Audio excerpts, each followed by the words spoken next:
Chapter 1. Harvest of Shadows.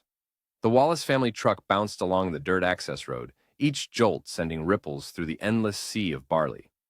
12-year-old Ava pressed her forehead against the passenger window, watching storm clouds gather on the horizon like bruises. Her father's knuckles had gone white around the steering wheel. "Daddy?" Rose's voice piped up from the back seat. At 8, she still believed their father hung the moon. "Are we having a picnic?" Mark Wallace didn't answer. The muscle in his jaw pulsed as he navigated deeper into the fields. 3 days without sleep had hollowed his eyes, leaving them sunken and feverish beneath the brim of his John Deere cap. "No picnic," 3-year-old Miles announced with a toddler's certainty. He clutched his stuffed rabbit, one ear nearly loved off. "Daddy's sad." Ava felt it too. Something wrong in the air beyond the coming storm. Her father hadn't been right since last Tuesday when he'd found those strange markings carved into the barn door. The ones that looked like a horse. The truck lurched to a stop nearly a mile from the main road. No one would hear them here. "Out," Mark said, his voice roughened like he'd swallowed gravel. "All of you." Ava hesitated, her hand frozen on the door handle. "Dad, there's a storm coming. Mom said, your mother doesn't understand what needs doing." He pulled the keys from the ignition. Something else rode passenger in his eyes. Something that wasn't her father. "Ava, now!" She climbed out, lifting Miles from his car seat, while Rose skipped ahead, drawn to a patch of wild sunflowers, bent low by the wind. The barley stretched in every direction, waist high to Ava, nearly swallowing Rose as she disappeared between the stalks. The air smelled electric, ozone sharp beneath the sweetness of the grain. "Where are we going?" Ava asked, settling Miles on her hip. The wind tousled her brother's fine blonde hair, so like her mother's. Mark walked to the truck bed and reached beneath a tarp. When his hand emerged, it clutched a curved blade. An old harvesting sickle, its edge spotted with rust and something darker. He'd been cleaning it in the shed at night. Ava had seen the lantern light. "Daddy?" Rose reappeared, sunflower clutched in her hand, smile fading as she spotted the blade. "God forgive me," Mark whispered, tears cutting clean trails through the dust on his face. "But I have to save you from him." "From who?" Ava tightened her grip on Miles. The rumble of distant thunder rolled across the fields. "The Green Rider?" Mark looked up at the gathering darkness, his eyes wild. "He's coming tonight. I saw him in the barley last night, waiting, watching. Every Wallace generation must feed him. My grandfather told me stories, but I never believed until..." His voice cracked. "He wants one of you. Your insides spread across the furrows." The words made no sense, but the sickle in his hand spoke clearly enough. Ava took a step backward. "The blood price," Mark continued, words tumbling faster now. "If I don't choose, he'll take all of you. Take you slow. This is mercy. This is..." His shoulders straightened as though a decision had crystallized. One sacrifice isn't enough anymore. 2, so one can live. His eyes fixed on Ava. "You're strong. You'll carry on the Wallace name." The first fat raindrops began to fall, turning the dust on the truck to mud. Mark's face transformed, hardening into something Ava didn't recognize. He lunged toward Rose, sickle raised. "Run!" Ava screamed, but Rose stood frozen, sunflower trembling in her grip.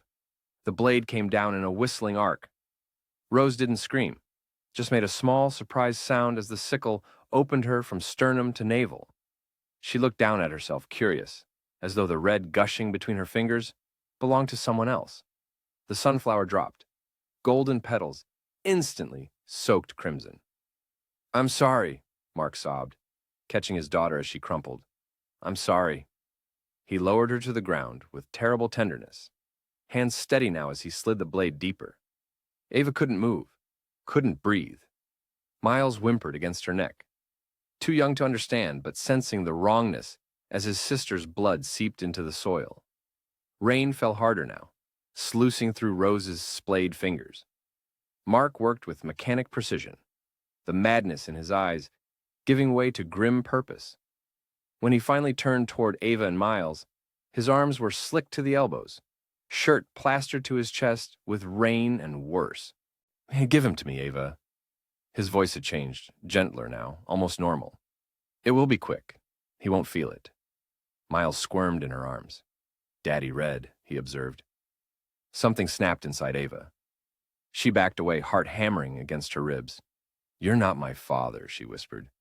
You're something else. Mark's expression flickered between anguish and determination. I'm saving you, he insisted. The writer would do worse. Mommy? Miles called, reaching toward Mark with trusting hands.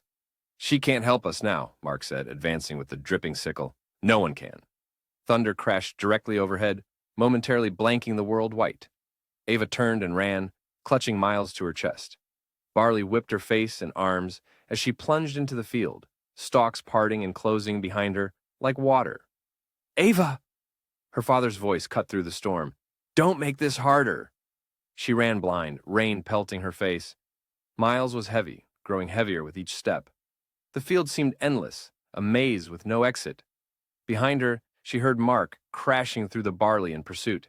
He'll find you, Mark called, closer now. The Green Rider always finds a Wallace. Better my blade than his. Ava ducked left, changing direction. The soil had turned to mud, sucking at her sneakers. She slipped, going down hard on one knee, but keeping Miles from hitting the ground. Owie, Miles whimpered, clutching tighter around her neck. Shh, she whispered, struggling back to her feet. We have to be quiet, Miles, like hide and seek. She could hear her father's labored breathing, the swish of the sickle cutting through barley. Rain plastered her hair to her scalp, running into her eyes. Lightning forked across the sky, briefly illuminating a small equipment shed 100 yards ahead. Shelter. A place to hide. She forced her burning legs to move. 20 yards. 10. The shed door hung partly open, rusted hinges creaking in the wind. I see you, Ava, her father called, close enough that she could hear the slurping sound his boots made in the mud. You can't outrun what's coming. 5 yards from the shed, Miles twisted in her arms, looking over her shoulder. His eyes widened. Green man, he said, pointing. Ava didn't look back. She lunged for the shed door, yanking it wide enough to slip through with Miles. The interior reeked of motor oil and mildew. Old canvas tarps draped shapeless machinery in the dimness. She crouched behind a hulking combine, pressing Miles against her chest to muffle his frightened breathing. Outside, the barley swayed and parted. Her father's silhouette appeared in the doorway, backlit by another flash of lightning. The sickle hung at his side, dripping steady rivulets onto the threshold. Ava, he called softly, I know you're in here. Don't make me hunt for you. He stepped inside, rainwater pooling around his boots. I've already done one terrible thing today. Don't make me do another. Miles squirmed against her grip. She clamped her hand tighter over his mouth, feeling his breath hot against her palm. Mark moved deeper into the shed, running his free hand over the canvas-draped equipment. The writer showed me what he'd do to you all. This is mercy, Ava. This is love. Something clattered behind her, a wrench falling from a workbench. Mark's head snapped toward the sound. There you are, he whispered, advancing. Ava saw her chance. She bolted for the door, Miles bouncing against her hip. Her father lunged, blade whistling past her shoulder close enough to snag her t-shirt. She burst into the rain, running blindly back into the barley. Behind her, Mark's footsteps pounded in pursuit. Miles screamed now, a high, thin wail that pierced the storm. Ava, please, her father's voice cracked. I can't let him take both of you. Something in his tone made her falter. Genuine desperation. Genuine fear. She half-turned, Miles heavy in her straining arms. Mark was 10 yards behind, face contorted with anguish. I'll make it quick, he promised. Then it'll just be you and me and your mother. We'll be safe for another generation. Lightning split the sky directly overhead. In its flash, Ava saw a figure standing in the barley behind her father. Tall and thin, draped in tattered green cloth. Where its face should be, only shadow. Her heart seized. Her father hadn't been lying about everything. Mark must have seen the change in her expression. He spun around, sickle raised. Not yet, he shouted at the figure. I'm handling it. The momentary distraction was all she needed. Ava turned and ran deeper into the field, ignoring the burn in her lungs and the weight of Miles dragging at her arms. The rain came harder, driven horizontal by wind that carried a smell like rotting meat. Ava! Her father's scream held a new note, pure terror. She risked a glance back and saw only barley swaying in unnatural patterns as though something large moved beneath its surface. No sign of her father. Then came the sound, a wet, tearing noise, followed by a gurgling shriek that didn't sound human anymore. Miles buried his face against her neck, tiny body trembling. Ava ran until her legs gave out. She collapsed to her knees in a small clearing where the barley had been flattened into a perfect circle. Miles rolled from her arms, crying silently now, eyes squeezed shut. The rain eased to a steady drizzle. In the sudden quiet, she heard something moving through the barley toward them. Not her father's crashing steps, but a smooth, gliding motion like a snake through grass. She gathered Miles up again, muscles screaming in protest. "It's okay," she lied, pressing her cheek to his damp hair. "We're going to be okay." The barley parted at the edge of the clearing. Mark Wallace staggered forward, clothes torn and hanging in ribbons from his body. The sickle dangled from nerveless fingers, clean now, washed by rain. His eyes found hers, and for an instant, she saw her real father there, confused, horrified at what he'd done. "Run," he rasped, blood bubbling at the corner of his mouth. "It didn't want them. It wants—" His body jerked upward suddenly, feet dangling inches above the mud. Behind him, rising from the barley like smoke, the green-robed figure took form. Long fingers, pale as bone, curled around her father's throat. Ava scrambled backward, clutching Miles. The figure's hood tilted, regarding them with eyeless attention. Though she couldn't see its face, she felt its hunger, ancient and patient. Her father's body convulsed once more, then went limp. The figure released him, letting him crumple into the mud. It glided forward, tattered robes billowing without wind. "Wallace blood," it whispered, voice like rustling grain. "One more." Ava turned and ran, Miles bouncing against her chest. The field stretched endlessly before her, barley stalks slashing at her skin. Behind them, the thing pursued, with unhurried confidence. A car horn blared in the distance. The main road. Someone coming. She changed direction, legs pumping mechanically now, beyond pain. The barley thinned, revealing glimpses of blacktop ahead. Miles had gone silent, a dead weight in her arms. The horn sounded again, closer. Headlights cut through the rain, illuminating her path. "Help!" she screamed, breaking free of the field onto the roadside. "Please help!" Brakes squealed.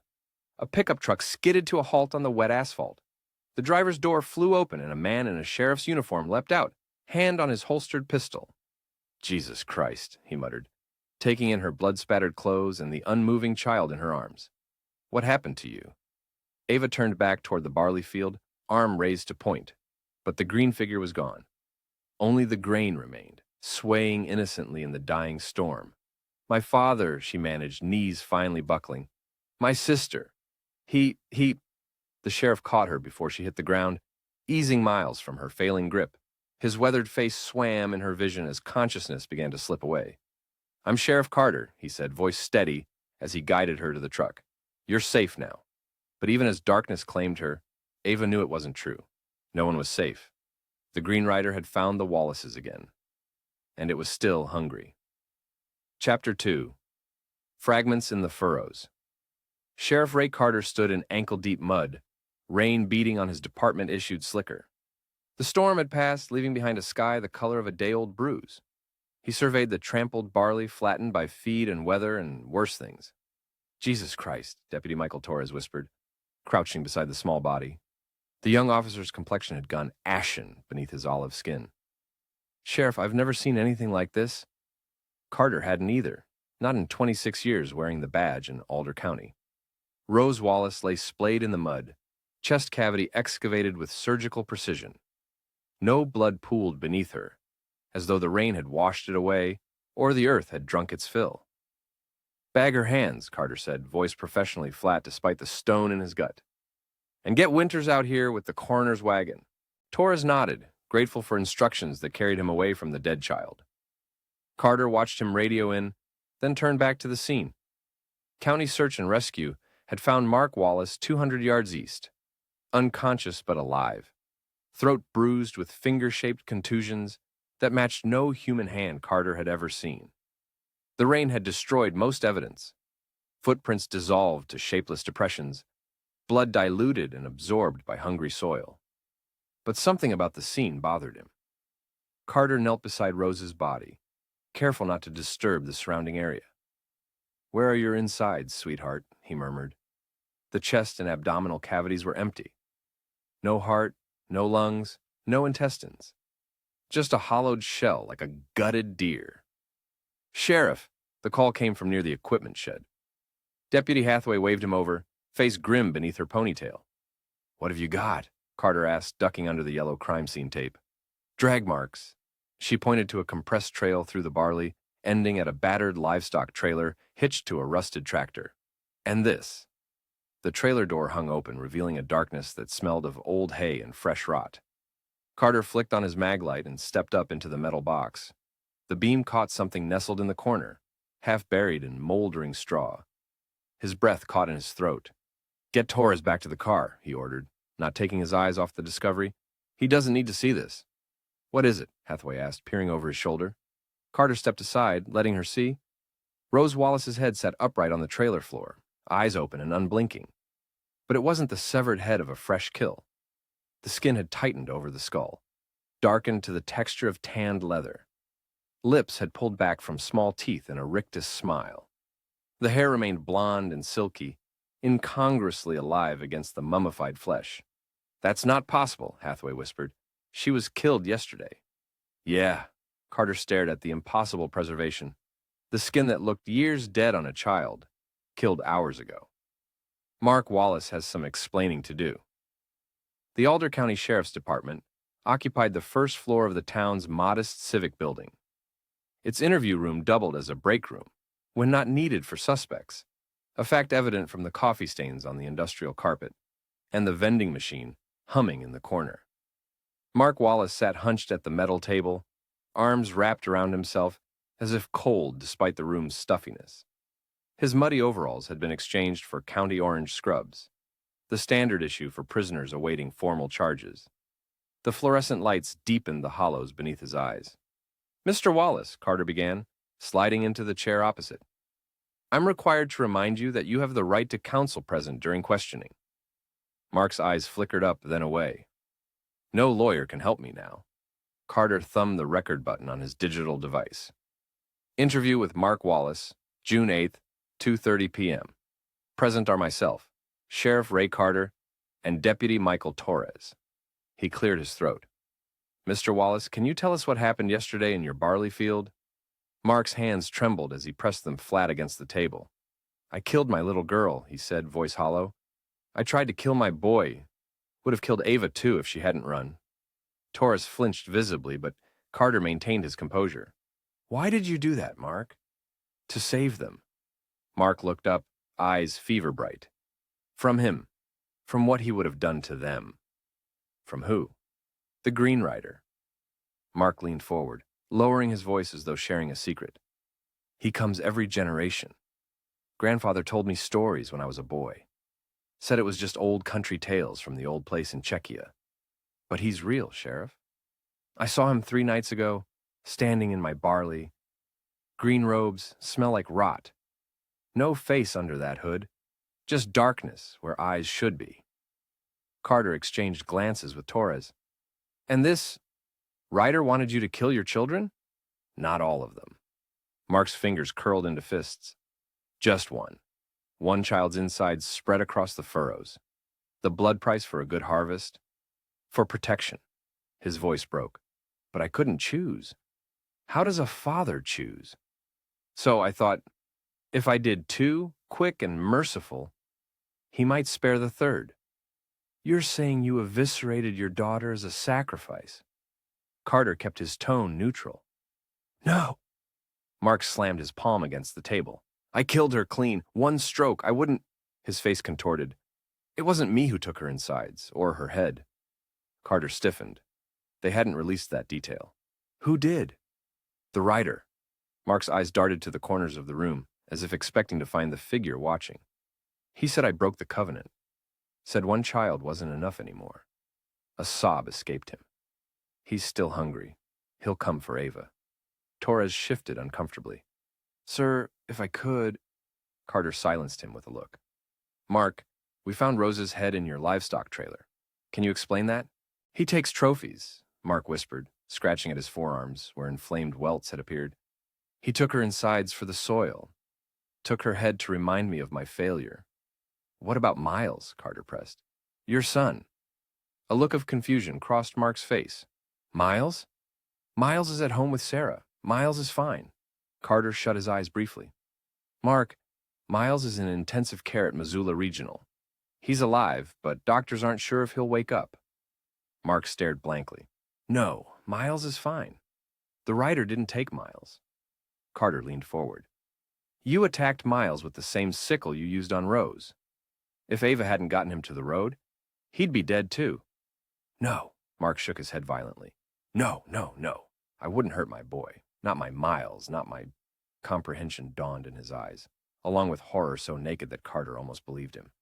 Oh, God, what have I done? The interview room door swung open. Deputy Hathaway stood in the threshold, face tight. Sheriff, call from the hospital. Miles Wallace just flatlined. They're working on him, but it doesn't look good. Mark let out a sound, not quite human, not quite scream, and lunged across the table. Carter barely had time to react before Mark's fingers closed around his throat. You said he was safe, Mark howled, eyes wild. You said he was alive. Torres tackled Mark from behind, wrestling him to the floor. Get the cuffs, he shouted at Hathaway. He's lost it. As they subdued him, Mark continued to scream. Not threats or curses, but a single phrase, over and over. He's coming for Ava! He's coming for Ava! Sarah Wallace sat motionless at her kitchen table, hands wrapped around a mug of tea gone cold hours ago. The kitchen clock ticked like a hammer on anvil in the silence. 9:17 p.m. Beyond the windows, floodlights illuminated the farmyard, where deputies still processed evidence. Camera flashes strobed the barley field. The Wallace farm had become a crime scene, and Sarah a witness in her own home. She couldn't bring herself to look at the deputies who occasionally peered through her windows, their faces painted with equal parts pity and suspicion. Did she know? Had she suspected? Could she have stopped him? The questions circled like vultures, unanswerable. Her gaze drifted to the kitchen's open shelving. Rows of white plates, clear drinking glasses, yellow and blue dish towels hanging from oven handles. Every green item removed weeks ago, when Mark's obsession began. The jade coffee mugs, wedding gifts, hidden in the attic. The green ceramic canisters for flour and sugar stashed in the garage. Even the houseplants, once thriving on the windowsill, relocated to her sister's house in Lewistown. She should have seen it coming, should have recognized the signs when Mark began whispering to himself in Czech, a language he barely knew, phrases learned from his grandfather. When he stopped sleeping, standing at their bedroom window to watch the barley sway in the moonlight. When he hung the sickle above their bed for protection. A knock on the screen door startled her from her thoughts.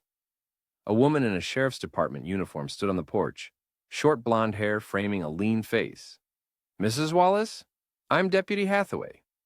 Her voice carried the rehearsed gentleness of someone delivering bad news. May I come in? Sarah nodded mutely. The deputy stepped inside, removing her hat. We have an update on Miles, Hathaway said, taking the chair opposite Sarah. The doctors were able to stabilize him. His condition is still critical, but he's fighting. A sob escaped Sarah's throat, the first sound she'd made in hours. And Ava? She's at St. Catherine's Hospital for observation. Physically, she's going to be fine. Hathaway hesitated. Mentally, she'll need support. Time. Sarah nodded again, unable to form words around the stone in her chest. Mrs. Wallace, I need to ask you some questions about Mark's behavior leading up to yesterday. Hathaway's tone remained gentle, but her eyes held the sharp focus of investigation. When did you first notice changes? Sarah's fingers tightened around the cold mug. After spring planting. He found marks on the barn door.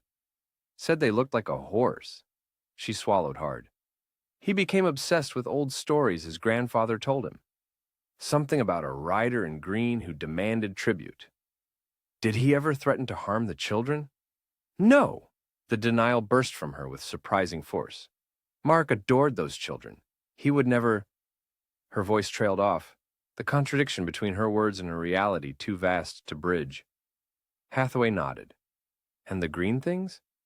I noticed your kitchen seems selectively colored. Sarah blinked back tears. He said green invited him in. The writer said he could smell it, sense it. She gestured weakly at the barren shelves.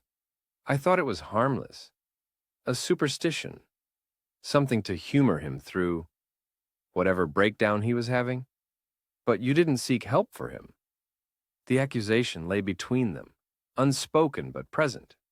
In these parts, Sarah said quietly, a man doesn't see doctors for bad dreams or strange thoughts.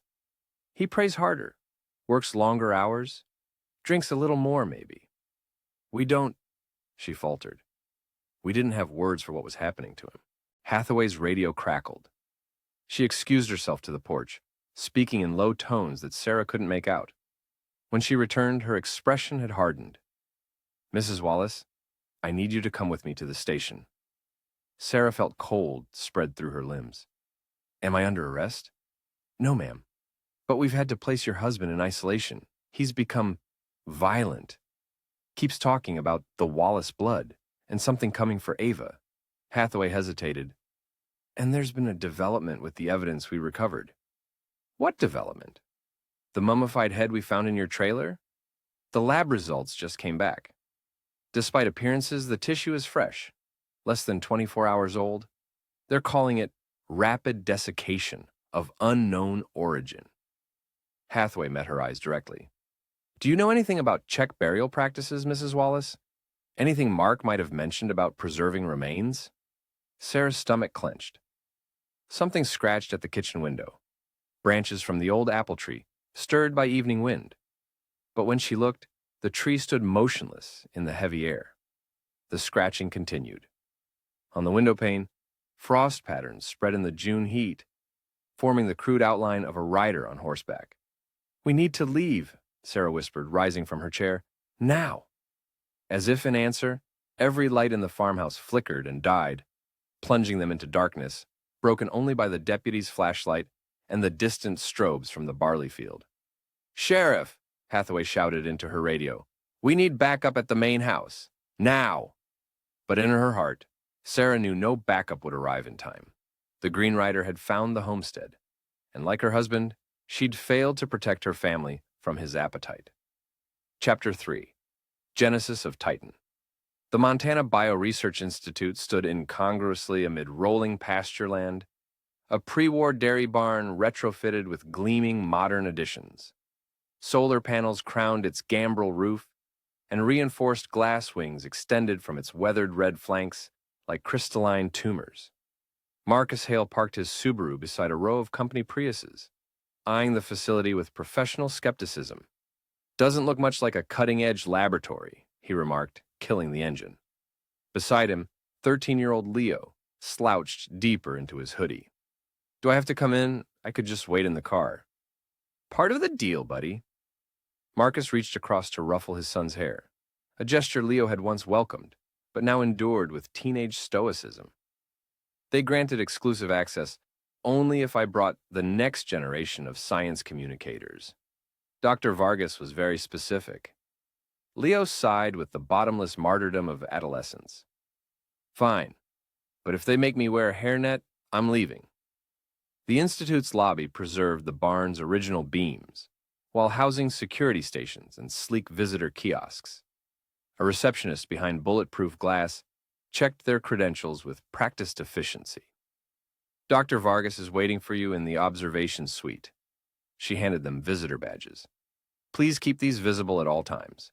The synthetic biology wing is restricted to level 3 clearance and above. Marcus clipped his badge to his jacket. Any chance we'll see the famous Titan today? The receptionist's smile tightened. Dr. Vargas will brief you on all approved research activities. An elevator whisked them to the 3rd floor. A stark contrast to the rustic facade.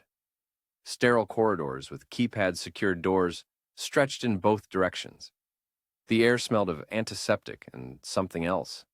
A barnyard musk that no amount of industrial cleaner could mask. Mr. Hale.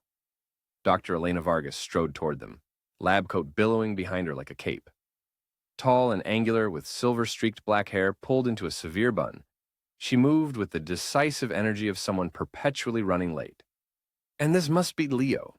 Welcome to MBRI." She extended a hand. Marcus shook it, noting her grip, firm but not aggressive, confident without the alpha posturing typical of research directors. Leo offered a mumbled greeting and a half-hearted handshake. "You're just in time," Dr. Vargas continued, leading them down the corridor. "Titan is scheduled to wake from sedation in approximately 40 minutes. We can use that time for your preliminary questions." 40 minutes isn't much time for a comprehensive overview, Marcus observed, quickening his pace to match hers. Dr. Vargas's mouth quirked. "My research synopsis was in the materials I sent last week. Did you not review them?" "I did. But your papers discuss neural grafting in primates. Today's demonstration involves a boar. Evolution branched, but brains remained remarkably consistent." They reached a security door requiring both keycard and retinal scan. "The principles translate across mammalian species, though we've had to adjust for porcine neuroanatomy." The door hissed open, revealing a modest conference room, adjoining a larger observation area. Through a window of what appeared to be 6-inch reinforced glass, Marcus glimpsed a circular enclosure roughly 30 feet in diameter. The floor was covered with fresh straw bedding, the walls padded with what looked like specialized impact material. In the center lay a massive animal, unconscious on a bed of straw. Even at rest, its proportions seemed impossible. Shoulders broader than a refrigerator, tusks curving upward like yellowed scimitars. A coarse black pelt covered its bulk, rising and falling with labored breaths. "Mother of God," Marcus whispered. "That can't be a standard agricultural breed." "Titan is a hybrid," Dr. Vargas confirmed, pride evident in her voice. "Part European wild boar, part specialized domestic line. 1,200 pounds at last measurement, though he's still growing." Leo pressed against the glass, previous apathy forgotten. "Is he dangerous?" "All wild animals are potentially dangerous," Dr. Vargas replied. "But Titan was hand-raised from piglethood. He's generally quite docile, unless stressed." Marcus examined the enclosure more carefully, noting the reinforcement seams in the glass, the heavy-duty hydraulic door, the emergency ventilation panels in the ceiling. "These don't look like precautions for a generally docile animal." Dr. Vargas gestured them to seats around the conference table, where tablets awaited with the MBRI logo pulsing on their screens. "Our containment protocols reflect both standard laboratory practice and Titan's physical capabilities, not his temperament." "And those capabilities include?" "He can ram through standard cattle fencing like tissue paper. His tusks can puncture automotive steel. His bite force exceeds 1/1800 psi. Leo whistled softly. "But we're not here to discuss his physical attributes." Dr. Vargas tapped her tablet, bringing their screens to life with brain scans and surgical imagery. "Today marks a milestone in neuroscience, the first successful integration of human neural tissue with a non-primate mammalian brain." Marcus stared at the images, momentarily speechless. "You've put human brain matter inside that animal?" "Not exactly. We've grafted lab-grown neural organoids derived from human stem cells into precisely mapped regions of Titan's brain." Her finger traced the colorful scans. "These structures aren't human brains, but specialized neural networks designed to enhance specific cognitive functions." "Like what?" "Pattern recognition, associative memory, linguistic processing at a rudimentary level." Dr. Vargas's eyes gleamed. "Imagine service animals with the capacity to understand complex verbal instructions. Search and rescue boars that can navigate disaster sites too dangerous for humans. Agricultural sentinels that can detect crop disease before it's visible to instruments." Marcus glanced toward the enormous creature in the next room. "And you chose a boar because—" "Pigs are neurologically sophisticated, with brain structures remarkably similar to humans. They're highly trainable, possess natural problem-solving abilities, and demonstrate emotional intelligence comparable to 3-year-old children." She smiled thinly. "And they aren't protected by the primate research restrictions that have hampered progress for decades." A door at the far end of the observation room opened. 2 lab technicians in blue scrubs entered, carefully approaching Titan. One carried a tablet, the other a long pole topped with a padded restraint loop. Monitoring vitals, Dr. Vargas explained. The sedation should be wearing off soon. Leo leaned forward. Does it hurt him? The surgery? Something softened in Dr. Vargas's expression. A thoughtful question. We maintain rigorous pain management protocols during and after all procedures. Titan receives the same level of care as human patients undergoing brain surgery. A sharp beeping interrupted from her tablet. Dr. Vargas frowned at the screen. That's odd. His EEG is spiking prematurely. Through the glass, Marcus saw the technicians step back as Titan's massive head lifted slightly, then dropped back to the straw. One tech gestured urgently to the other, pointing at his monitor. Something's wrong, Marcus observed. Your people look concerned. A minor anomaly in the awakening sequence. Dr. Vargas rose, moving closer to the observation window. His neural activity shouldn't be this high while still under sedation. In the enclosure, Titan's limbs began to twitch.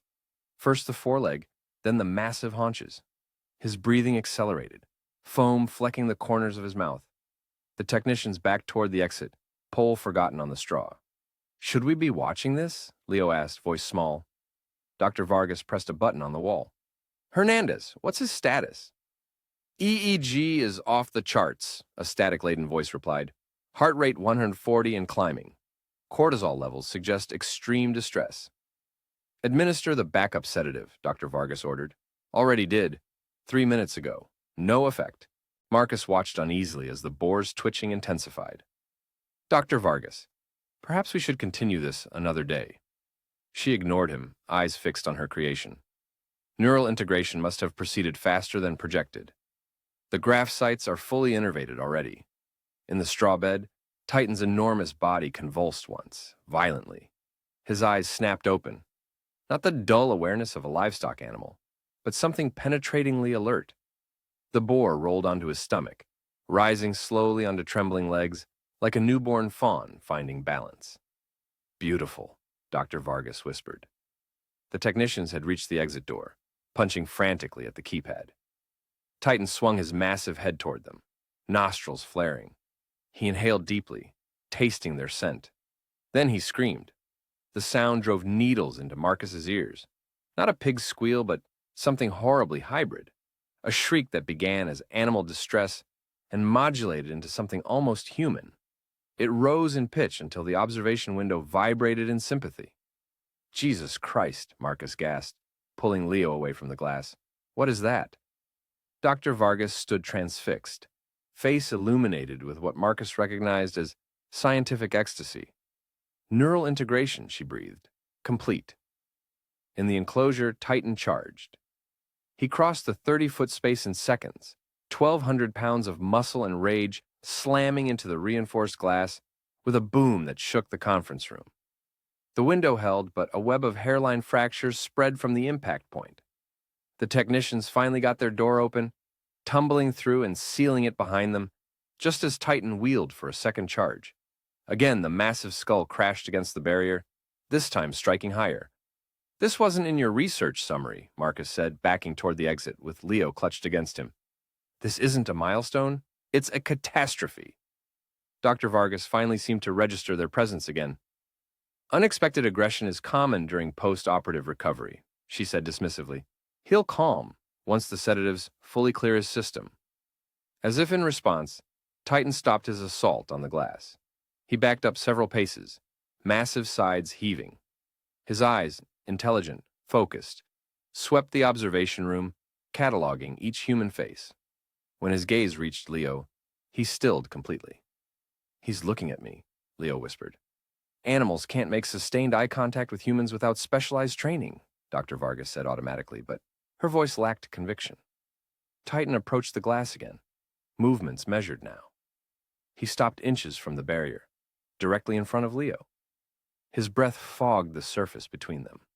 Slowly, deliberately, the boar raised his right front hoof and drew it down the glass, leaving a smear in the condensation. A vertical line. Then another beside it. Then a third. 3 parallel lines like crude tallies.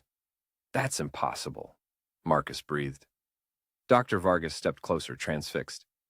The neural graphs were placed in language processing regions, but symbolic representation wasn't anticipated for at least 6 months of training. Titan continued. A horizontal line across the 3 verticals, transforming random marks into a recognizable letter. E. He's spelling something, Leo said. The boar drew again, shaky but unmistakable. V. Impossible, Dr. Vargas repeated, but her voice had gone hollow. A. The letter remained unfinished as Titan's hoof slid down the glass, leaving a ragged smear. He staggered backward, shaking his massive head as though trying to dislodge something inside it. A low moan escaped him, a sound of confusion and pain. The conference room door burst open. A harried technician in a lab coat too large for his frame stumbled in. Dr. Vargas, we have a security breach in the sample storage area. Dr. Vargas turned, irritation flashing across her features. Not now, Johnson. We're in the middle of... Someone accessed the neural donor records, Johnson interrupted. The source material for Titan's graphs. That's impossible. Those files are triple encrypted. Dr. Vargas's gaze darted to Marcus and Leo. My apologies, but we need to suspend the demonstration. Who was the donor? Marcus asked, professional instincts overriding his unease. For the neural tissue. That information is classified under patient privacy laws. Dr. Vargas was already moving toward the door, tablet clutched against her chest. Johnson will escort you out. What name was Titan trying to spell? Leo persisted. It looked like EV8. A renewed shriek from the enclosure cut him off. Titan had backed to the far wall and was now charging the glass again, not in mindless rage but with terrible purpose. Each impact struck the same weakened spot, the cracks spreading like frost across the surface. Evacuate immediately, Dr. Vargas ordered, punching an alarm panel by the door. Red lights began to flash as a klaxon wailed. Johnson, get them to the main entrance. Johnson grabbed Leo's arm. This way, now. As they hurried toward the exit, Marcus glanced back one last time. Through the spiderweb of cracks, Titan stood watching, massive and terrifying, yet somehow pitiful. His eyes tracked them with undeniable awareness. In the reinforced doorway, Dr. Vargas lingered, hand on the emergency lockdown button. Her expression combined scientific curiosity and genuine fear as she studied her creation. What have you done? Marcus called to her over the alarms. She met his gaze, professional mask momentarily slipping. Created something new, she answered. Something that shouldn't exist. The door sealed behind her with a pneumatic hiss, cutting off their view of the enclosure. But as Johnson hustled them down the emergency stairwell, Marcus couldn't shake the image of those 3 letters drawn in condensation. EVA Ava, a child's name that Titan, locked in this facility for his entire existence, should have no possible way of knowing. Unless the consciousness grafted into his brain carried memories that weren't his own. Dad? Leo's voice pulled him back to the present. Who's Eva? I don't know, Marcus lied, guiding his son down the stairs as alarms continued to wail behind them. But I think we should find out. In the parking lot, Institute staff streamed from emergency exits, gathering at designated rally points as security personnel established a perimeter. Marcus bundled Leo into the Subaru, hands shaking slightly as he fumbled with his keys. Where are we going? Leo asked as the engine roared to life. Marcus pulled out his phone, searching for local news. The screen filled with headlines. Tragic murder-suicide in Alder County. Father kills daughter, critically injures son. 12-year-old sole witness to family tragedy. And there, in the 3rd paragraph of the top article, the surviving child, 12-year-old Ava Wallace, is currently under observation at St. Catherine's Hospital. Ava, the name Titan had tried to write. Dad, Leo prompted again, where are we going? Marcus looked up from his phone toward the Institute, where alarms still blared and staff huddled in concerned groups. Something was happening in there. Something beyond unexpected aggression or experimental anomalies. St. Catherine's Hospital, he answered, putting the car in gear. I think we need to talk to someone named Ava. Behind them, the sound of breaking glass echoed across the parking lot, followed by a triumphant, inhuman scream. Chapter 4. Echoes at Home. Marilyn Weber's cabin stood 3 miles from the nearest neighbor, surrounded by ponderosa pines that whispered secrets when the wind blew. It had been her sanctuary for 30 years, since her husband died in a combine accident and she'd chosen solitude over sympathy. Now it sheltered her niece, who hadn't spoken a word in 3 days. More tea, sweet pea? Marilyn set a chipped mug on the coffee table beside Ava's nest of quilts. Steam rose from the chamomile brew, carrying hints of honey and lemon. Doctor says it'll help with the shock. Ava stared through the cabin window at gathering dusk, her reflection a ghost against darkening pines. The bruises on her arms had bloomed purple beneath the bandages. Her eyes, moss green like her mother's, seemed filmed over, as though viewing the world through gauze. Marilyn sighed, lowering herself onto the ancient sofa beside her niece. At 63, her joints protested most movements, but she'd ignored their complaints since the sheriff's call. Some burdens outweighed physical discomfort. Sheriff Carter called while you were napping. Marilyn kept her voice gentle, pouring quiet words into the silence Ava maintained. Miles is stable, still unconscious, but the doctors are hopeful. A flicker crossed Ava's face, the first reaction since she'd arrived, soaked and trembling, at the emergency room. Marilyn pressed on, encouraged. Your mama's with him at the hospital. She wanted to be here too, but... Marilyn trailed off, unwilling to voice the impossible choice. Which child needed Sarah Wallace more? The daughter marked by trauma, or the son fighting for life? Outside, wind rustled through pine needles. A branch scraped against the cabin's metal roof, like fingernails seeking entrance. This place was your mama's favorite growing up, Marilyn continued, filling silence with memory.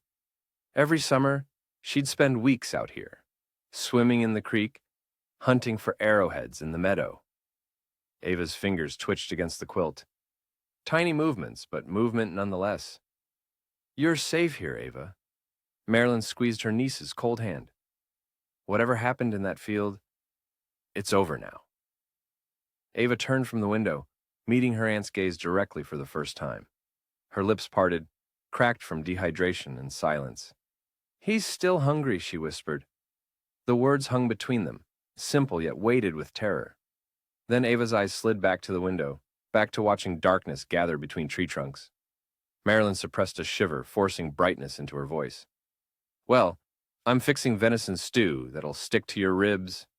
Your Uncle Ted shot this buck last November. Finest meat you'll taste. Conversation died again as Marilyn retreated to the kitchen, separated from the living room by a breakfast bar lined with family photos. She chopped vegetables with more force than necessary, the knife's rhythm driving back unwelcome thoughts. The official story, Mark Wallace's mental breakdown, made sense on paper. But it didn't explain the hollow look in Ava's eyes, or the words she'd finally chosen to speak. He's still hungry. Night fell like a shroud over the cabin. Wind rattled windows in their frames and sent chimney smoke curling in strange patterns. Marilyn turned on every lamp, chasing shadows from corners. She'd never feared darkness before, but tonight it felt alive, watching with patient malice. Ava ate 3 spoonfuls of stew before setting her bowl aside. Progress, Marilyn told herself. Small steps. She kept up one-sided conversation through dinner, talking about neighborhood gossip, the unusual weather, anything but barley fields or blood or broken families. Time for sleep, sweet pea. Marilyn gathered their bowls, wincing as her arthritis protested. I've made up the guest room with fresh sheets. Got your old teddy bear from the attic, too. Mr. Grumbles, wasn't it? Ava stood wordlessly, following her aunt down the short hallway to a small bedroom with faded floral wallpaper. A stuffed bear with one missing eye sat propped against the pillows. Bathrooms across the hall if you need it. I'm just down at the end if you get scared. Marilyn smoothed the quilt nervously. The house makes noises at night. Just old boards settling. Nothing to worry about. Ava climbed into bed, fully clothed, curling into a tight ball atop the covers. She clutched Mr. Grumbles against her chest, fingers threading through his matted fur. Sleep tight, sweet pea. Marilyn kissed her forehead, disturbed by the chill of her skin. Things always look brighter in the morning. Back in the living room, Marilyn poured 2 fingers of bourbon into a water glass, standing at the window as she sipped.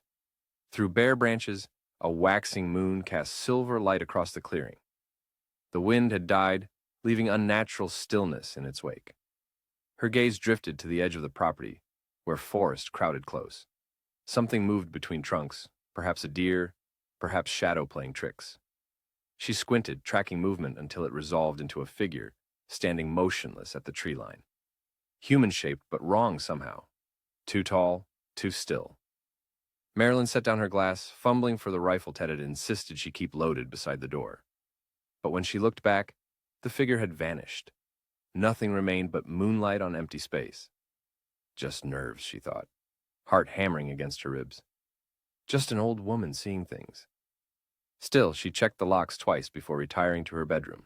The sound came at 3:17 a.m., a soft thump from the main room, like something heavy settling on floorboards. Marilyn opened her eyes to darkness, momentarily disoriented. Rain pattered against the roof, a gentle rhythm that hadn't been present when she'd fallen asleep. She reached for her bedside lamp, touching dry wood instead of the familiar ceramic base. Wrong. Something was wrong.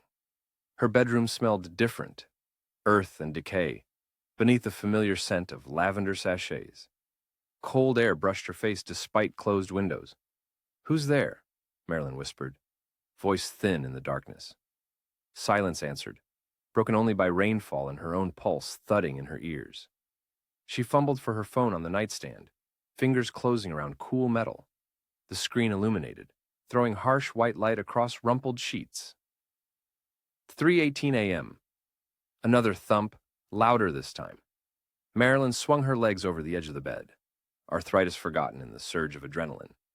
She thought of Ava, asleep and vulnerable down the hall. Barefoot, she crept toward her bedroom door, phone clutched like a talisman. The hallway beyond stretched longer than it should have, shadows pooling like spilled ink between patches of moonlight from the skylight. "Hello?" she called, stronger now. "I've got a gun." A lie. The rifle stood beside the front door, useless to her now. The living room waited at the end of the hallway, familiar furniture transformed to hulking shapes in darkness. Rain streaked the picture window, distorting the view of the clearing beyond. Something moved against the glass. A branch, she told herself. Just wind-whipped branches. Marilyn's fingers found the light switch. She flicked it up, then down, then up again. Nothing happened. Power out, she realized. The storm. Her phone light swept across the room, catching nothing unusual. Sofa, coffee table, Ava's abandoned teacup. The front door remained locked, chain in place. Relief loosened the knot in her chest. Just house noises, after all. Amplified by worry and bourbon, and too many horror stories on the evening news. She turned to check on Ava, and found herself face to hood with the figure from the tree line. It stood 7 feet tall, draped in tattered green fabric that might once have been velvet. Where a face should have been, shadow pooled too deep for her phone light to penetrate. The cloth rippled with subtle movement, though no air stirred inside the cabin. "Jesus Christ," Marilyn gasped, stumbling backward until the breakfast bar pressed against her spine.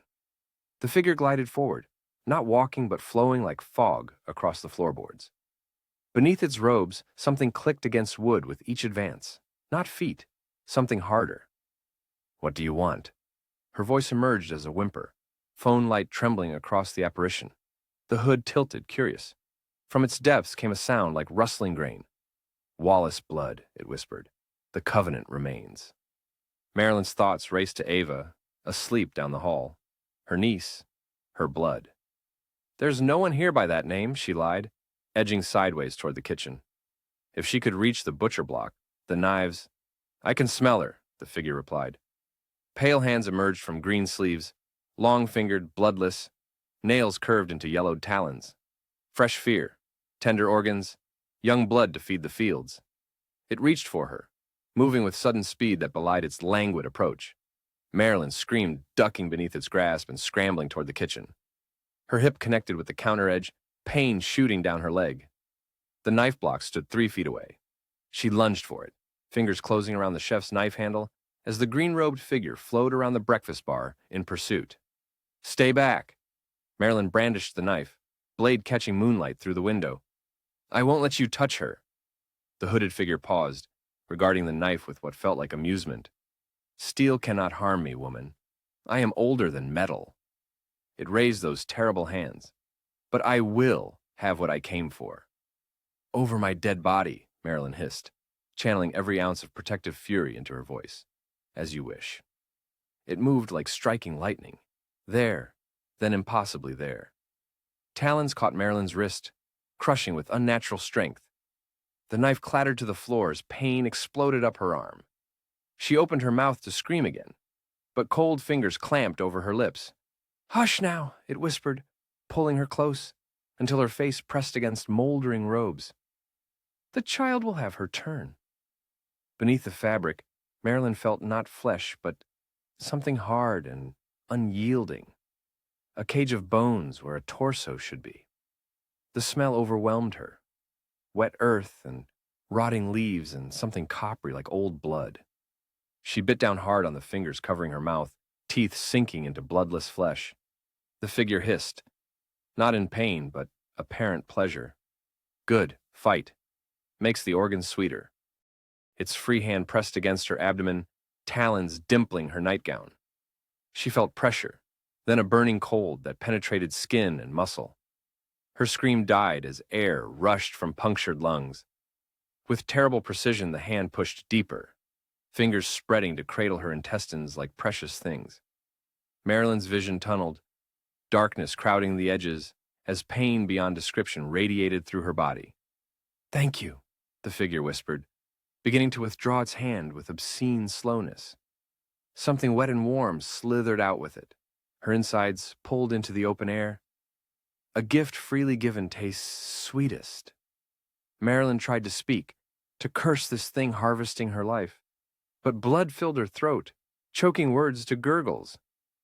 Her legs gave way, body crumpling to the kitchen floor. The figure knelt beside her, hood tilted in what might have been reverence. Not the child, she managed, blood bubbling between her lips. Please. The hooded figure leaned closer, whispering directly into her ear. All debts must be paid, woman. The covenant demands Wallace blood. As consciousness faded, Marilyn heard a small gasp from the hallway. Her dying gaze found Ava standing in the shadows, eyes wide with terror. Terror, but not surprise. The girl had known it would come.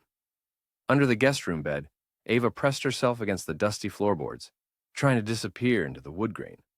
She'd followed her aunt when the noises began, staying hidden in the hallway shadow. She'd seen everything. The figure's appearance, Marilyn's desperate defense, the terrible insertion of those bone-white fingers into living flesh. Now she lay paralyzed, listening to wet, slithering sounds from the kitchen. Occasional sighs of pleasure punctuated the silence. The Green Rider savoring its feast. Footsteps approached. Not the gliding movement from before, but deliberate steps that creaked on the old pine floors. Green robe hems appeared in the sliver of space beneath the door, then stopped. The doorknob turned slowly. Ava bit her hand to keep from screaming, tasting copper as teeth broke skin. The door swung open, spilling moonlight across carpet. From her hiding place, Ava saw only robes and what might have been feet beneath them. Not human feet, but curved, split things, like a deer's hooves wrapped in rotting vegetation. I know you're here, child. The voice sounded almost kind now, satisfied from feeding. I can wait. I have waited generations for Wallace blood. Ava squeezed her eyes shut, willing herself invisible. The rider moved to the window, looking out at the storm-washed forest. Your father understood, in the end. The covenant cannot be broken, only delayed.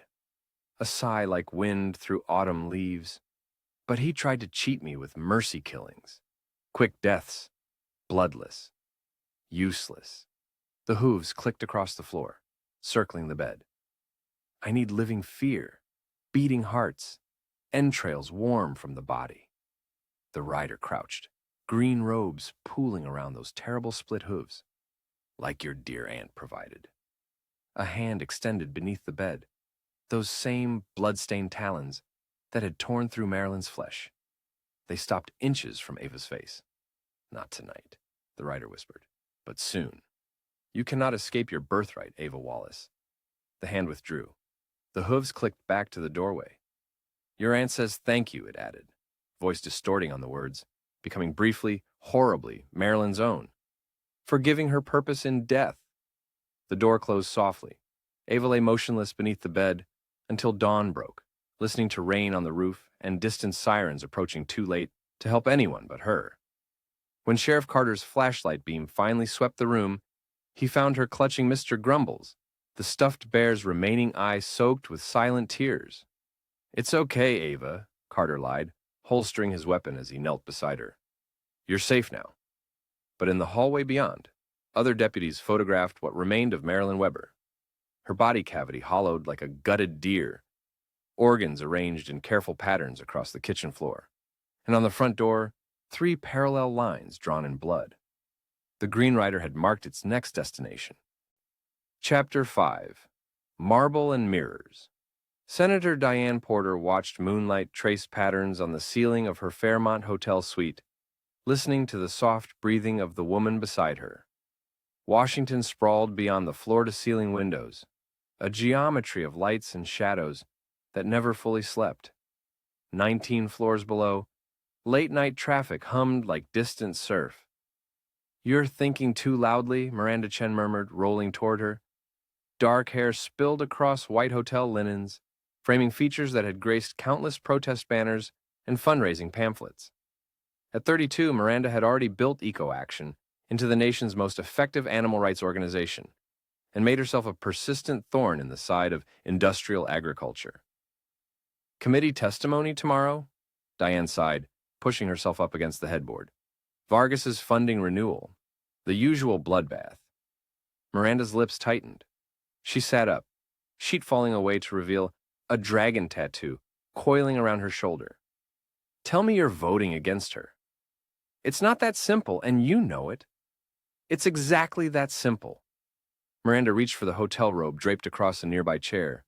"Vargas is playing God with hybrid neural grafting, using pigs as disposable experimental vessels.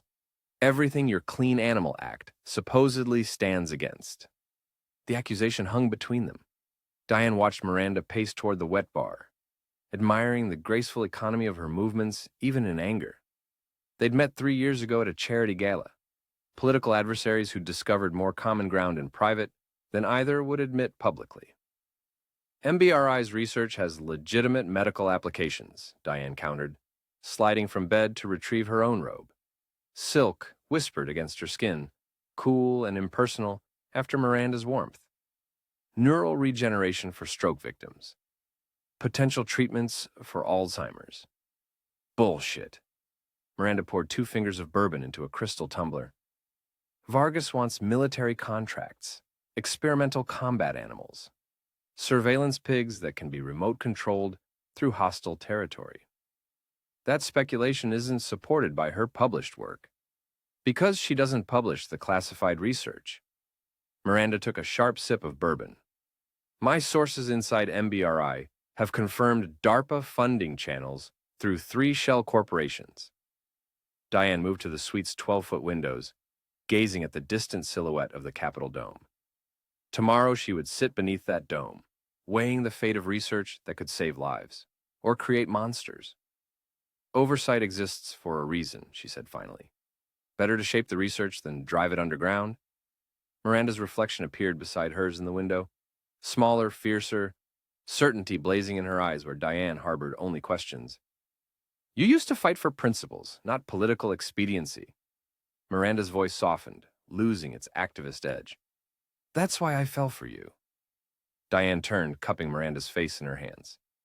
Years of Washington politics had taught her to weaponize intimacy, but with Miranda, the tenderness remained genuine. "I'm playing a longer game than you realize. Trust me." "I trust your heart. It's your strategic compromises I worry about." Miranda pressed a kiss into Diane's palm. "Scientists like Vargas don't recognize ethical boundaries until they've already crossed them." The moment shattered as Diane's phone chimed from the bedside table, her chief of staff's ringtone. At 11:37 p.m., nothing good ever came from that sound. "I should take this," she said, reluctantly releasing Miranda. "Senator Porter." Her voice shifted automatically to the controlled contralto that had carried her through 3 Senate terms. "Ma'am, I apologize for the late call." Jeffrey sounded harried, background voices suggesting he was still at the office. "We have a situation developing in Montana that may impact tomorrow's hearing." Diane's spine stiffened. "What kind of situation?" "A family tragedy near Plains Bridge, where MBRI operates. Father killed his daughter, critically injured his son. Surviving child claims to have seen some kind of entity." "I'm not following the connection, Jeffrey." "The incident occurred 6 miles from Vargas's facility." Papers rustled on the other end. "And there's more. The surviving child, Ava Wallace, was placed with her aunt for protective custody. The aunt was found murdered last night, disemboweled." Miranda had gone still, watching Diane's face with growing concern. "Montana has 50 homicides annually," Diane said carefully. "How does this connect to tomorrow's hearing?" "Local sheriff has been asking questions about MBRI's research, specifically about neural donor sources for the Titan project." The room seemed to tilt slightly. Diane gripped the phone tighter. "Has the research been compromised?" "Unclear. But social media is already drawing connections. Charles Vargas monsters trending in 3 states. Jeffrey hesitated. "Ma'am, I recommend postponing your committee vote until we have more information." Diane's gaze found Miranda, who had moved closer, unashamedly listening. "That's not an option. The appropriations deadline is Friday." "Then I strongly advise a neutral position. This could explode in multiple directions." "Understood. Send me everything you have on the Montana incidents." Diane ended the call, mind already calculating political geometries, identifying pressure points and vulnerabilities. "What's happening?" Miranda asked. "Complications." Diane moved to the suite's marble-topped desk, opening her laptop. "Apparently there's been violence near Vargas's facility." Miranda followed, bourbon forgotten. "What kind of violence?" "A murder. Possibly 2. Diane skimmed the news alerts populating her screen. "Details are still emerging." Miranda leaned over her shoulder, scanning headlines. "Jesus. A child witnessed her father kill her siblings, and then her aunt was murdered? The timing is problematic for tomorrow's vote." "Problematic?" Miranda stepped back, incredulous. "Diane, there are dead children, a disemboweled woman, and you're worried about parliamentary timing?" "Of course I care about the victims." Diane rubbed her temples, feeling the beginnings of a migraine. "But I need to understand if there's a legitimate connection to MBRI before I can respond appropriately. Let me guess. Jeffrey advised neutrality. Standard political cover. Until we know more, yes." Miranda's expression hardened with disappointment. "The Diane Porter I met 3 years ago would have launched an investigation, not hidden behind procedure." "The Diane Porter you met was in her first term, with idealism intact and political capital to burn." She closed the laptop more forcefully than intended. "Now I have actual power to shape policy, which requires strategic patience." "People are dying, Diane. People always die. The question is whether their deaths can serve a purpose beyond tragedy." The words hung between them, revealing a coldness Diane usually kept carefully masked. Miranda took another step back, wrapping her arms around herself. "I should go." She gathered her clothes from where they'd been scattered across the suite's plush carpet. "Early flight to Montana tomorrow." Diane froze. "Montana?" "Eco Action has local chapters everywhere." Miranda pulled her blouse over her head, movements quick and efficient. "Someone needs to investigate what's really happening at MBRI, since the Senate seems content with Vargas's sanitized reports. It could be dangerous. For the animals being experimented on? Absolutely. For you, Miranda." Diane crossed the room, catching her lover's wrist. "If there is a connection between these deaths and the facility, then I'll expose it." Miranda met her gaze steadily. "That's what activists do while politicians weigh options." The criticism stung, But Diane recognized the deflection for what it was. Miranda's armor when emotion threatened to overwhelm her. They'd perfected this dance over 3 years, circling closer only to retreat when intimacy demanded vulnerability neither could afford professionally. At least wait until after tomorrow's hearing, Diane urged. Let me see what Vargas says under oath. So you can warn her what questions are coming? Tip the committee to soft-pedal the controversial research? Miranda pulled away, gathering the last of her belongings. You know that's not how this works between us. I'm asking for 24 hours, not professional compromise. Miranda paused at the suite door, conflict evident in the set of her shoulders. Fine, 24 hours, but I'm still booking the flight. The door closed behind her with barely a sound. Luxury hotels excelled at discretion. Diane stood motionless in the center of the suddenly vast suite, silence pressing against her eardrums. Her phone chimed again, a news alert this time. She retrieved it from the bedside table, scanning the notification. Breaking. Gruesome murder near experimental research facility. Woman disemboweled, organs arranged in ritual pattern attached, was a photograph that had somehow leaked from the crime scene. A kitchen floor smeared with blood, internal organs laid out in a pattern that resembled a horse? No, a rider. Diane's stomach clenched. She'd seen many disturbing images during her Senate Intelligence Committee tenure, but this triggered a primal revulsion beyond political calculation. Something ancient and vicious had visited that Montana cabin. Her phone pinged again with an email from Jeffrey, a confidential briefing document attached. She opened it, scrolling through police reports, witness statements, background on the Wallace family. One paragraph caught her attention.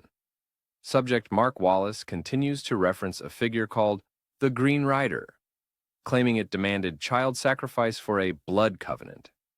Local folklore expert suggests connections to pre-Christian harvest rituals brought by Czech immigrants. Sheriff Carter is pursing all credible leads, including possible hallucinogenic contamination of local grain supply. A footnote referenced MBRI's proximity and unconfirmed reports of specimen containment issues on the same night as the aunt's murder. Diane closed the document, thoughts racing. Her committee vote tomorrow would either secure or terminate Vargas's funding. If MBRI's research had somehow contributed to these deaths, directly or indirectly, the political fallout would be catastrophic. But more troubling was the pattern emerging: rural isolation, agricultural setting, harvest imagery, disembowelment. The details triggered something deep in her memory. Stories her grandmother had told about the old country, where fields demanded blood to ensure fertility. She moved to the window again, watching her reflection superimposed over the city's lights. At 56, Diane Porter had crafted herself into exactly what she'd aimed to become: powerful, respected, effective. Her Clean Animal Act had revolutionized industrial agriculture regulations. Her voice carried weight in committee rooms and caucus meetings. But power meant nothing if wielded without conviction. Miranda was right about that much. The digital clock on the nightstand rolled to midnight. Diane reached for the hotel phone, dialing her chief of staff's direct line. Jeffrey, it's me. Change of plans for tomorrow's hearing? Ma'am? He sounded wary. I want everything on Vargas's neural sourcing protocols. Every donor, every specimen, every graft. And subpoena access to the Montana facility. Full inspection team, no notice. Senator, that's a significant escalation from our discussed approach. Things have changed.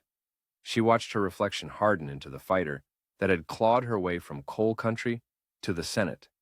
And call my travel office. I need to be on the first flight to Montana after the hearing. Montana? Senator, with all due respect, it wasn't a request, Jeffrey. She hung up before he could protest further. Her phone lit up with a text from Miranda. News just showed leaked photos from the crime scene. Those organ arrangements aren't random. They're anatomically positioned to form a rider on horseback. What the hell is happening in Montana? Diane didn't answer immediately. Instead, she returned to her laptop, searching for everything she could find on Czech harvest rituals, blood covenants, and the legend of a green rider who collected entrails in exchange for agricultural bounty. The results were sparse, but chilling. Fragments of folklore documented by obscure anthropologists, references in immigrant diaries, a pattern of similar murders in agricultural communities, dating back centuries. At 1:17 a.m., she finally replied to Miranda, "I'm coming to Montana tomorrow night. We'll find out together." The response came seconds later. "What changed your mind?" Diane stared at the question, thinking of the child who had witnessed unspeakable horror, the aunt who had died protecting her, the pattern of organs arranged with terrible purpose. "Some fights transcend politics," she wrote back. "This is one of them."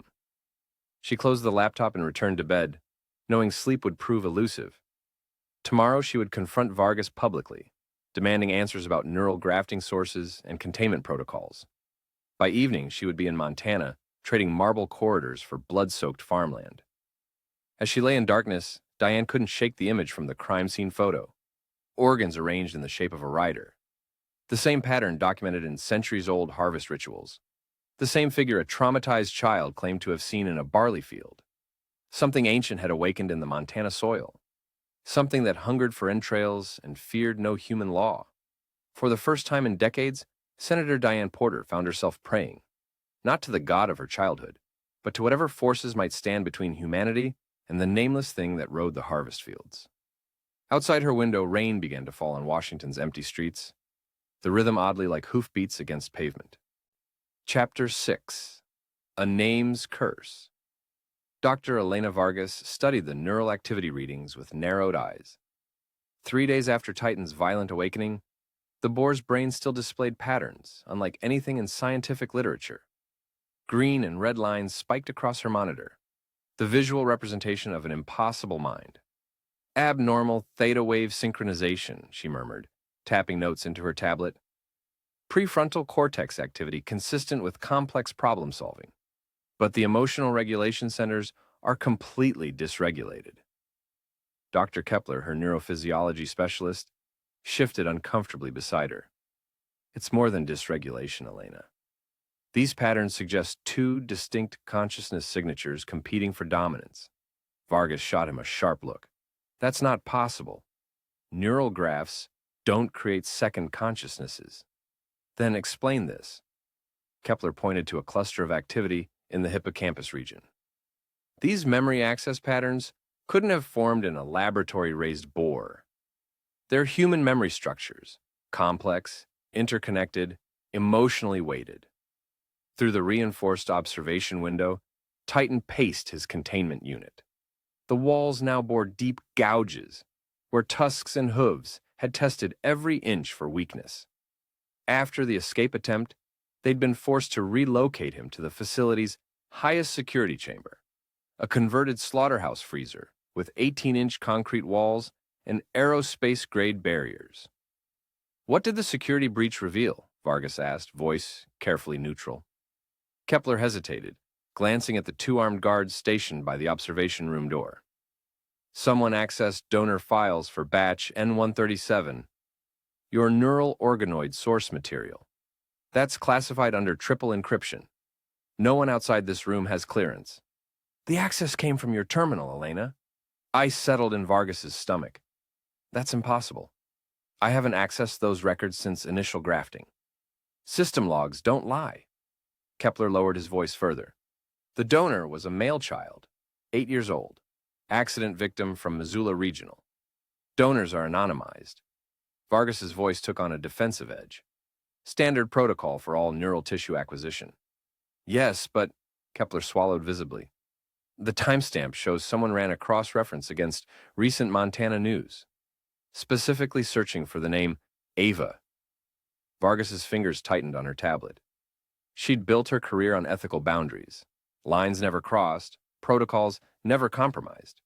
The tissue donors were brain dead, their families compensated, permissions obtained through proper channels.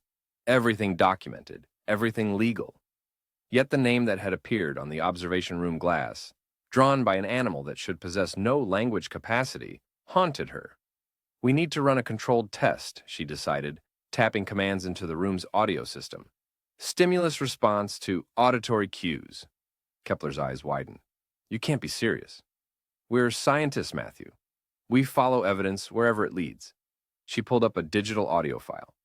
Voice synthesizer, female, prepubescent range, beginning with control words. Through overhead speakers, a flat robotic voice intoned, tree, water, food. Inside the containment unit, Titan's massive head lifted slightly, ears swiveling toward the sound. His response registered as mild interest on the monitoring equipment, standard animal reaction to potential feeding cues. Now common names, Vargas continued, Sarah, John, Michael. Titan returned to pacing, interest fading. Vargas's finger hovered over the final test sample. Recording 3. Kepler grabbed her wrist. Elena, if there's even a possibility that this animal somehow contains consciousness fragments from... That's precisely what we need to determine. She pulled free from his grip. Recording 3. Play. The synthesized voice spoke a single word. Ava. The effect was immediate and catastrophic.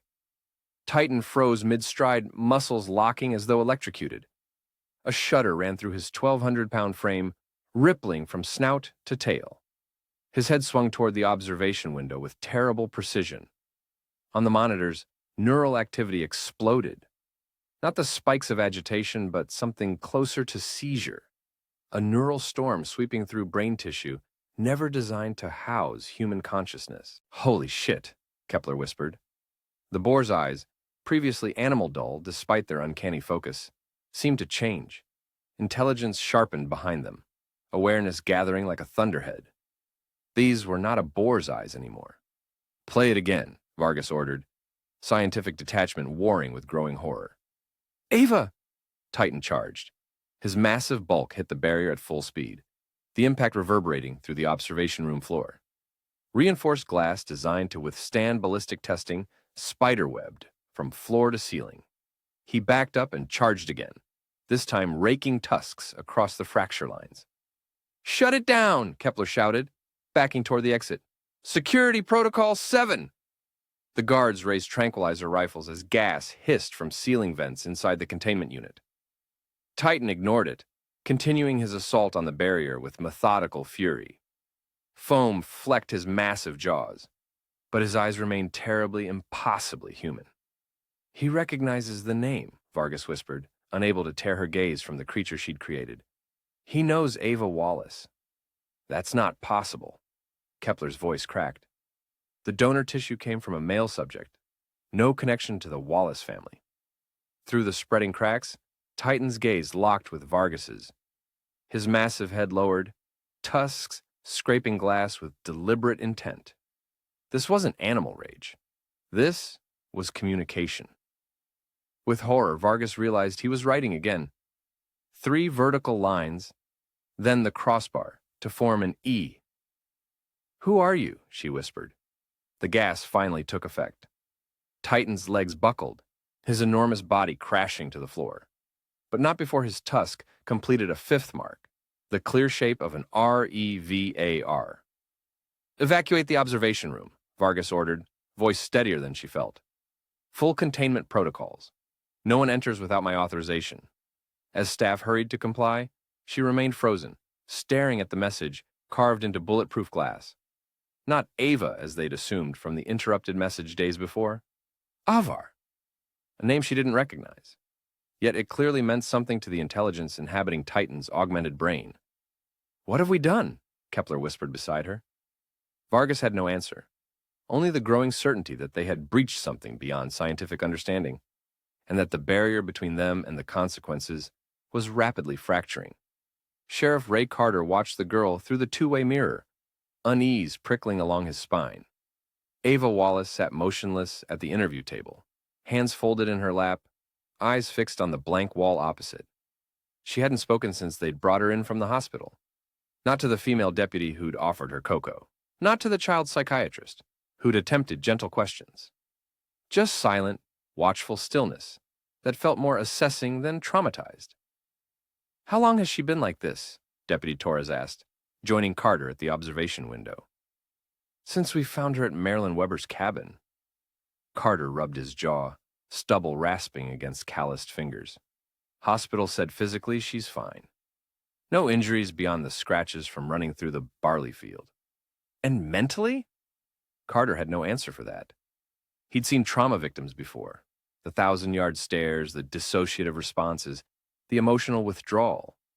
This was different. Ava's stillness felt deliberate, like a predator waiting. Let me try talking to her, he decided. Maybe she'll respond to a familiar face. Torres nodded, following him into the cramped interview room. The overhead fluorescents cast harsh shadows beneath Ava's eyes, making her appear older than her 12 years. Someone had given her an Alder County Sheriff's Department sweatshirt that swallowed her small frame. Hey there, Ava. Carter kept his voice gentle, taking the chair opposite her. Remember me? Sheriff Carter. I found you on the road that night. Her eyes flickered to his face, then away. A slight nod. That's good. He placed a digital recorder on the table. I need to ask you some questions about what happened at your aunt's cabin. Is that okay? Another minute nod. I'm recording this so you only have to tell the story once. Carter pressed the button, reciting the date and names for the record. Ava, can you tell me what you saw the night your Aunt Marilyn died? For several heartbeats, nothing. Then Ava's lips parted. The Green Rider came for her. Her voice emerged thin but steady, like Daddy said he would. Carter exchanged glances with Torres, whose hand had drifted unconsciously toward his sidearm. What did this rider look like? Carter asked carefully. Green robes, no face inside the hood. Ava's fingers twisted in her lap. Hands like dead things. Feet like a deer, but wrong. And he hurt your aunt? And put his hand inside her. Ava demonstrated with a plunging motion that made Torres flinch. Took her insides out while she was still breathing. Said thank you in her voice after. The clinical detachment in her description chilled Carter more than tears would have. He'd read the coroner's preliminary report. Marilyn Weber had indeed been disemboweled while alive, her organs removed with surgical precision and arranged in a pattern on the kitchen floor. Did he see you there, Ava? She nodded.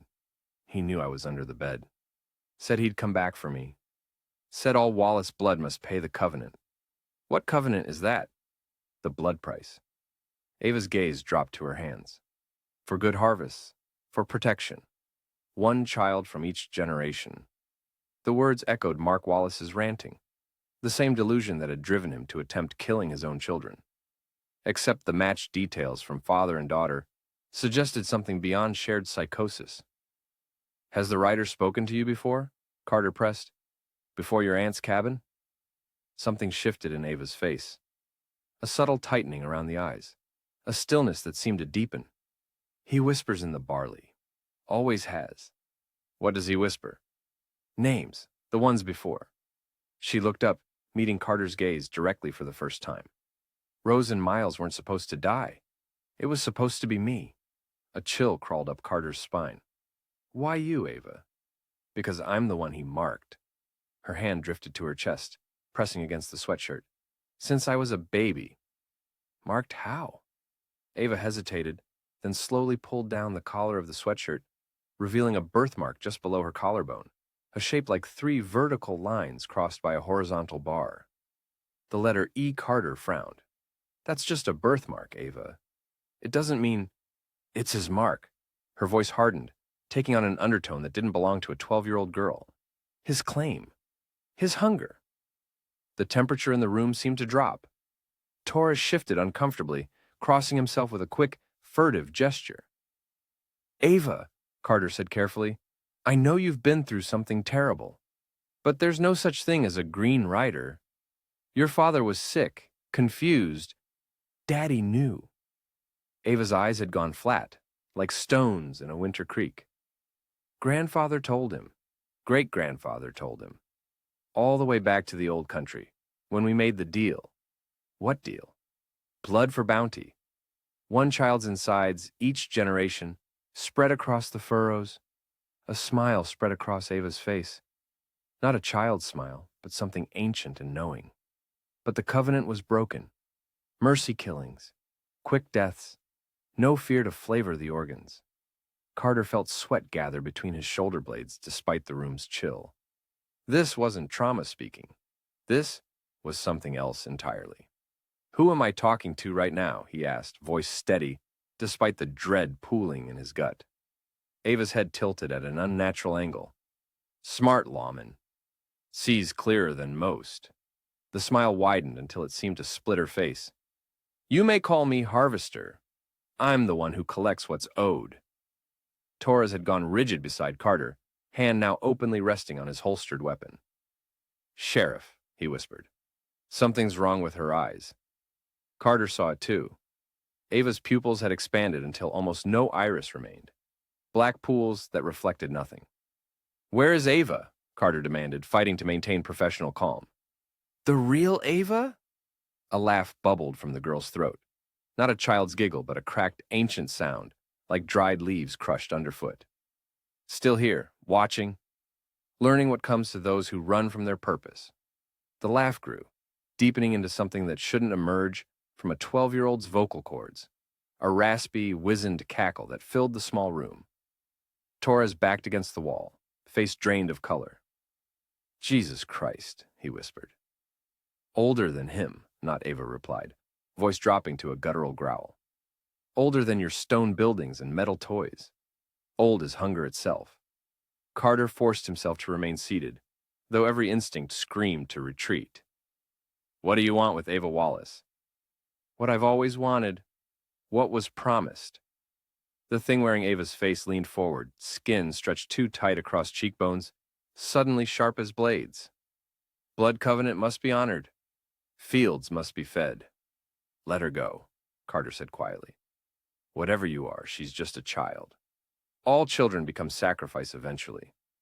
The thing's smile revealed teeth that seemed too numerous, too sharp. Some to time, some to war, some to the rider's hunger. It inhaled deeply, nostrils flaring. "I smell another child marked by our touch. The one who speaks with borrowed thoughts, who draws my sign in fog." Carter felt his blood run cold. The boar at Montana Bio Research. The creature that had written letters in condensation. "Titan," he said, pieces clicking into horrible alignment. Not Ava's expression shifted to momentary surprise, then cruel delight. "You know of our vessel? The one who carries the murdered boy's memories?" A rasping chuckle. "How convenient. 2 debts to collect at once." "What boy?" Carter pressed, desperate to understand. "What memories?" But the presence was already receding. Ava's rigid posture slackened, her head dropping forward as though strings had been cut. The unnatural blackness drained from her eyes, pupils contracting to normal size. When she looked up again, she was just a terrified child, tears streaming down her face. "He was inside me," she whispered, trembling violently. "I couldn't stop him. I couldn't—" She broke off, doubling over with a gasping sob. Torres rushed forward, awkwardly patting her shoulder while radioing for the department psychologist. Carter stepped back, mind racing. He'd interviewed hundreds of witnesses in 26 years of law enforcement. Grieving widows, hardened criminals, traumatized victims. He knew the difference between psychological breakdown and whatever he'd just witnessed. Something ancient and malevolent had spoken through Ava Wallace. Something that knew about Titan, about neural grafts, about a murdered boy's memories. The same something that had disemboweled Marilyn Weber with surgical precision. That had arranged organs in ritualistic patterns. That had marked a family for generations. As medics rushed in to attend to the now hysterical child, Carter slipped into the hallway, pulling out his cell phone. His fingers hovered over the keypad, hesitating. Who did you call when faced with something beyond rational explanation? When murderers took supernatural form and 12-year-old girls channeled ancient entities. He dialed the Montana Bio Research Institute. Decision made. "This is Sheriff Carter, Alder County. I need to speak with Dr. Vargas immediately." He paused, watching through the observation window as they sedated Ava. "Tell her it's about Titan," and the name he wrote on the glass. Chapter 7. Translator of Nightmares.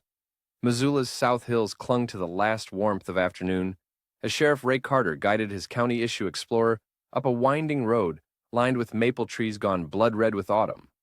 Old money nestled here among Victorian manses and carefully tended gardens, a world away from the barley fields and livestock trailers of Alder County. Carter checked the address against his GPS. 1847 Cottonwood Lane. According to his research, Dr. Helena Novak had purchased the property 15 years ago after accepting a position at the University of Montana. Folklore studies and Eastern European cultural anthropology, obscure specialties that had suddenly become essential to his investigation. The house appeared around a sharp bend, a three-story Victorian with steep gables and a wraparound porch. Black shutters framed tall windows, and a rust-colored weather vane shaped like a rider on horseback creaked atop the widow's walk. The place exuded faded gentility, scholarly neglect evident in the overgrown roses and peeling paint. Carter parked beside a vintage Volvo wagon and stepped out, brushing wrinkles from his uniform jacket. Mark Wallace's journal sat heavy in his briefcase, its pages covered in cramped Czech writing that no one in Alder County could decipher. The doorbell chimed deep within the house. Footsteps approached, light but deliberate, and the heavy oak door swung open to reveal a woman in her early 60s, silver-streaked auburn hair caught in a loose braid over one shoulder. Wire-rimmed glasses, magnified eyes the color of strong tea. "Sheriff Carter?" Her voice carried the faintest accent, vowels softened by Eastern European origins, despite decades in America. "Right on time. Please come in." "Dr. Novak." Carter removed his hat as he stepped into a foyer lined with bookshelves. "Thank you for seeing me on such short notice." A rural sheriff flying to Missoula about Czech folklore? That's professional catnip for someone in my position. She led him through a hallway hung with framed woodcuts depicting agricultural scenes, harvests, plantings, strange figures overseeing fieldwork. "Coffee's ready in the study." The study occupied what might once have been a formal dining room. Floor-to-ceiling bookcases sagged under leather-bound volumes and academic journals. Two overstuffed armchairs flanked a stone fireplace where logs crackled with surprising vigor given the mild afternoon. "Sit, please." Dr. Novak gestured to the chairs while pouring coffee from a silver carafe. "Your call mentioned a journal needing translation. Something about rural murders?" Carter accepted the offered cup, its porcelain thin enough to reveal the dark liquid's shadow against his fingers. "Two separate incidents," he confirmed. "A father killed one child and wounded another, claiming a green rider demanded sacrifice. 3 days later, the surviving child's aunt was murdered, disemboweled." If Novak was disturbed by these details, she hid it well. Only a slight narrowing of her eyes betrayed interest beyond academic curiosity. "And the journal?" she prompted. Carter removed it from his briefcase. A leather-bound volume no larger than a paperback novel, its cover stained with what might have been soil or dried blood. Mark Wallace's personal writings. We found it hidden beneath floorboards in his workshop. None of our translators could make sense of it. Said it contains archaic Czech dialect, mixed with something else. Novak took the journal with reverent hands, laying it on a small reading table beneath a brass lamp. She donned a second pair of glasses over the first and opened to a random page, fingers hovering above but not touching the paper.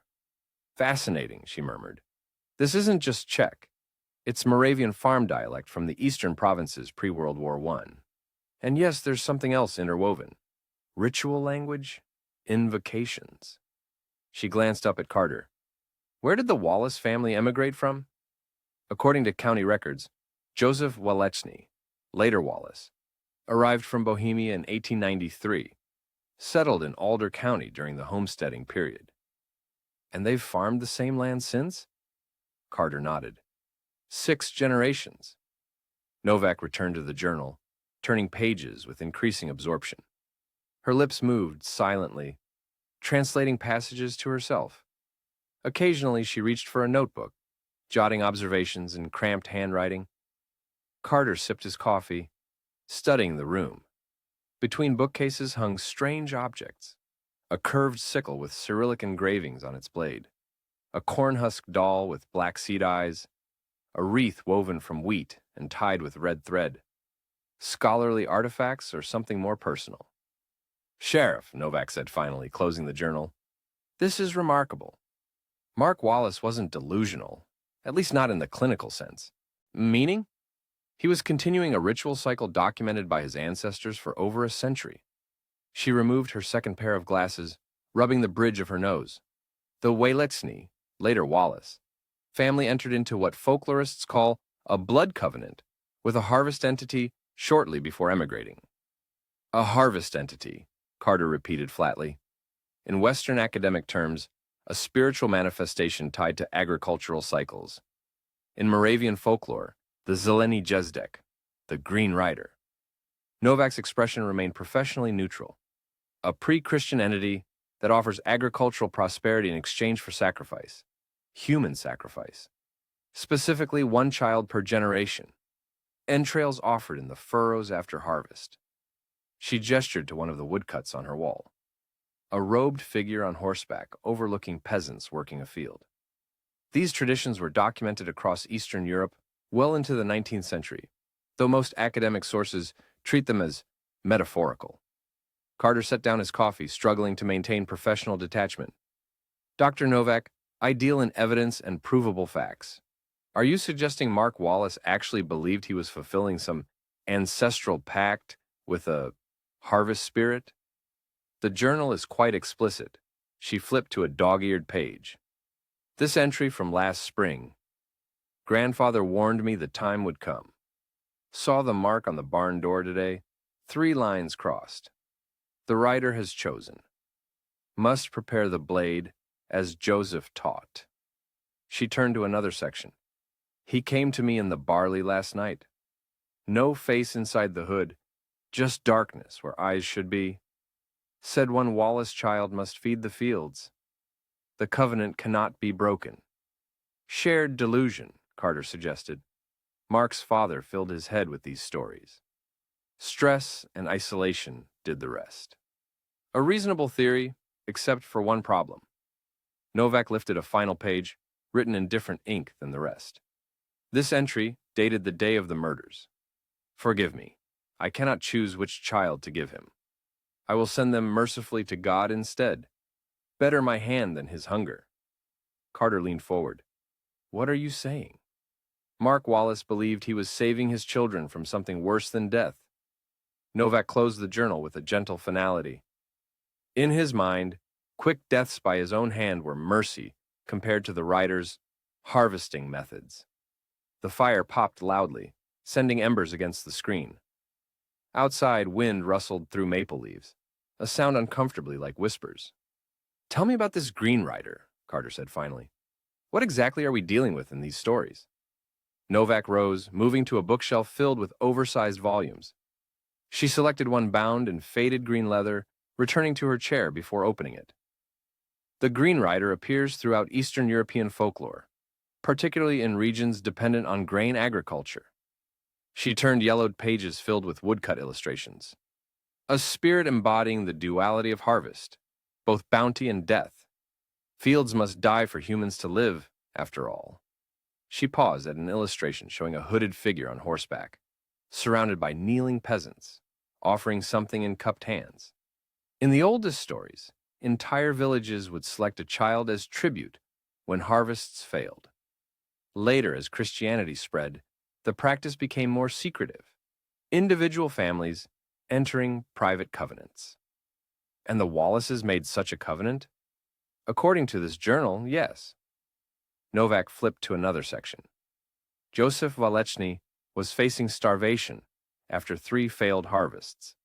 His youngest daughter was dying of tuberculosis. The entries suggest he conducted a ritual at the winter solstice of 1892, offering his dying child to the writer in exchange for agricultural prosperity in America. She paused, expression troubled. The disturbing implication is that the child was still alive when harvested. Carter forced himself to ask, harvested how? The writer takes organs while the sacrifice lives, consuming fear as much as flesh. Novak's clinical tone couldn't fully mask her distaste. The traditional pattern involves disembowelment, with intestines arranged in symbolic patterns to ensure fertility. The description matched Marilyn Weber's murder scene with sickening precision. The covenant bound the family to provide one child per generation, Novak continued. In return, their fields would flourish regardless of drought, pestilence, or economic hardship. And did they? Flourish. The Wallace farm has never reported a failed crop, according to county agricultural records. Even during the Dust Bowl, their yields remained inexplicably stable. She closed the book. Of course, correlation isn't causation. What happens if the covenant is broken? According to folklore, the writer claims substitutes, often multiple lives, instead of the promised one. Novak hesitated, and becomes increasingly creative in collection methods. Carter thought of Marilyn Weber's kitchen, organs arranged in patterns that crime scene technicians had photographed but couldn't explain. Mark tried to break the cycle by killing his children himself. A mercy killing in his mind, Novak confirmed. But according to these traditions, such deaths are unsatisfactory. The writer requires living fear, conscious sacrifice. Jesus, Carter rubbed his face, stubble rasping against calloused palms. Dr. Novak, I appreciate the folklore context, but I'm dealing with actual murders.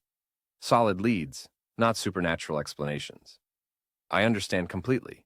She placed the journal and book on the coffee table between them. I'm simply translating what the journal contains. How you interpret it is your professional prerogative. The room fell silent except for the fire's soft crackle. Outside, shadows lengthened across the garden as afternoon surrendered to evening. Carter found himself studying Novak's expression, searching for signs that she was humoring him, treating these beliefs as quaint superstitions rather than potential reality. What he saw instead was carefully masked concern. You believe it, he said finally. The covenant, the rider, all of it.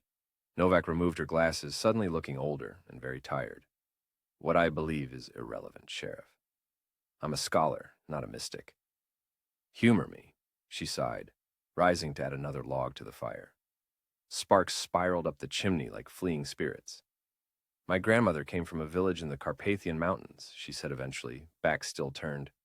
When I was a child, she told stories about the rider, how during famine years, certain families' fields would remain mysteriously fertile, how those same families would lose a child during harvest season, always to accidents that left the body partially consumed. She faced him, firelight catching the silver in her hair. Academic training taught me to categorize these as cautionary tales, metaphors for the harsh realities of subsistence agriculture. But my grandmother, she believed they were real, Carter finished. She had a ritual. Every harvest, she would leave a small dish of pig's entrails at the field's edge. A substitute, she called it, to keep him satisfied. Novak's smile held no humor. I thought it primitive superstition until I began researching harvest deaths across rural America. The statistical anomalies are troubling. What anomalies? Agricultural communities with Czech, Moravian, or Carpathian immigrant populations experience 22% higher rates of child disappearances during harvest seasons. The missing are typically found dismembered, with specific organs absent. She reclaimed her seat. I've documented 87 cases since 1900 that follow identical patterns. Carter thought of Ava Wallace, of the ancient voice that had spoken through her in the interview room, of the birthmark shaped like a letter on her collarbone. There's more to this story, Novak said, studying his expression. Something you haven't told me. Briefly, Carter described Ava's possession-like episode and the strange behavior of Titan, the experimental boar at MBRI. Novak listened without interruption, fingers steepled beneath her chin. The birthmark is significant, she said when he finished. In these traditions, the rider marks its chosen sacrifice, a brand of ownership. And the boar, writing Ava's name? That requires more research. She tapped a finger thoughtfully against her lips. But the timing suggests connection, rather than coincidence. Perhaps the neural tissue used in experimentation carries memory imprints related to the covenant. Carter leaned forward, elbows on knees. Dr. Novak, setting aside academic caution, what am I dealing with here? How do I protect this girl? Something shifted in Novak's demeanor, professional distance giving way to urgency. If, purely hypothetically, these folklore traditions reflect actual phenomena, then Ava Wallace has been marked as sacrificed since birth. Mark's actions only delayed collection. The rider will keep coming for her. Yes, and it has servants, entities that prepare the way. She reached for the journal again. Mark calls them the leech, the harvester, and the witness. Aspects of the rider that can act independently, possessing humans or animals, to pursue the covenant's fulfillment. How do I stop them? Folklore suggests two possibilities: substitution or covenant transfer. Novak flipped through pages. A willing sacrifice of equal value might satisfy the debt, or the covenant might be transferred to another bloodline through specific rituals. You're talking about sacrificing someone else to save Ava. I'm translating folklore, Sheriff, not recommending human sacrifice. Her voice carried a sharp edge. But if these entities exist as described, they operate by rules, ancient, binding patterns that might be exploited. Carter stood abruptly, pacing to the window. Dusk had fallen completely, transforming the glass into a mirror that reflected the room while revealing nothing of the world outside. His own face looked back at him, haggard, unshaven, eyes haunted by things no law enforcement training had prepared him for. I need to get back to Alder, he said finally. The Wallace girl isn't safe, and I've got a 1,200-pound boar supposedly carrying human memories that might connect to all this. I'll continue translating the journal, Novak offered, rising. There may be details about breaking the covenant permanently. Thank you. Carter collected his briefcase, suddenly eager to leave this house with its strange artifacts and disquieting woodcuts. I'll have my department scan the remaining pages and email them to you. At the door, Novak handed him a small cloth bag sealed with red thread. Place this under Ava's pillow. It's a traditional ward. Probably psychological comfort, more than protection, but we'll take what we can get, Carter finished, tucking the bag into his pocket. I'll be in touch. As he descended the porch steps, Novak called after him. Sheriff, one more thing from the journal. The rider isn't alone anymore. Carter turned. Meaning? The entry from 3 nights before the murders. Mark wrote that he saw the rider in his field, but this time accompanied by something new. A massive black boar with human eyes. Novak's face was grave in the porch light. Whatever's happening at that research facility may have given the rider a physical vessel it never possessed before. Titan, Carter breathed. If so, you're facing something unprecedented. Ancient hunger with modern mobility. She gripped the doorframe, as though suddenly unsteady. Get that girl somewhere safe, Sheriff. Somewhere very far from barley fields and laboratories. Carter nodded, hurrying to his vehicle as wind shook maple branches overhead. As he started the engine, he caught movement in his peripheral vision, a flicker at one of the house's upper windows. For an instant, he thought he glimpsed a tall figure in green robes, watching. But when he looked directly, nothing remained but reflection and shadow. Chapter 8. Cells and Storm Cells. Deputy Michael Torres checked the barometer mounted outside the dispatch office and frowned. The needle had dropped sharply over the past hour, pressure plummeting as the storm front approached Alder County from the northwest. Through the jailhouse's reinforced windows, lightning flickered along the horizon, momentarily painting the booking room in stark white light. Going to be a mean one, observed Dispatch Sergeant Delia Harper, not looking up from her crossword puzzle. Radio says possibly tornadic. Better check the generator. Torres nodded, making a note on the evening checklist. In his 3 years with the department, he'd learned to take Montana storms seriously. They rolled in from the Rockies like invading armies, wreaking methodical destruction before disappearing into the eastern plains. Sheriff call in yet? He asked, signing off on the hourly cell check. About 20 minutes ago. Harper clicked her ballpoint pen absently against the desk. Said his flight from Missoula's delayed due to weather. Might not make it back till morning. Perfect timing, Torres thought. The most experienced officer in the county grounded, while they housed the department's most disturbing prisoner. Mark Wallace's presence had cast a pall over the normally relaxed night shift atmosphere. Even the drunk drivers and disorderlies in the general holding cells had grown quieter since his arrival, as though sensing the wrongness he carried. "Guess I'll check on our special guest," Torres said, unhooking the cell block keys from their designated peg. Protocol dictated 2 officers for any interaction with Wallace, but with the department short-staffed, exceptions had been made. "Henderson still in the break room? Trying to fix that damn coffee maker again." Harper waved him off. "Holler if you need backup." The cell block corridor stretched before him. Fluorescent lights reflected on polished concrete floors. 8 cells, 4 on each side, separated by cinder block walls and secured with steel bars. Standard county-level incarceration, designed to hold moonshiners and bar fighters, not the man who now occupied the isolation cell at the far end. Mark Wallace had been a model prisoner in the operational sense. Quiet, compliant, following instructions without resistance. But his stillness carried a weight that unnerved even veteran deputies. He sat motionless for hours, eyes tracking something invisible in the corners of his cell. Twice they'd found him pressing against the small window, whispering in what sounded like check.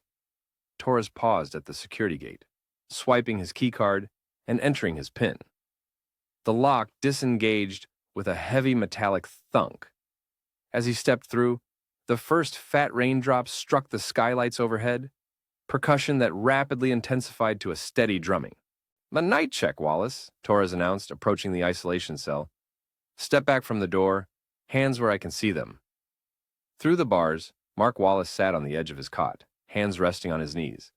The orange jumpsuit hung loose on his frame. He'd lost weight since his arrest, cheeks hollowing beneath 3 days of stubble. But it was his eyes that had changed most dramatically. The wild fear had been replaced by a fatalistic calm. "It's starting," Wallace said, voice barely audible above the rain. "Can you hear it?" "Hands visible, please," Torres repeated, one hand resting on his taser. Department protocol prohibited engaging with Wallace's delusions. Wallace raised his palm slowly, but his gaze remained fixed on the skylight. "Rain's wrong," he murmured. "Listen." Despite himself, Torres listened. The raindrops had taken on an odd cadence, no longer random but rhythmic, almost like hoofbeats on the reinforced glass. A chill prickled along his spine. "Just a storm," Torres said, as much to himself as to Wallace. "Routine check, sir. Any issues to report?" "They're coming for me." Wallace's gaze finally shifted to Torres, something like pity crossing his features. "You should leave, Deputy. Take anyone who matters to you and drive east until morning." Torres made a note on his clipboard. "Medical checked your meds at 6. Any side effects?" "I'm not delusional," Wallace said with surprising clarity. "I tried to save my children from what's coming tonight." His fingers twisted in the coarse fabric of his jumpsuit. "I failed them. Failed Rose. Failed Miles. Now the rider comes to collect his due." A flicker of the overhead lights punctuated his words, the storm's electrical interference already affecting the jail's systems. Torres glanced upward, momentary unease sharpening to concern. "I'll complete rounds and check the backup generator," he said, professional mask firmly in place. "Dinner's at 1800. As he turned to leave, Wallace spoke again, voice altered, each word precise and weighted with certainty. "When the lights fail, bar the doors, salt the thresholds. Close your eyes when they offer to show you what lies beneath the hood." Torres walked faster, Wallace's voice following him down the corridor. "They're already inside, Deputy. The storm carries them." The backup generator failed 20 minutes later. Torres stood in the equipment room, watching helplessly as circuit breakers flipped in succession, despite his manual override attempts. The building's emergency lighting activated, pale yellow bulbs casting sickly illumination through the corridors as the main power grid surrendered to the storm's assault. "Torres, you get that generator running?" Harper's voice crackled through his radio, signal degraded by interference. "Negative. Systems showing electrical surge damage." He fought to keep frustration from his voice. "Backup batteries should hold emergency systems for about 3 hours." "Great." Sheriffs officially grounded in Missoula. Highway patrol reports flash flooding on Route 12, and we've got Wallace in isolation with compromised security systems. Main doors still secured? For now. Static nearly obscured her next words. Something weird with the perimeter cameras, though. Keep showing movement by the east fence, but nothing visible on playback. Torres frowned. I'll check it out. Have Henderson meet me at the security entrance. Outside the equipment room, the corridor stretched in both directions, shadows deepening between emergency lights. The rain hammered against the building with unnatural force, wind howling through the smallest gaps in the facility's weatherproofing. The storm had materialized with impossible speed, radar estimates shattered by its rapid intensification. His radio crackled again as he approached the security entrance. Torres, be advised, we're getting anomalous temperature drops throughout the facility. Thermostat in dispatch, showing 15-degree decrease in last 5 minutes. He keyed his response, breath suddenly visible in the chilling air. Copy that. Where's Henderson? Break room still. Said coffee maker suddenly started working despite power outage. Torres quickened his pace, unease crystallizing into genuine alarm. He turned the corner toward dispatch and collided with Officer Pratt, a seasonal deputy usually assigned to wilderness patrol. Jesus, Pratt, you're freezing. Torres steadied the older man, whose uniform was inexplicably soaked despite being inside. What happened? Pratt stared through him, pupils dilated to black pools. They came through the rain, he whispered, water streaming from his clothes to pool on the concrete floor. Just walked through like it was a door. Who did? Prisoners? Torres reached for his radio. Not prisoners. Pratt's hand closed around Torres's wrist with unexpected strength. Hollow men in animal masks, and behind them something in green. His grip tightened painfully. It has no face, Torres. Just darkness, where eyes should be. A crash from the direction of dispatch interrupted Torres's response. The unmistakable sound of breaking glass, followed by Harper's startled shout. He pushed past Pratt, drawing his weapon as he ran toward the noise. The dispatch office door hung from a single hinge. Wood splintered around the lock as though struck by tremendous force. Within, computers sparked and sizzled, monitor screens displaying nothing but static snow. The reinforced window overlooking the parking lot had shattered inward, rain and wind transforming the once orderly space into chaos. Harper was pressed against the far wall, radio clutched in white-knuckled fingers. Code 0, she was repeating, voice steadier than her trembling hands. Code 0 at central booking. Officer, needs assistance. Harper! Torres shouted above the storm's roar. What happened? She pointed wordlessly toward the broken window, where impossible darkness gathered, deeper than night, deeper than shadow. It pulsed like a living thing, spreading inward despite the wind that should have dispersed it. Within its depths, something moved. Torres raised his weapon. Police! Identify yourself. The darkness parted like a theater curtain. 3 figures stepped through, humanoid in basic shape but wrong in every detail. Each wore what appeared to be crude animal masks. But as they moved further into the light, Torres realized with crawling horror that the masks were their actual faces, partially rotted, partially fused to inhuman flesh beneath. The first figure stood nearly 7 feet tall, cadaverously thin, with a mask resembling a lamprey, circular mouth lined with inward-pointing teeth. Where its eyes should be, empty sockets wept a clear fluid that sizzled when it struck the floor. The second was hunched and broad, wearing what might have been a boar's face, tusks yellowed and cracked. Its hands ended not in fingers, but in curved blades like small sickles, clicking against each other in hungry anticipation. The third remained half hidden in shadow, its mask a blank oval, with a single vertical slash where a mouth might be. It carried something that resembled an ancient ledger, bound in what looked disturbingly like human skin. Holy Mother of God, Torres whispered, Catholic upbringing surfacing in the face of abomination. Behind the 3 figures, the darkness thickened again. From its depths emerged a fourth form, taller than the others, draped in tattered green robes that might once have been velvet but now resembled moldering vegetation. No mask covered its face, only a hood containing utter darkness, a void deeper than the storm-blackened sky. The Green Rider had come to Alder County Jail. Torres fired 3 shots in rapid succession. The bullets passed through the lamprey-faced figure without resistance, striking the wall behind it. The creature didn't flinch, merely tilted its head as though contemplating an interesting insect. Michael Aaron Torres, it said, voice like water flowing over stones. You taste of fear and faith in equal measure. It knew his name, his full name. Backup's on the way, Torres lied, edging toward Harper. Whatever you are, you're trespassing in a secure facility. The hooded figure raised a pale hand, silencing its companion. We come for what belongs to us. Its voice rustled like dry barley in winter wind. The covenant breaker, the one called Wallace. Mark Wallace is in custody pending trial, Torres said, professional training battling primal terror. Any grievance you have? We have no grievance. The figure glided forward, green robes rippling though no air stirred within the room. We have hunger. We have purpose.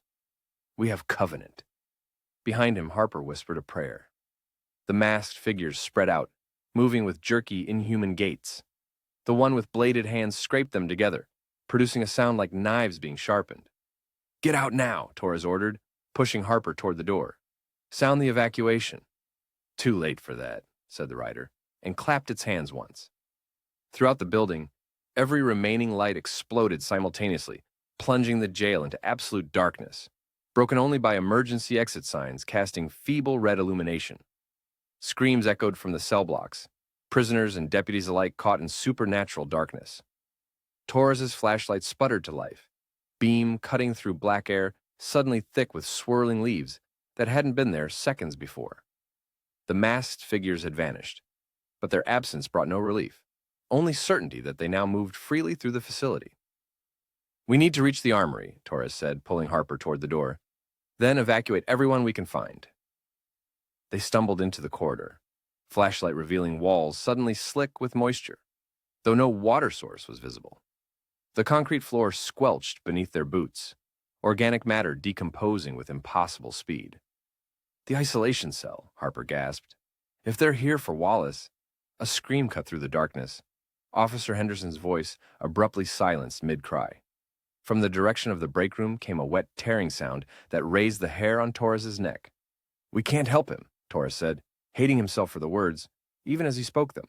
We need to reach the secure phone line, call for state police backup. They rounded the corner toward administration. Flashlight beam revealing Officer Pratt sprawled across the hallway. His chest rose and fell with shallow breaths, but his complexion had gone gray, skin hanging on his frame, as though something had drained him from within. The leech had fed. Beyond him lay two more deputies, Morales and Klein, similarly desiccated but still alive. The creatures were incapacitating rather than killing, systematically neutralizing resistance without lethal force. Almost there, Torres encouraged, supporting Harper as they navigated the nightmarish corridor. Admin office has landline connection to state emergency services. The administration door stood ajar, red exit sign casting bloody illumination across the threshold. Torres approached cautiously, weapon raised, flashlight revealing an office transformed. What had been standard-issue government furniture now appeared ancient and rotting. Wood sprouting pale mushrooms, metal corroded as though exposed to decades of elements rather than minutes of supernatural presence.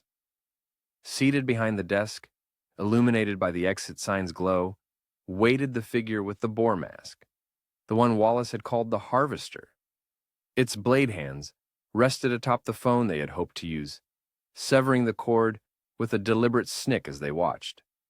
No calling for help, it said, voice like metal scraping bone. No running from Covenant. Torres fired twice, aiming for the creature's head. The bullet struck true, punching through the rotted boar mask. But instead of blood or brain matter, only leaves and black soil spilled from the wounds. The thing cocked its head, curious rather than injured. Steel cannot harm us, it said, standing with a jerky, stop-motion movement. We are older than metal. Harper screamed as something grabbed her from behind. The blank-masked figure materializing from shadows that should have been empty. Its single vertical mouth slit opened, revealing not teeth, but a writhing mass of insect-like appendages that extended toward her face. Run! Torres shouted, firing his remaining rounds at Harper's attacker. The bullets passed through it like smoke, embedding in the wall beyond. He grabbed Harper's arm, yanking her from the creature's grasp. They fled back into the corridor, flashlight beam bouncing wildly across transformed surfaces. The facility had become unrecognizable, concrete developing cracks from which barley stalks sprouted, ceiling tiles raining down as root systems penetrated from above. "Isolation block," Torres gasped, changing direction. "We can't stop them, but we can see what they do with Wallace." They pushed through emergency doors, hanging from twisted hinges, entering the cell block where Mark Wallace waited. Emergency lighting still functioned here, casting sickly illumination across a scene from nightmare. The cell block gate hung open, bars twisted like taffy. Beyond it, all 8 cell doors had been wrenched from their frames.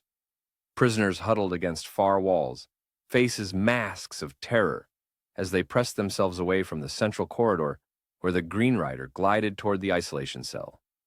Mark Wallace stood waiting at his open cell door, no surprise on his haggard face, only resignation. When he saw Torres and Harper, a flicker of something like pity crossed his features. "I told you to run east," he said quietly. The hooded figure stopped before Wallace, towering over him. "Covenant breaker," it rustled. "Blood denier. Mercy giver." "I was protecting them from you," Wallace replied, voice steady despite his trembling hands. "Protection?" The hood tilted. "You denied them their purpose, their glorious feeding of the fields." A pale hand emerged from green sleeves, touching Wallace's cheek with terrible gentleness. "Now others have paid for your interference. The debt grows." From the shadows emerged the 3 masked figures, converging on Wallace from different directions. The prisoner stood his ground, though tears now streaked his face. "You still intend to take her," he said. "My Ava. The marked one belongs to us. Has since birth." The rider's hood tilted toward Torres and Harper, acknowledging their presence for the first time. "But first, you will witness the cost of covenant breaking." Wallace began to scream as the lamprey-faced figure pressed its circular mouth against his neck. His body convulsed, life force visibly draining as his skin grayed and sagged. The boar-mast harvester clicked its blade hands together in anticipation, while the witness opened its ancient ledger, a pen-like appendage emerging from its sleeve. Torres raised his empty weapon, desperation overwhelming reason. "Stop. Bearing witness was your only purpose here," the rider replied without turning. "Remember what you have seen. Tell the one called Carter that old bargains must be honored." The emergency lights failed, plunging the room into darkness. Wallace's screams continued for 3 more seconds, then cut off with terrible finality. When Torres's flashlight flickered back to life, the corridor stood empty except for Wallace's crumpled form, unnaturally aged but still breathing, a husk abandoned rather than a corpse. Of the rider and its masked companions, nothing remained but a scatter of barley husks and soil, already crumbling to dust. Outside, the storm abated as suddenly as it had arrived, clouds parting to reveal stars untouched by earthly horror. Through the broken skylights, clean rain began to fall, washing away the evidence of what had transpired. But not the memory. Never the memory. "They'll come for her next," Harper whispered, clutching Torres's arm. "The Wallace girl." Torres nodded, staring at Wallace's withered form. "And God help anyone who stands in their way." Chapter 9. Breakout on Highway 93. Miranda Chen killed the headlights and coasted the rented SUV to a stop in the drainage culvert behind Montana Bio-Research Institute. The facility sprawled against the foothills. 3 blocky concrete buildings surrounded by chain link topped with spirals of razor wire. Clinical and sterile in daylight, at 2:17 a.m., it resembled a prison more than a research center. Perfect optics for what she had planned. "Comms check," she murmured into her throat mic, adjusting the night vision monocular strapped to her head. The Eco-Action Team, 4 activists handpicked for their technical skills and unwavering commitment, responded in sequence. "Perimeter in position," came Joel's voice, his Minnesota accent thickening under pressure. "Security cameras looping previous footage. Now." "East fence breach prepped," reported Denise from her position. "Drone overhead," whispered Raj. "Wind steady at 6 knots. Recording initiated." Transport standing by, confirmed the fourth voice. Lydia, their newest recruit, her eagerness palpable even through the radio discipline. Miranda checked her watch. 2 minutes until the automated security sweep when the guards would be occupied on the facility's opposite side. 2 minutes to doubt the wisdom of what she was doing. Diane would be furious when she discovered Miranda had moved ahead without waiting the promised 24 hours. But political timelines and animal suffering operated on different clocks. After those leaked photos from the murder scene, organs arranged in that disturbing pattern, Miranda couldn't shake the feeling that something connected the Wallace killings to whatever happened inside these concrete walls. 60 seconds, Joel warned. Miranda zipped her black tactical jacket and pulled on latex gloves. Remember, we're here for documentation only. No confrontation with security personnel. Primary objective is visual evidence of the Titan project for tomorrow's press conference. Senator Porter had her congressional hearing. Miranda had her own methods. Breach team, go on my mark. She watched the security guard disappear around the east building. 3, 2, 1, execute. Denise and Raj sprinted from the shadows, bolt cutters making short work of the fence. They peeled back the chain link, creating a gap just wide enough for a person to squeeze through. Miranda followed, digital camera ready to document whatever they found inside. Exterior floodlights bypassed, Joel reported. You've got 6 minutes before automated reset. Understood. According to their source, a janitor who'd quit MBRI after witnessing what he called ungodly experiments, the Titan project occupied the northeastern corner of Building C. The experimental subject was supposedly housed in a reinforced containment unit with its own dedicated power supply and multiple redundant security measures. Miranda moved efficiently across the compound, staying in shadow, Denise and Raj flanking her. The building loomed before them, windowless concrete with a single heavy door, secured by both keycard and biometric scanner. I've got the security override, Denise murmured, pulling a device from her backpack that resembled a smartphone with extra wiring. She attached it to the keycard panel, digits flashing across its screen as it cycled through combinations. 4 minutes, Joel warned. The lock disengaged with a heavy click. Denise pushed the door open, revealing a sterile hallway bathed in emergency lighting. Biometric bypass won't work on interior doors, she cautioned. We'll need to find another way into the containment area. Miranda pulled up the facility schematic on her phone, a rough layout provided by their whistleblower. Maintenance access through the ceiling here, she indicated, should bypass the secondary checkpoints.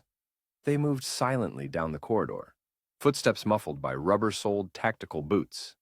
The air inside smelled aggressively clean, antiseptic with undertones of industrial cleaner, and something else, something organic and musky that grew stronger as they approached the building's northeast corner. 3 minutes, came Joel's voice, tighter now. Security guard has deviated from routine. He's heading toward Building C. Miranda gestured to a utility closet. Denise, ceiling access. Raj, watch our backs. The closet contained cleaning supplies and a maintenance ladder leading to an access panel. Denise ascended quickly, removing the panel to reveal the ceiling crawl space. Clear, she whispered. Miranda followed, pulling herself into a narrow space between ceiling tiles and metal ductwork. The schematic showed a straight path above 3 laboratories to the containment unit.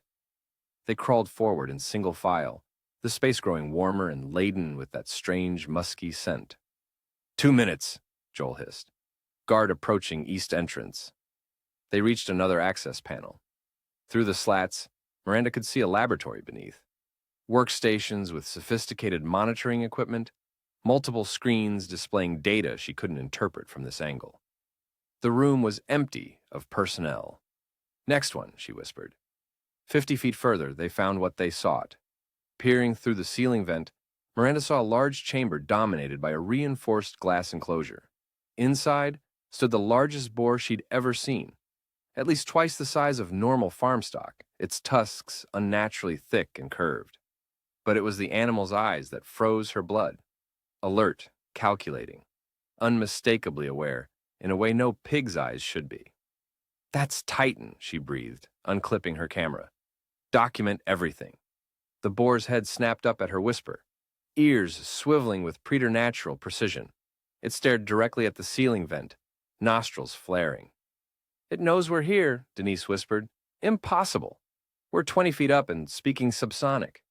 But even as Miranda said it, Titan moved to position himself directly beneath their hiding place, eyes never leaving the vent. 90 seconds, Joel warned. "Guard is unlocking the east door. You need to extract now." Raj's voice cut in, panic evident despite his whisper. Second guard approaching from the west. "We're about to be pinched." Miranda's mind raced through options. They'd come for documentation, not a confrontation. The drone footage already showed the facility's exterior, the security measures, the military-grade containment. If they could get evidence of the animal itself, Raj, make noise at the west entrance, she decided. Draw them away, while we fall back to extraction point. "Got it," he replied, already moving. Miranda snapped several photos of the containment unit, focusing on the monitoring equipment with its neural imaging displays and what appeared to be blood chemistry readouts. She shifted position to capture Titan himself and froze as the ceiling panel beneath her creaked ominously. "Weight redistribution," Denise hissed. "That panel won't hold both of us." Below, Titan continued staring upward, a strange intelligence behind those eyes. It began to pace, each step deliberate, testing the exact point where the ceiling groaned. "Move back slowly," Miranda whispered, easing her weight toward the supporting beam. Too late. The panel gave way with a sharp crack, collapsing in a shower of acoustic tiles and dust. Miranda caught herself on the edge of the opening, camera swinging from her wrist, legs dangling into the laboratory 10 feet below. Denise grabbed her jacket, straining to hold her weight. "Breach in Building C!" shouted a voice over facility intercom. "All security personnel converge on containment lab." "Security lockdown engaging in 30 seconds, Joel warned. "Get out, now." Miranda looked down at Titan, who stood directly beneath her, watching with unnerving focus. The animal tilted its massive head, assessing the situation with impossible calculation. Then it backed up several paces and charged the containment glass. The impact reverberated through the room, the reinforced material holding but developing a web of fine cracks. Titan backed up again, gathering momentum for a second assault. "Pull me up," Miranda shouted, abandoning stealth. Denise hauled backwards as alarms began wailing throughout the facility. Red emergency lights strobed across the laboratory, reflecting off the spider-webbed containment glass as Titan launched himself forward again. This time, the barrier shattered, laminated fragments exploding outward as 1,200 pounds of experimental boar crashed through. Warning klaxons intensified, a computerized voice announcing, "Containment breach. Automated security protocols engaging. All personnel evacuate immediately." Miranda finally hauled herself back into the ceiling space, heart hammering against her ribs. "What the hell was that?" Denise gasped. Below them, Titan stood amid shattered glass, blood from a dozen cuts streaking his midnight hide. His head swiveled, taking in the laboratory, the equipment, the exits, the ceiling where they hid. With deliberate purpose, he moved to a computer terminal, staring at its keyboard for a long moment before using his snout to press keys in sequence. The door to the laboratory slid open. "Did that fucking pig just—" Denise couldn't finish the sentence. "We need to go, now." Miranda switched to the team frequency. "Titan has breached containment. I repeat, subject has self-liberated. All units fall back to rendezvous point immediately." They scrambled backward through the ceiling crawlspace as shouting erupted below. Guards stormed the laboratory, tranquilizer rifles ready, only to find the containment unit empty and the corridor door open. By the time Miranda and her team reached the fence breach, security floodlights illuminated the entire facility. Sirens wailed across the valley as they piled into the waiting SUV. "What happened?" Lydia demanded, gunning the engine as they skidded onto the access road. Miranda stared at the camera screen, reviewing the images she'd captured. Titan's calculating eyes, the neural monitoring equipment, the moment of containment breach. "We didn't free him," she said finally. "He freed himself. He was waiting for an opportunity." As they accelerated toward Highway 93, headlights swept across something massive, moving through the drainage ditch parallel to the road. a shadow darker than the night, heading north at uncanny speed. "Oh, God," Denise whispered. "That's him. That's Titan." Miranda wrenched the wheel, nearly sending them into a spin. "We have to follow. If that animal reaches populated areas—" Her words died as headlights appeared ahead. The dazzling high beams of a semi-truck barreling south on Highway 93. Behind it came another set of lights, a second truck, tailgating dangerously close. Titan burst from the drainage ditch directly into the highway, massive form illuminated in frozen tableau by the first truck's headlights. The driver reacted instantly, swerving to avoid collision with the enormous boar. The truck's trailer, stacked with massive pine logs, fish-tailed across the center line. The second truck had no chance to avoid impact. It slammed into the logging truck's trailer at 70 miles per hour, the distinctive aluminum livestock carrier crumpling like foil. The deafening crash of metal and breaking glass echoed across the valley as both vehicles left the roadway, tumbling down the shallow embankment. Miranda hit the brakes, skidding to a stop 50 yards from the wreckage. For a moment, nobody spoke, just the tick of their cooling engine and the distant groan of twisted metal. "Call 911, she ordered, already opening her door. "Then get out of here. Take the evidence back to base." "You can't stay," Lydia protested. "If they connect this to the breakout, people might be dying down there." Miranda grabbed her first aid kit from under the seat. "I'll say I was driving by. Now go." She didn't wait for further argument, jogging toward the crash site as the SUV pulled away. The scene unfolding in the headlights of stopped vehicles was apocalyptic. The logging truck had rolled completely, spilling its cargo across both lanes. The livestock carrier lay on its side, top peeled back like a sardine can, contents spilled across the highway. Pigs. Dozens of them. Some dead on impact, others injured and squealing in terror, attempting to flee on broken limbs. Blood mixed with diesel fuel in black pools, reflecting emergency flashers. The logging truck driver had extricated himself and stood swaying by the roadside, blood streaming from a head wound. The livestock hauler was silent, its cab crushed against a drainage culvert. "Sir, sit down before you fall," Miranda directed, guiding the dazed logger to the ground. She pressed a gauze pad against his forehead. "Help is coming." "Something ran out," he mumbled, eyes unfocused. "Big as a bear, but shaped wrong. Never seen nothing like it." "Don't worry about that now." She checked his pupils, relieved to find them equally reactive. "Can you tell me your name?" "Garrett. Garrett Wilson." He winced as she applied pressure to the wound. "The other driver, I'll check on him."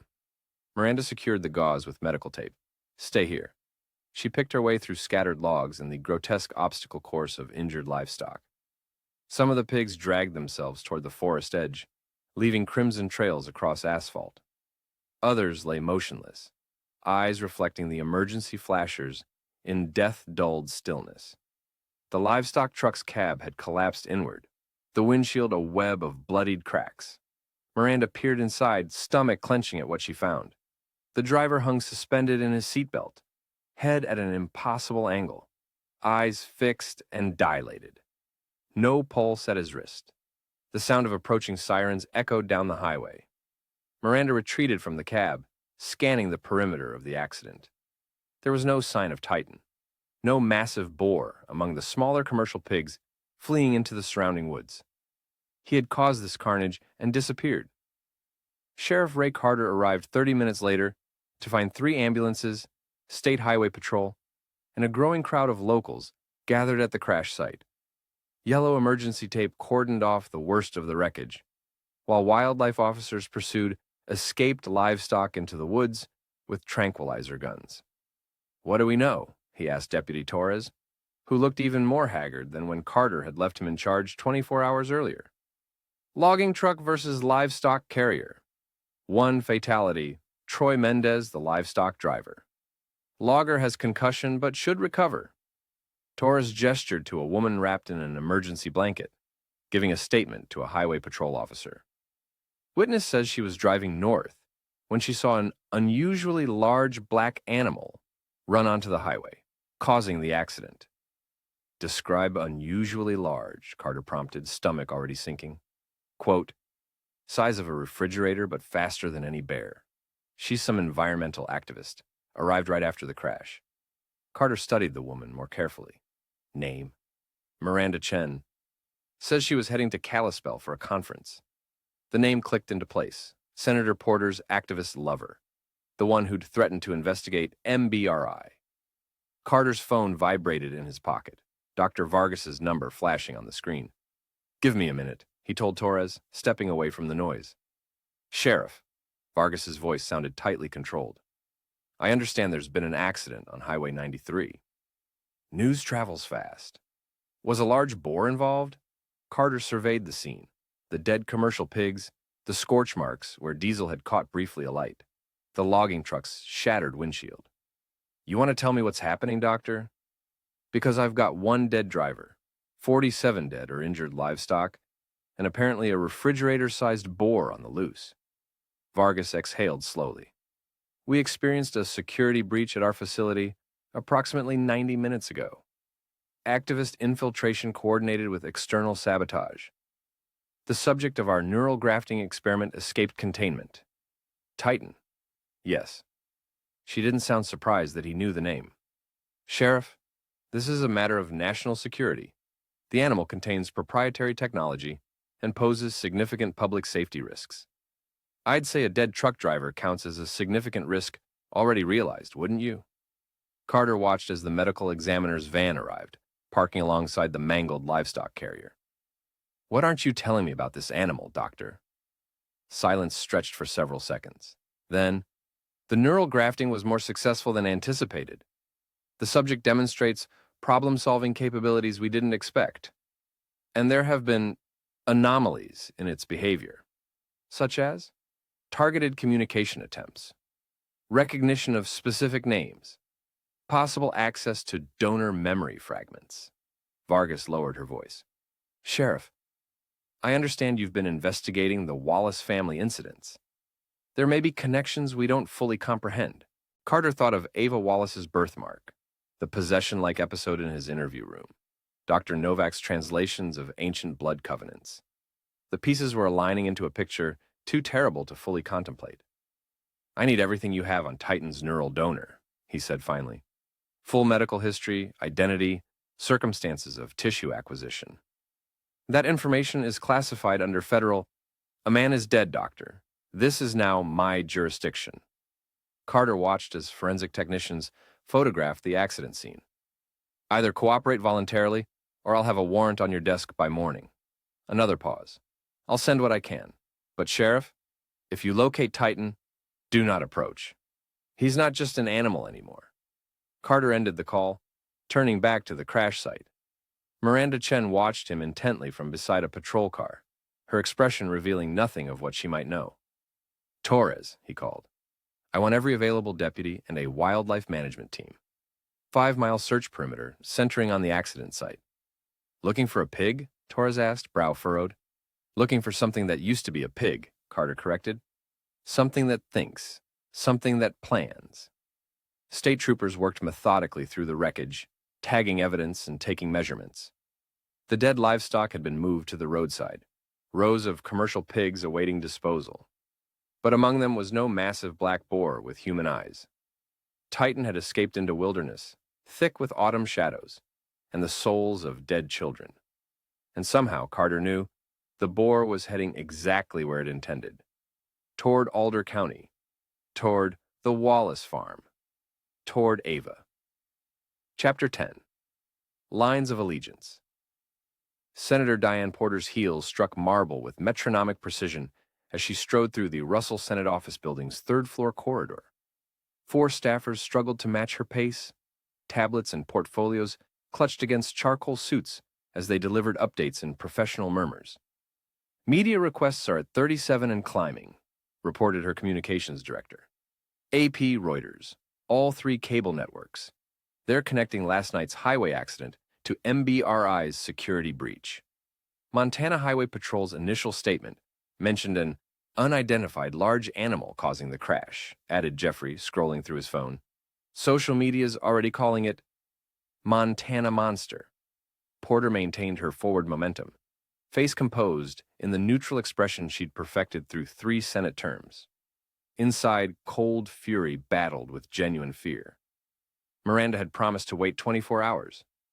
Instead, she'd orchestrated a break-in that had left a truck driver dead and a genetically modified boar loose in the Montana wilderness.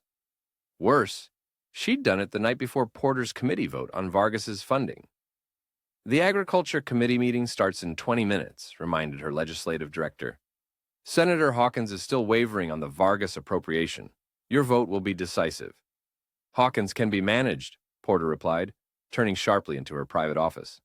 Close the door. The staffers arranged themselves around her desk as she settled into the leather chair, its rich mahogany frame a gift from agricultural lobbyists after her Clean Animal Act passed. The irony wasn't lost on her. First, damage control. She fixed her communications director with a steel gaze. Call our allies at Homeland. This is now a national security matter involving proprietary research and potential bioterrorism. Media blackout, classified briefings only. Senator, with a death involved, that's precisely why we need controlled information flow. Porter's voice remained steady while her fingers dug into the chair's leather armrests. The victim's family deserves facts, not wild speculation about government monsters. She turned to Jeffrey. Draft a statement condemning EcoAction's reckless endangerment of public safety. Emphasize that while I champion animal welfare, I have never condoned illegal activities that risk human lives. Jeffrey's brow furrowed. You want to publicly distance yourself from Miranda Chen? I want to establish that an environmental activist group has potentially compromised classified research, resulting in civilian casualties. Porter's tone brooked no argument. Whether individuals within that group have personal connections to public officials is irrelevant. The unspoken message traveled clearly. Miranda was now politically radioactive. What about the committee vote? Asked her legislative director. Porter rose, smoothing invisible wrinkles from her tailored suit. We proceed as planned. The Vargas appropriation passes with increased oversight provisions and mandatory quarterly security reviews. You're still supporting it? After what happened? I'm ensuring we maintain visibility and control. Porter gathered her portfolio. Better Vargas's research happens under Senate oversight than disappears into some black-budget Pentagon program. Her phone vibrated, a text from a Montana number she didn't recognize. Media blackout won't hide what's coming. This goes beyond politics. Call me. MC Porter deleted it without changing expression. We have 18 minutes until committee, she announced. I need Montana's governor and state police commissioner on the phone. Homeland Security liaison in my office after the vote.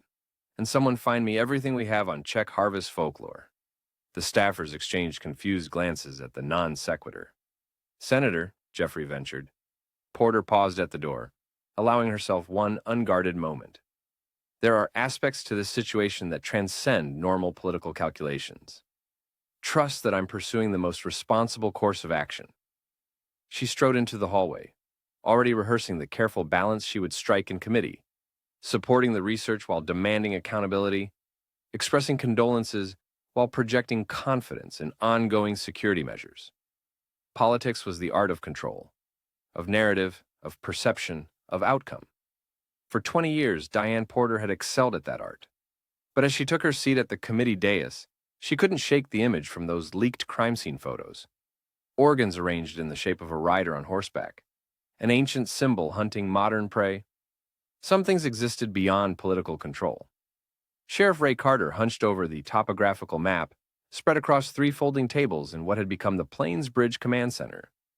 36 hours had transformed the sleepy rural police station into a buzzing hub of coordinated chaos.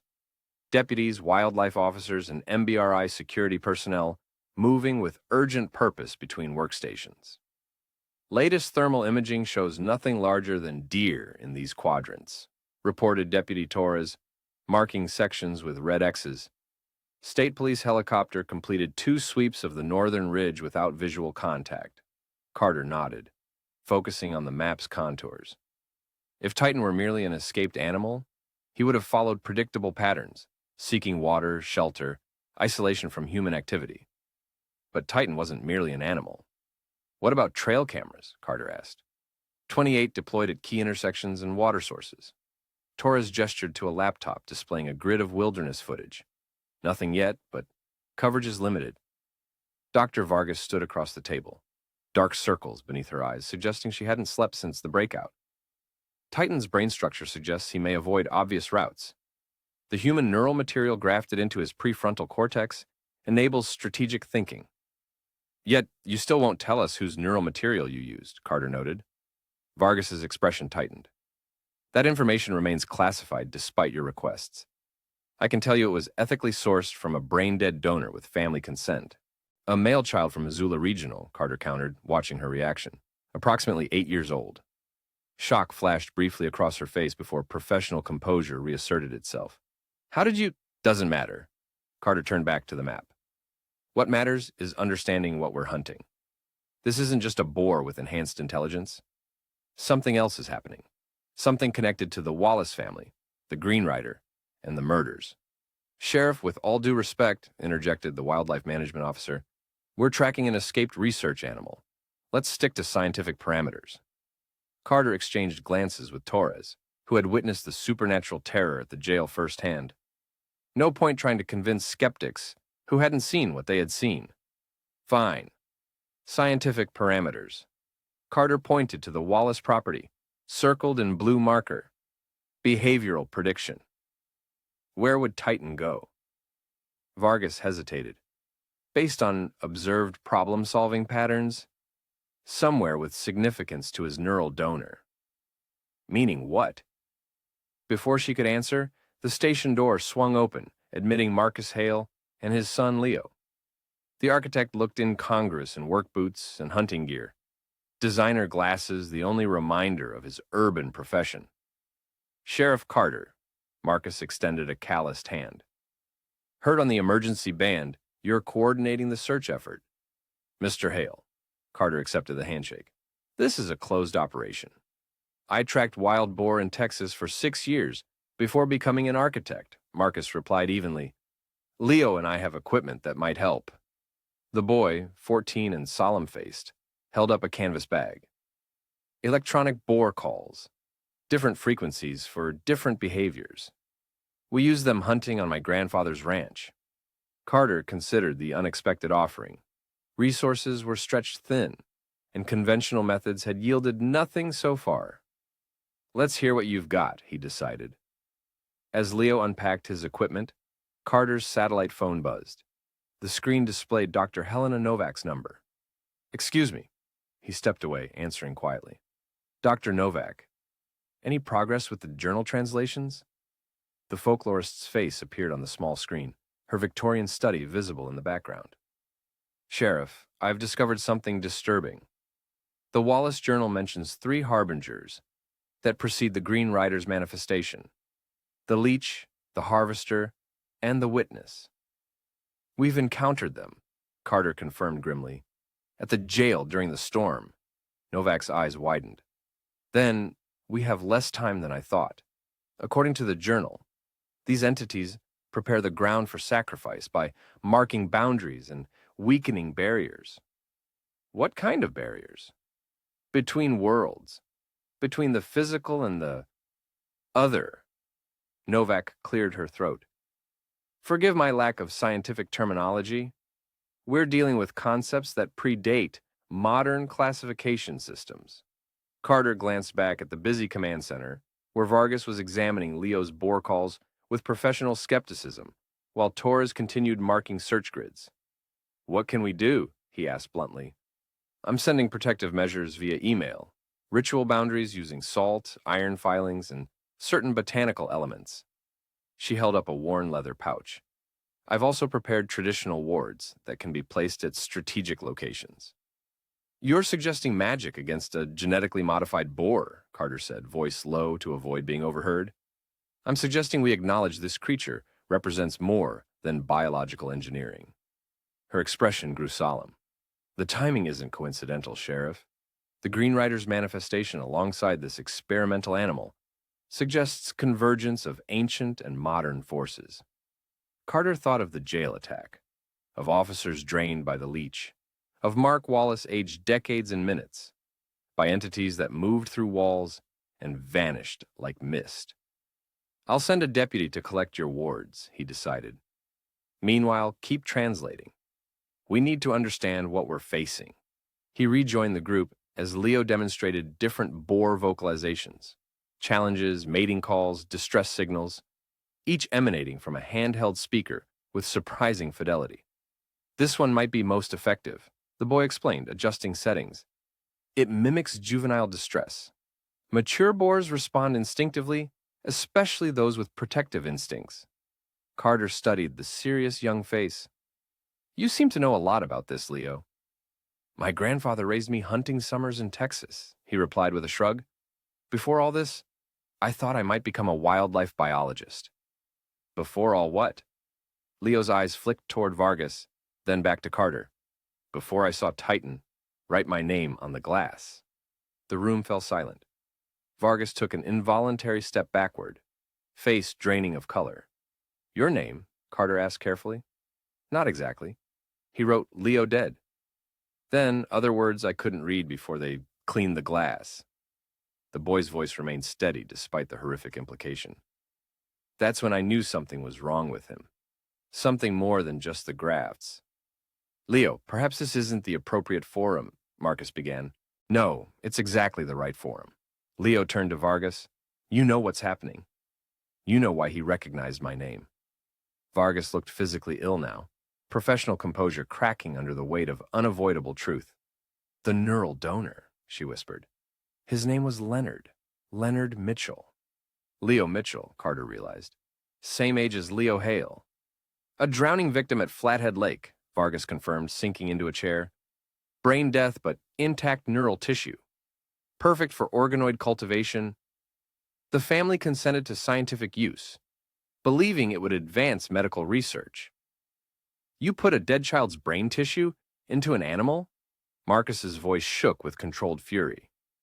Neural grafting uses microscopic portions of tissue to establish pattern recognition pathways, Vargas insisted.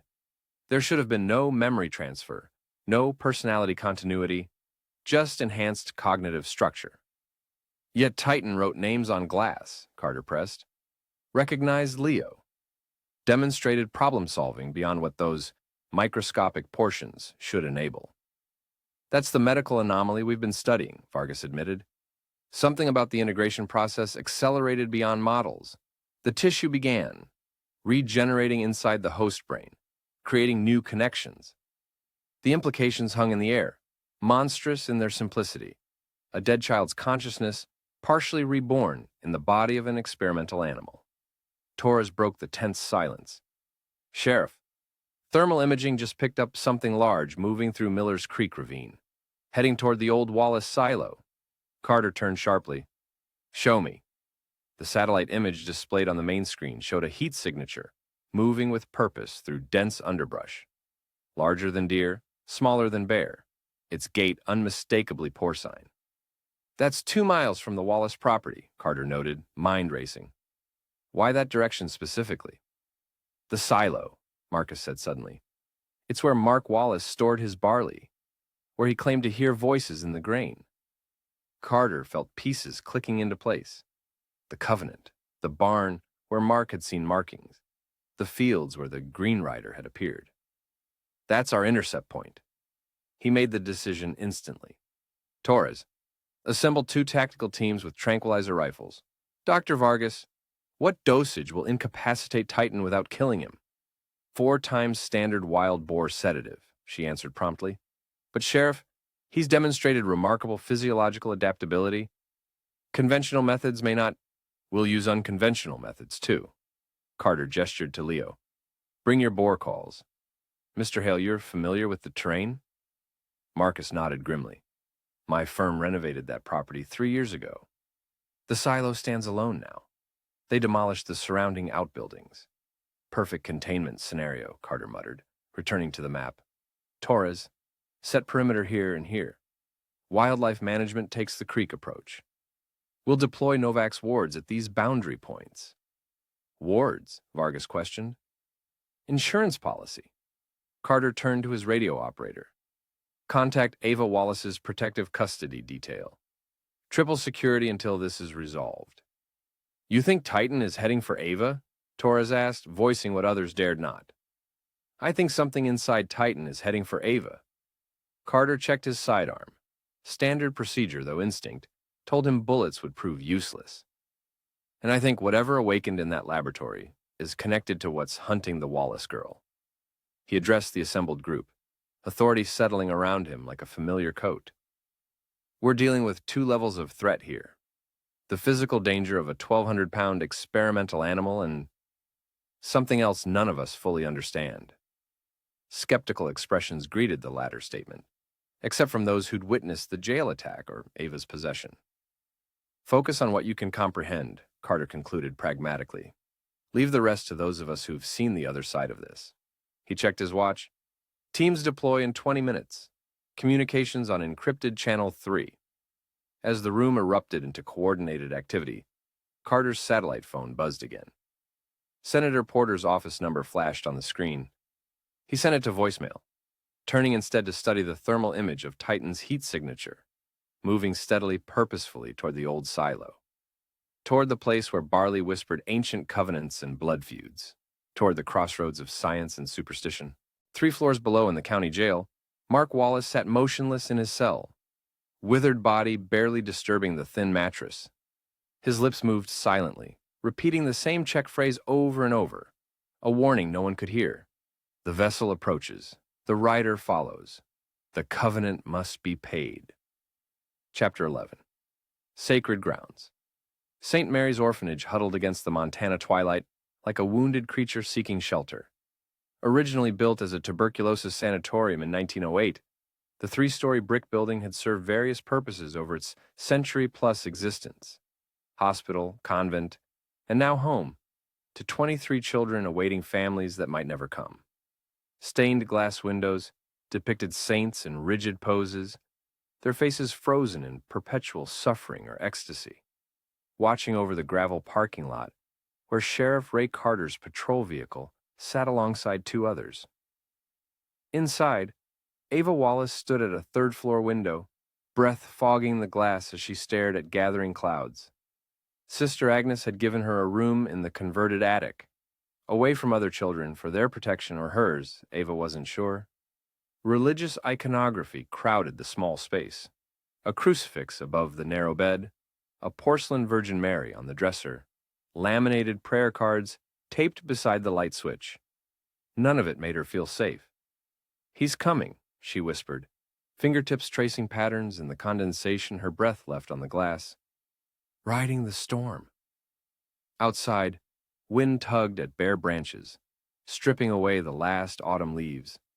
Blackbirds gathered along power lines in unnatural numbers, their silhouettes like musical notes against the darkening sky. In the distance, cloud formations swirled counter to prevailing winds, forming spirals that resembled a horseman viewed from above. The birthmark below her collarbone burned. 3 floors below, Sheriff Carter conferred with Father Daniels in the orphanage's cramped administrative office. The priest, formerly Army chaplain before taking vows, understood security protocols better than most civilians. "We've established a perimeter with deputies at all entrances," Carter explained, indicating positions on the building's floor plan. 2 officers on Ava's floor at all times. Sister Agnes has agreed to stay with her overnight. Father Daniels nodded, fingering the silver cross that hung over his black shirt. "The sisters have been told there's a credible threat against the child. Nothing more." "Best they don't know details," Carter agreed. He placed a small cloth bag on the desk between them. "This needs to go under her bed." The priest eyed it suspiciously. "What is it?" "Iron filings, graveyard dirt, salt, herbs." Carter met the older man's gaze steadily. "Dr. Novak sent it. Eastern European folk protection." Father Daniels raised an eyebrow. "You're supplementing police protection with superstition?" "I'm covering all bases." Carter's jaw tightened. "After what happened at the jail, I'm not taking chances." Understanding dawned in the priest's eyes. He'd heard rumors about the night Mark Wallace was taken. Stories of unnatural darkness, deputies found drained and aged. "You've seen something, haven't you?" Something that doesn't fit into the world as we understand it? Carter glanced toward the crucifix on the wall. Let's just say I've developed a broader perspective on what threats might exist. The church has always recognized forces beyond human comprehension, Father Daniel said quietly. Why do you think we still perform exorcisms? Before Carter could respond, his radio crackled. Sheriff, Dr. Vargas has arrived. Marcus Hale and the activist woman are with her. Bring them to the main conference room, Carter instructed. To Father Daniels, make sure that bag gets placed under Ava's bed. And another thing, Novak says salt lines across doorways and windows. Can you arrange that without alarming your staff? I'll tell them it's an old Catholic tradition for All Souls Day. The priest pocketed the ward. Though I'll be saying genuine prayers alongside the folk magic. At this point, Father, I welcome all the help we can get. The orphanage's conference room had once been a communal dining hall. Long tables had been pushed to the walls, leaving a central space dominated by a large relief map of Alder County. Fluorescent lighting cast harsh shadows across tired faces as Carter entered. Dr. Elena Vargas stood examining printouts of brain scans. Human and porcine side by side, neural pathways highlighted in artificial colors. Beside her, Marcus Hale unpacked equipment from a weatherproof case, thermal imaging goggles, directional microphones, the specialized boar calls Leo had demonstrated. At the far end of the room, Miranda Chen stood alone, arms crossed defensively, the strain of recent days evident in the shadows beneath her eyes. Her eco-action jacket had been replaced by practical field gear, hiking boots, cargo pants, flannel beneath waterproof shell. Where's your son? Carter asked Marcus. Safe with friends in Missoula, Marcus replied, not looking up from his equipment. After what happened at MBRI, I'm keeping him far from this. Carter nodded, understanding the instinct to protect. Latest update from the silo stakeout? Nothing yet, Torres reported from his position by the radio. Perimeter sensors are active, but no sign of Titan. Miranda pushed away from the wall. Your sensors won't detect him. He's too intelligent for conventional traps. And you would know because... Vargas's voice dripped with barely restrained hostility. Because I've seen how he operates. Miranda met the scientist's glare without flinching. While you were monitoring him in a cage, I watched him calculate his escape. He didn't just react, he planned. A criminal break-in hardly qualifies you as an expert on... Ladies, Carter interrupted firmly. We don't have time for territorial disputes. Whether through activism or experimentation, you've both contributed to the current situation. Now help fix it. Chastened silence fell. Outside, wind rattled the windows with increasing vigor, carrying the first spatters of rain against the glass. Thermal imaging has picked up multiple heat signatures, converging on the access road, Torres announced, studying his tablet. But they're reading too cold, barely above ambient temperature. Carter felt the hair on his nape rise. How many? 3 distinct patterns, moving in formation. Vargas frowned. That's impossible. Body mass that size would register significantly above ambient. Unless they're not fully physical, Carter murmured. The harbingers. Miranda looked between them. What harbingers? The leech, the harvester, the witness. Carter gestured to Torres. Show her the jail footage. Torres handed Miranda his tablet, cued to security video from the night of Mark Wallace's abduction. The footage showed 3 bizarrely masked figures, phasing through solid walls, moving with jerky, inhuman gaits. What the hell is this? Miranda whispered, scientific skepticism warring with the evidence before her eyes. The reason we're deploying both tranquilizer rifles and folklore wards, Carter said grimly. We're dealing with something that exists in the overlap between science and supernatural. That's not possible, Vargas protested, but her conviction sounded hollow even to her own ears. There must be a scientific explanation. Like a boar writing names on glass, Marcus challenged? Like my son's dead namesake somehow communicating through your experiment? The room fell silent except for the increasing percussion of rain against the windows. "What's our strategy?" Miranda asked finally, breaking the tense impasse. Carter moved to the map. "Titan's heading toward the Wallace silo, the place where Mark claimed to first hear the rider in the grain. Our teams are positioned to intercept." "But you've moved Ava here," Marcus observed. "You think the silo is a diversion." "I think we're facing multiple fronts in the same attack," Carter confirmed. "The silo may draw Titan, but the rider and its harbingers are coming here. Their target has always been Ava." "The Covenant," Miranda said, connecting pieces from what she'd been shown. "The Wallace family sacrifice." Carter nodded. "One child per generation, promised to the fields for agricultural prosperity. Mark tried to break the cycle by killing his children himself, a mercy killing in his mind. But the rider still demands payment." "That's medieval superstition," Vargas insisted, but her hand trembled slightly as she gathered her papers. "Folktales have no bearing on Titan's neural functions or behavioral patterns." "Then explain why an experimental boar is heading directly for a structure with ancestral significance to a family whose patriarch claims a supernatural entity demanded child sacrifice," Carter challenged. Before Vargas could respond, the lights flickered, once, twice, then stabilized. "Generators online," Torres reported. "Storms intensifying faster than forecast." Carter moved toward the door. "I need to check on Ava. Miranda, you've encountered Titan directly. Work with Vargas on potential containment strategies. Marcus, set up your equipment at primary entry points. Torres, maintain communication with the silo team." As the group dispersed to their assignments, Carter made his way upstairs. The orphanage's aged infrastructure creaked and settled around him, one finding every gap in century-old mortar. Children's artwork lined the stairwells.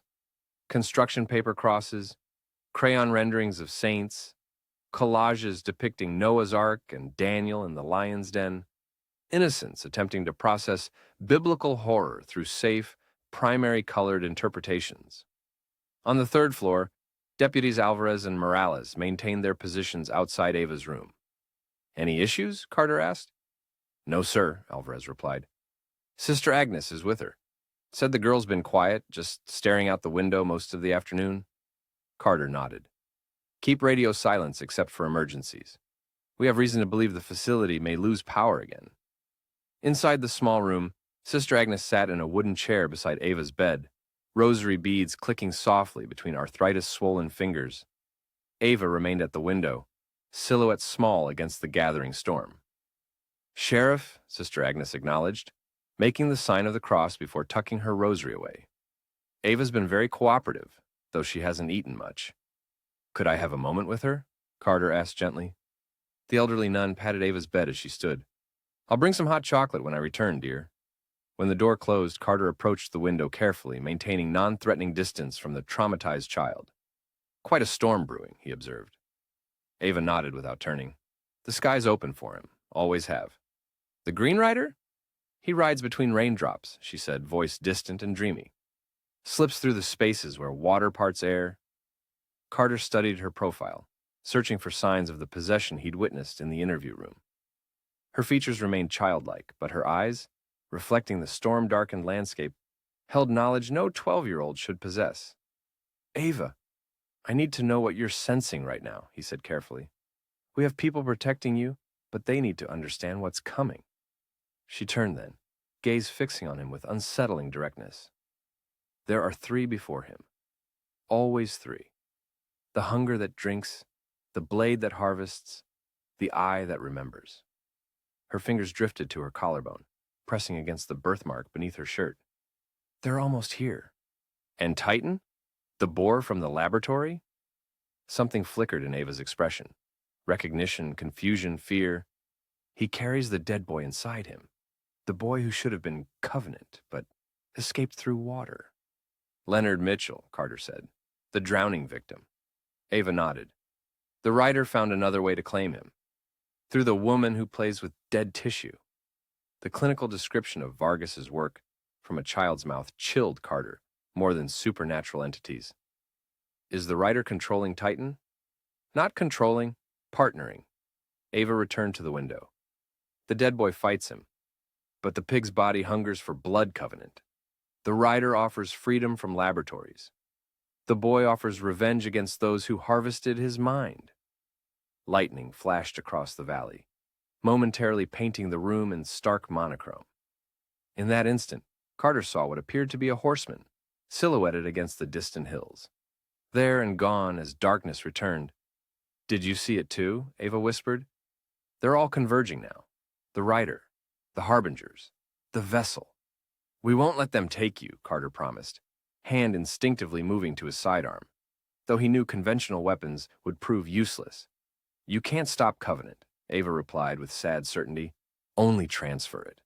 Before Carter could question her further, his radio crackled, Torres's voice cutting through static. "Sheriff, we've got activity at the silo." Multiple sensors tripped simultaneously. "Is it Titan?" "Unclear. Video feeds are compromised by the storm, but something large breached the outer perimeter. Team reports, unusual atmospheric conditions."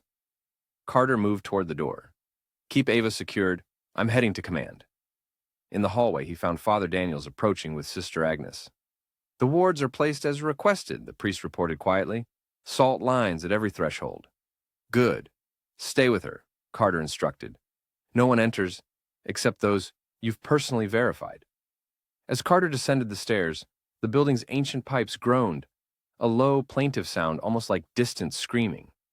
In the conference room, he found his team gathered around monitors displaying thermal imaging of the Wallace silo.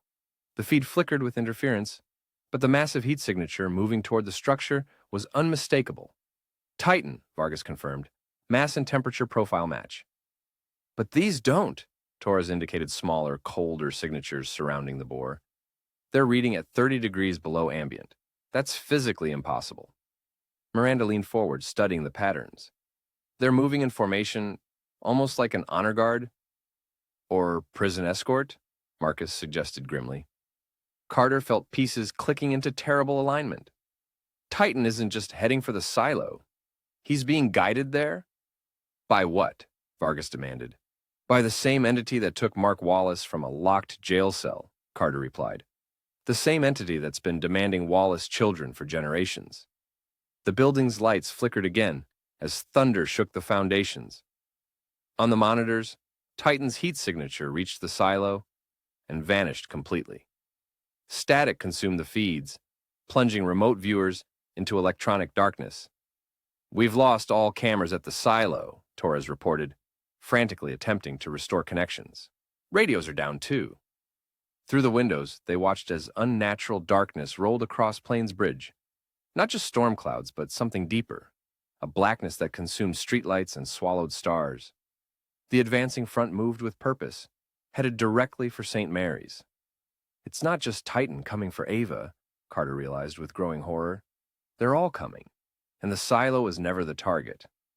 As if in confirmation, the orphanage's electricity failed completely, emergency generators sputtering into silence, despite their full fuel tanks. Battery-powered emergency lights cast weak illumination as thunder rattled the foundations. "Everyone to the 3rd floor," Carter ordered. "Form a perimeter around Ava's room. Miranda, bring the wards. Marcus, your equipment.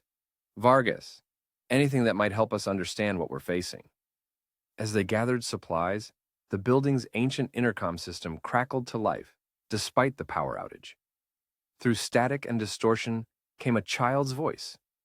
Not Ava's, but a boy's, twisted with electronic interference. "The Covenant must be paid," it announced to every room in the orphanage. "The Green Rider comes to collect." Through the windows, a massive shape emerged from the storm darkness. Too large for a normal boar, too deliberate in its movements for a mere animal. Behind it, 3 smaller figures advanced in triangular formation, their forms seeming to flicker in and out of physical reality. And behind them all, mounted on what appeared to be a horse, composed entirely of swirling mist and barley stalks, rode a tall figure in tattered green robes, hood containing not a face, but absolute darkness. The rider had arrived at St. Mary's Orphanage, and with him came the reckoning for a century-old blood covenant. Chapter 12. The Green Rider Rides. Wind shrieked through St. Mary's iron gates like a woman in labor, contorting weather vanes and rattling century-old stained glass in their leaded frames. By midnight, rain no longer fell so much as flew horizontally, stinging, needle-sharp, carrying fragments of leaves and twigs that cut exposed skin. The courtyard between the orphanage's main building and the chapel had become a churning cauldron of debris, illuminated sporadically by emergency floodlights, running on failing battery power. Sheriff Ray Carter crouched behind a stone planter, tactical shotgun braced against his shoulder. The weapon felt absurdly inadequate against what approached, but 30 years of law enforcement had hardened certain reflexes. Evil coming for children would face him first, corporeal or otherwise. "Position check," he murmured into his radio, voice barely audible above the storm's tantrum. "North entrance secured," replied Torres from the chapel vestibule. "Salt lines holding, but something's testing them. Keeps pressing against the air like there's an invisible barrier." "East side clear," Marcus reported from the kitchen doorway, voice clipped and professional. "Motion sensors active. Directional mics picking up. I don't know what I'm hearing, Sheriff. Like voices speaking backward." Father Daniel's voice came last, tension vibrating beneath his practiced calm. "Third floor barricaded. Sister Agnes has Ava in the panic room behind the library. Dr. Vargas is with them, monitoring the girl's vital signs." No word from Miranda, who had positioned herself at the courtyard's west entrance, with a shotgun mic aimed at the woods beyond, attempting to intercept whatever communication passed between Titan and his escort. Carter's gaze swept the perimeter where Dr. Novak's wards had been placed. Iron filings mixed with salt formed unbroken circles around each entrance, reinforced with bundles of dried herbs and small leather pouches containing what the folklorist had called grave earth from unconsecrated ground. The rational part of his mind still rebelled against such medieval protections, but he'd seen too much in recent days to dismiss anything that might help. A gust of wind stronger than its predecessors slammed across the courtyard, bringing with it the sharp smell of rotting vegetation and copper, like fresh blood mixed with compost. The floodlights flickered once, twice, then stabilized with renewed brightness. In that stuttering illumination, Carter glimpsed figures at the main gate. 3 of them, arranged in perfect triangular formation. The first stood nearly 7 feet tall, impossibly thin, wearing what resembled a medieval plague doctor's mask, elongated into a lamprey's feeding orifice. Where its eyes should be, empty sockets wept clear fluid that sizzled against the wet pavement. The leech. The second, shorter but broader, wore what might once have been a boar's skull, yellowed tusks protruding at unnatural angles from a face that seemed partially melded with the mask itself. Hands ending in curved, scythe-like appendages clicked rhythmically against the iron gate. The harvester. The third remained half hidden in shadow, its blank mask featuring only a single vertical slit where a mouth might be. In one hand it carried an ancient ledger, bound in what looked disturbingly like human skin. In the other, a quill that seemed to write of its own accord across pages that turned without being touched. The witness. Behind them, emerging from swirling darkness that parted like theater curtains, came the Green Rider himself. He rode what only loosely resembled a horse, a construct of swirling mist, dead leaves and barley stalks, its hooves never quite touching the ground. Tattered green robes that might once have been velvet billowed around a form too tall and thin to be human, their edges dissolving into the storm itself, as though rider and weather were one entity. Where a face should have been beneath the hood, only absolute darkness existed, a void deeper than night, consuming what little light reached it. Carter's finger tightened on the trigger as the rider raised one pale, skeletal hand. The iron gate, locked, reinforced, blessed by Father Daniels himself, shuddered once and swung open without a sound. "All units, they've breached the main entrance," Carter reported, voice steady despite the ice spreading through his veins. "Fall back to secondary positions." The 3 harbingers flowed through the opening with jerky, stop-motion movements that human joints couldn't replicate. They moved like creatures animated by something that had only observed humanity, rather than experienced it. Close approximations of walking that missed crucial subtleties of balance and weight distribution. Behind them, the rider's mount stepped delicately across the threshold. Its hooves should have struck concrete with metallic reports, but instead produced the soft rustle of barley stalks rubbing together in summer breeze. The leech reached the first ward, a circle of salt and iron filings illuminated by dying floodlights. It paused, head tilting at an unnatural angle as it studied the barrier. Then, with deliberate purpose, it extended one skeletal finger and traced a line through the mixture. The ward didn't break. It screamed. The sound erupted from the very molecules of salt and iron, a high, keening wail that pierced eardrums and vibrated tooth fillings. Every window in the courtyard shattered simultaneously, raining glass that the wind snatched and weaponized, hurling crystalline shrapnel that sliced anything exposed. Carter ducked behind the planter as glass fragments peppered his position, slicing his exposed neck and cheek. When he risked looking again, the leech stood inside the broken ward, its lamprey mouth opening to reveal not teeth, but hundreds of needle-thin appendages that undulated with hideous purpose. "Sheriff!" Miranda's voice crackled through his radio. "Something's coming from the west. Massive heat signature, moving fast." Before Carter could respond, the harvester's blade hands swept upward. Every metal object in the courtyard, dropped firearms, maintenance tools, the floodlight stands themselves, rose into the air, suspended momentarily before launching toward the orphanage's windows like guided missiles. Glass and wood splintered as improvised projectiles punched through barriers meant to withstand Montana winters, not supernatural assault. Children's screams echoed from the upper floors. "Evacuation protocol," Carter shouted into his radio, abandoning stealth. "Get the children to the chapel tunnel." He fired 3 rounds at the harvester. The specialized ammunition, blessed by Father Daniels in a moment of creative desperation, struck true, but passed through the entity as though it were smoke, embedding in the stone wall behind it. The rider remained at the gate, observing, waiting. His mount pawed the ground impatiently, hooves passing through concrete rather than connecting with it. From the kitchen doorway, Marcus launched a different assault. Electronic boar calls, amplified to painful volume, their frequencies calibrated to disrupt neural patterns. The witness staggered momentarily, its blank mask vibrating as though struggling to maintain cohesion. But the effect lasted only seconds before it regained composure, turning its eyeless face toward Marcus with unmistakable malice. Its ledger flipped open, pages turning with unnatural speed until they settled. The quill dipped itself in something dark that dripped from the witness's sleeve, then scratched rapidly across parchment. Marcus screamed, dropping to his knees as identical marks appeared on his forearm, cutting through jacket and shirt to carve themselves into flesh. Names in an alphabet Carter couldn't identify, but which left smoking furrows in the architect's skin.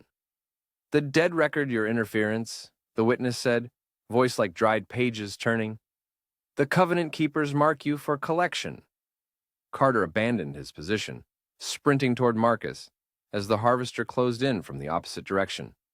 He fired again, aiming for where a head should be within that grotesque boar mask.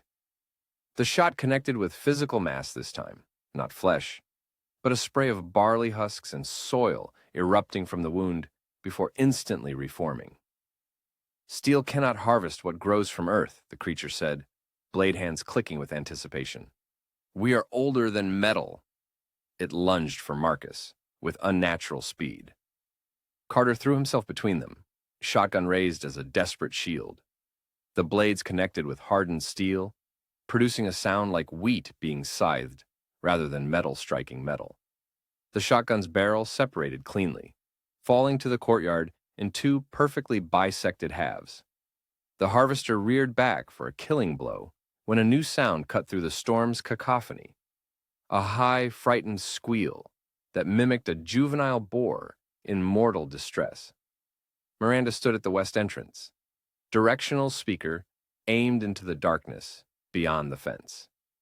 "Come and get her," she shouted, voice barely audible above the wind. She needs you. For one heartbeat, the rider's attention shifted. The hood turned toward Miranda, darkness within it somehow deepening.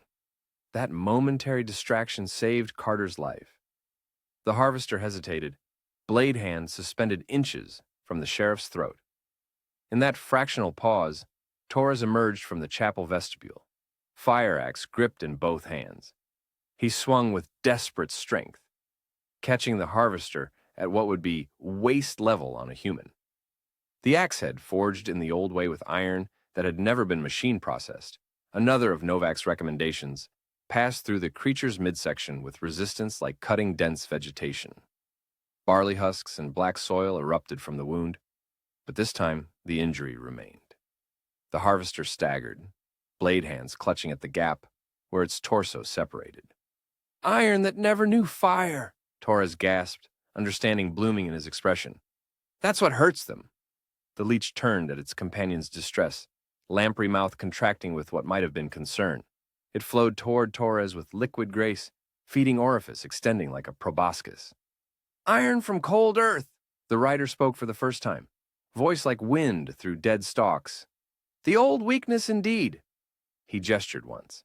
Every window on the orphanage's east side exploded inward simultaneously, glass shards flying against the storm's direction as though pulled by supernatural magnetism. Children's screams intensified as the witness floated upward, passing through solid walls as though they were mist, heading for the third floor. It's going for Ava, Carter realized, helping Marcus to his feet. Torres, get to the panic room. The deputy sprinted for the side entrance, fire axe still clutched in white-knuckled hands. Before he reached it, the leech materialized through the wall before him, lamprey mouth distending impossibly wide. Your life force feeds the fields, it gurgled, voice liquid and hungry. Carter grabbed a handful of the mixture from a nearby ward, hurling it with desperate accuracy. The salt and iron struck the leech's face, sizzling on contact like water droplets on hot iron. The creature recoiled, emitting a sound no human vocal cords could produce, like fingernails dragged across glass, amplified to shatter eardrums. Salt and iron, Carter shouted to Torres. Use the wards. The deputy ripped a pouch from the wall, flinging its contents at the leech. More of the substance adhered to the creature's form, eating into it like acid on wax. It retreated, lamprey mouth contracting in agony. A new sound cut through the chaos, deeper than the wind, more focused than the children's screams. A guttural, porcine, challenging roar that emanated not from Miranda's speakers, but from beyond the fence line. The rider reined his mount to face the west entrance, hood tilting with what might have been recognition. The vessel approaches, he announced, voice carrying despite its whisper quality. The unwilling ally seeks freedom through betrayal. The words had barely faded when the orphanage's west gate, solid wrought iron forged in 1923, exploded inward as though struck by a wrecking ball. Through the twisted metal charged Titan, 1,200 pounds of genetically modified boar moving with impossible speed. He was both more and less than the creature that had escaped MBRI. His midnight hide bore fresh scars, deep gouges that might have been inflicted by the harvester's blades. One tusk had broken, the jagged remainder honed to a needle-sharp point. But most striking were his eyes, no longer merely intelligent, but blazing with something that transcended animal awareness, something human and vengeful. Titan ignored the humans entirely, massive head lowered as he charged directly at the Green Rider. His trajectory carried him through the harvester, who attempted to intercept with blade hands extended. The impact scattered the entity like a pile of leaves struck by hurricane winds, barley husks and soil exploding in all directions. The boar didn't slow. He struck the rider's mount at full speed, 1,200 pounds of genetically enhanced muscle and bone colliding with a construct of mist and vegetation. The sound wasn't the expected impact of flesh against flesh, but rather the shriek of reality itself tearing, like fabric ripped along a dimensional seam. The mount dissolved into swirling fragments of barley and fog. The rider dropped to the courtyard with unnatural grace, green robes billowing around a form too thin and tall to be human. From within the hood, darkness, deeper than night, regarded the boar with what might have been amusement. "The boy inside the beast," the rider said, voice carrying despite its softness, "fighting covenant with stolen life." Titan circled, tusks lowered, snorting challenges that carried unmistakable intelligence. The rider matched his movements, skeletal hands emerging from tattered sleeves. "You cannot stop what was promised, vessel." The rider's fingers elongated, narrowing to points sharp as the barley awns that flourished in Wallace fields.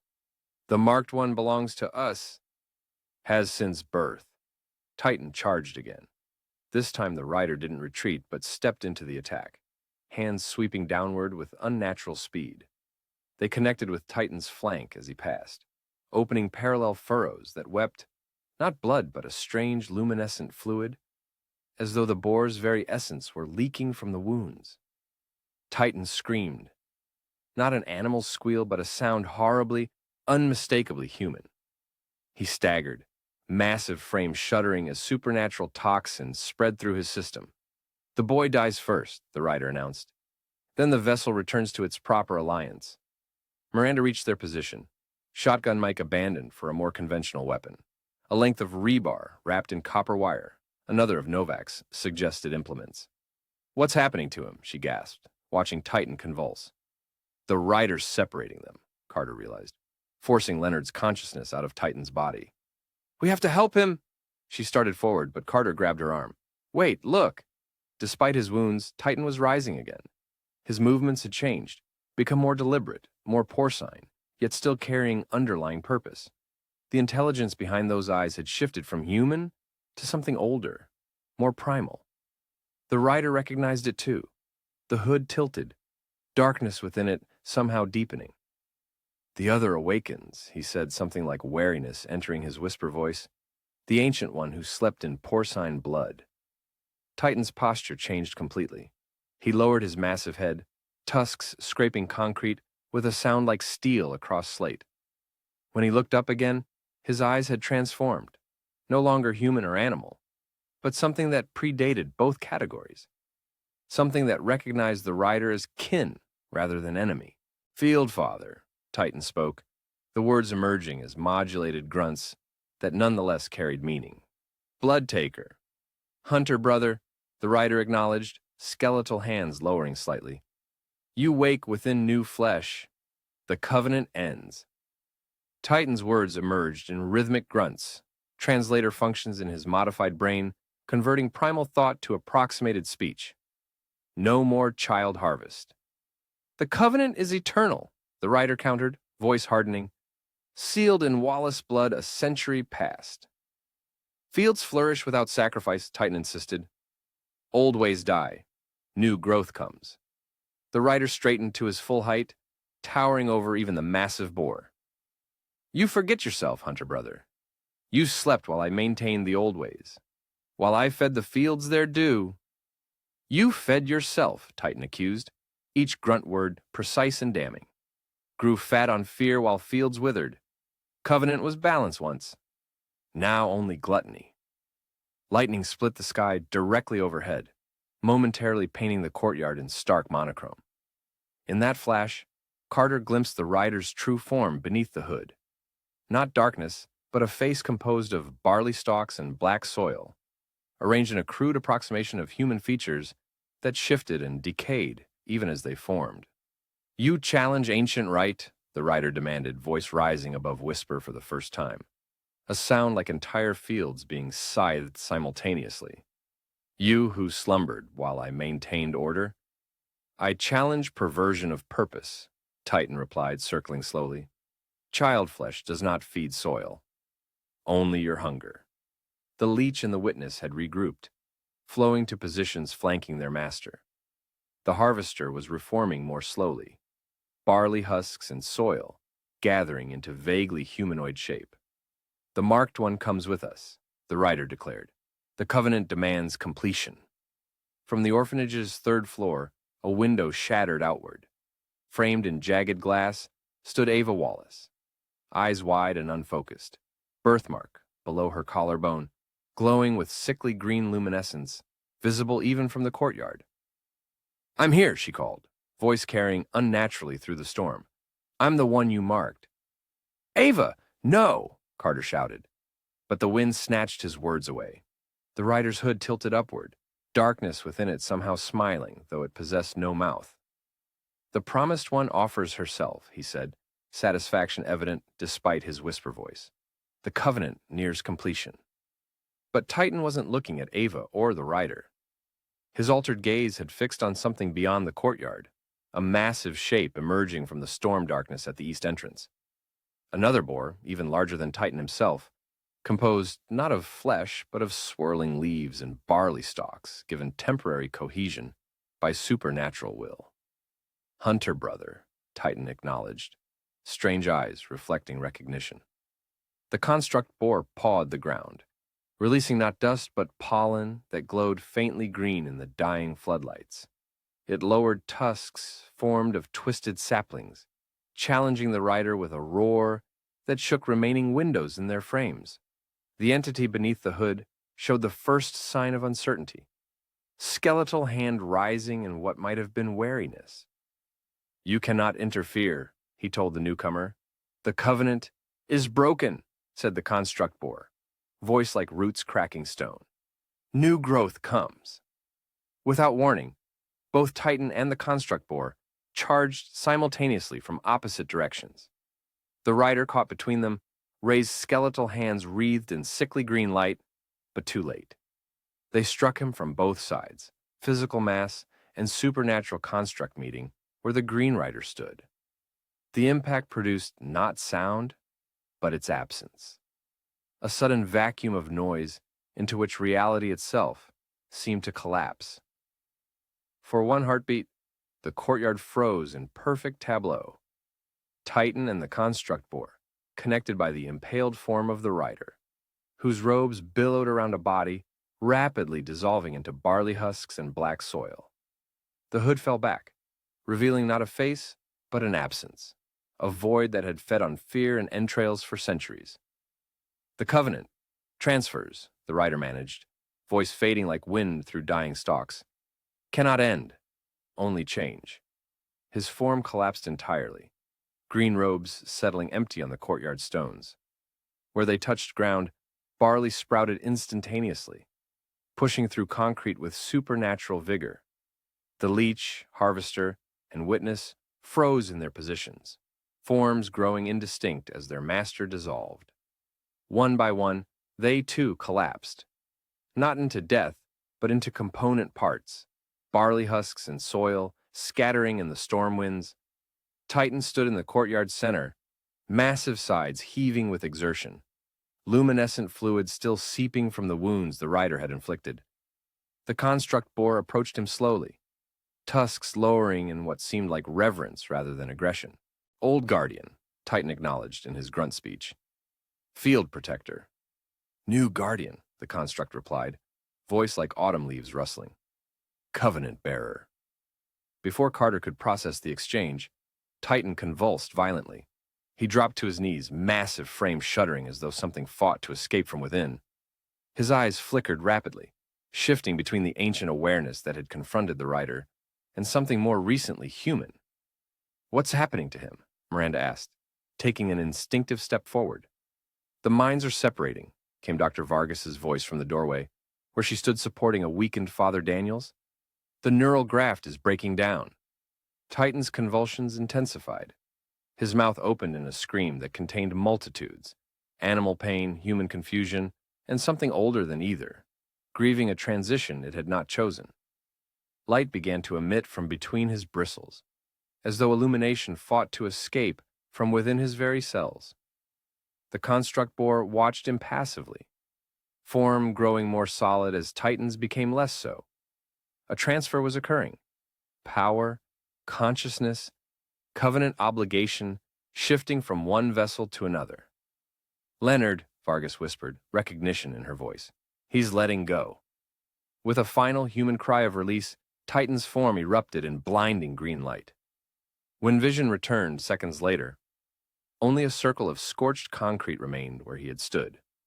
The construct boar now looked more substantial, musculature defined beneath its hide of twisted vegetation, eyes glowing with intelligence, both ancient and newly acquired. It regarded the humans briefly, acknowledging them with a nod more sentient than animal, then turned and trotted into the storm darkness beyond the broken gate.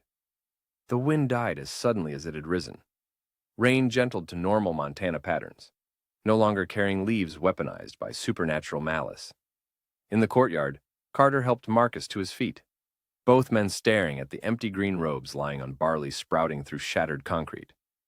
"Did we win?" Torres asked, blood streaming from a dozen glass cuts across his face and neck.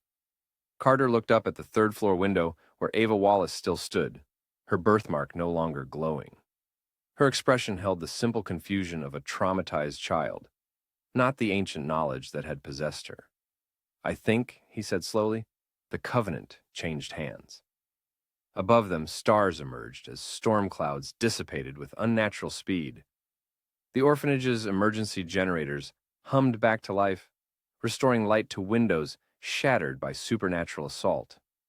Where the Green Rider had fallen, barley continued to sprout from broken concrete, pushing upward with the simple, amoral purpose of all growing things. Chapter 13. Blood and Bone. Dawn should have broken over St. Mary's courtyard, but unnatural darkness clung to the orphanage grounds like a shroud. Emergency floodlights cut yellowish swaths through lingering shadow, illuminating a battlefield of broken concrete, scattered glass, and sprouting barley where none should grow. Rain had transformed packed earth to sucking mud that pulled at boots and concealed treacherous debris. Sheriff Ray Carter wiped blood from a gash above his eye, shotgun braced against his shoulder despite the weapon's questionable efficacy. The courtyard seemed emptier after Titan's explosive dissolution and the construct boar's departure, but instinct born from 30 years of law enforcement told him this wasn't over.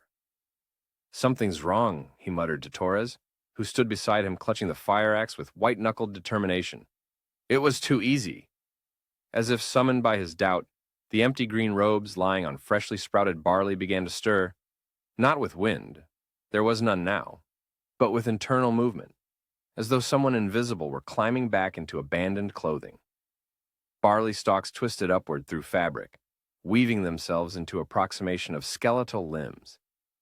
"You believed ancient covenant could be broken by mere beasts?"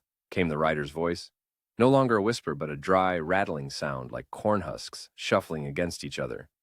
"The pack demands Wallace blood, has since before your grandfather's grandfather drew breath." The empty hood rose from the ground, darkness gathering within its confines to form the suggestion of a face, not human, but a void in the shape of humanity. Around it, scattered barley husks and soil flowed across wet concrete, reforming into the three harbingers. More substantial now, more terrifyingly solid. "All covenants can be broken," Carter replied, trying to keep the entity's attention as Miranda edged toward a fallen deputy's position, "or rewritten." The rider made a sound that might have been laughter on another being, a rustling, creaking noise, like wind through desiccated stalks. "3 centuries of sacrifice sustain me," he said, fully upright now, towering over even the tallest human present. "Each Wallace generation feeds the fields. The covenant stands until the bloodline ends." The leech flowed forward, lamprey-mouthed, distending toward Carter with awful purpose. This time the sheriff didn't hesitate. He fired directly into the gaping orifice, special ammunition, salt-packed shells blessed by Father Daniels and reinforced with iron filings, striking true. The entity's head exploded in a spray of barley husks and black soil, body staggering backward as though genuinely wounded. Unlike before, the scattered components didn't immediately begin reforming. "Iron that never knew fire," Carter reminded Torres, "and salt from tears." The deputy nodded grimly, swinging his axe in a tight arc that caught the advancing harvester at shoulder height. The blade-handed creature separated along the cut, upper portion sliding from lower, with a sound like grain being threshed. From the orphanage's second floor, a window shattered outward. Deputies positioned on the balcony fired specialized dart guns. each projectile containing the same mixture of salt, iron, and blessed oil that composed the boundary wards. The darts struck the witness with precision, embedding in what passed for its chest and neck. Where they penetrated, the entity's form began to dissolve, not scattering this time, but melting like ice under blowtorch, running down in rivulets of dark matter that hissed against wet concrete. The rider watched his harbingers fall with what might have been surprise, visible even in his absence of face. "You learn quickly for mayflies," he acknowledged, skeletal hands rising defensively. "But adaptations cannot sever blood packs. The marked one remains mine." Ava appeared in the orphanage's doorway, Sister Agnes's restraining hand falling away as though it had lost all authority over the child. She wore a simple white nightgown that glowed faintly in the floodlights, bare feet moving through mud and broken glass without apparent pain. "Ava, stay back," Carter shouted, but his voice seemed to reach her through water. Distant, distorted, irrelevant. "The promised one comes willingly," the writer observed with evident satisfaction, "as all covenant-bound must eventually." "Not willingly," came another voice, hoarse, weakened, but fueled by desperate determination. Mark Wallace staggered through the shattered gate, barely recognizable as the man who had once been taken from Carter's jail cell. His body had aged decades and days, skin hanging loose on a frame withered by supernatural consumption. White hair fell in tangled strands across a face etched with lines of suffering, yet his eyes burned with clarity that had been absent during his incarceration, the madness replaced by terrible purpose. "Dad?" Ava halted mid-stride, confusion breaking through her trance-like state. "The father betrayer returns," the writer said, hood tilting with what might have been amusement, "having failed to cheat covenant through mercy-killing." Mark's ravaged face twisted with grief and determination. "I tried to save them from you, to deny you their suffering, yet denied me only their living fear," the writer countered. "Poor sustenance compared to what was promised." "You never told us the covenant could be broken," Mark accused, each step clearly costing him enormous effort as he moved toward his daughter. "That the binding was in family, not in blood." For the first time, the writer showed hesitation, skeletal hands clenching within tattered sleeves. "Falsehoods," he dismissed. "The pact demands Wallace entrails to feed fertile fields. Has since your ancestor Andreas knelt in frozen furrows and begged for springtime growth." "The pact demands Wallace sacrifice," Mark corrected, reaching Ava's side and placing a withered hand on her shoulder.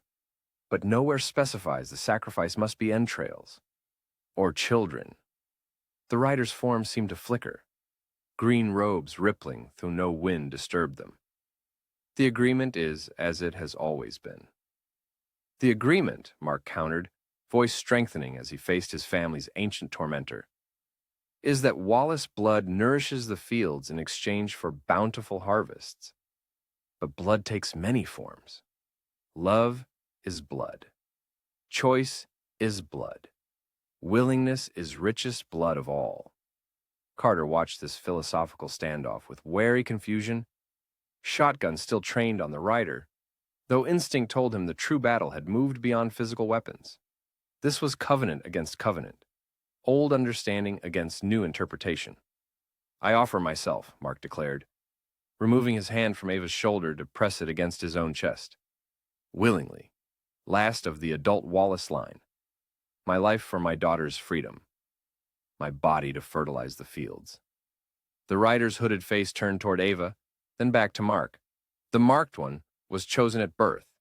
The covenant can be satisfied by willing sacrifice," Mark insisted. "Blood freely given sustains deeper than blood taken by force. You know this, Field Father. It is the oldest law." Something shifted in the air between them, a transfer of power, of certainty. The rider's robes no longer billowed with supernatural assurance, but hung limp around a form that seemed to be diminishing by inches. "The child bears the mark," he argued, voice dropping back to whisper quality. "Has since birth.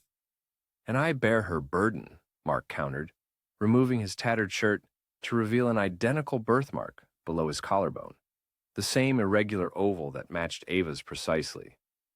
The mark passes from parent to child, but burden passes where love dictates.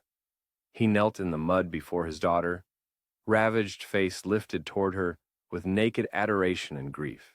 "I failed to protect you," he told her, voice breaking.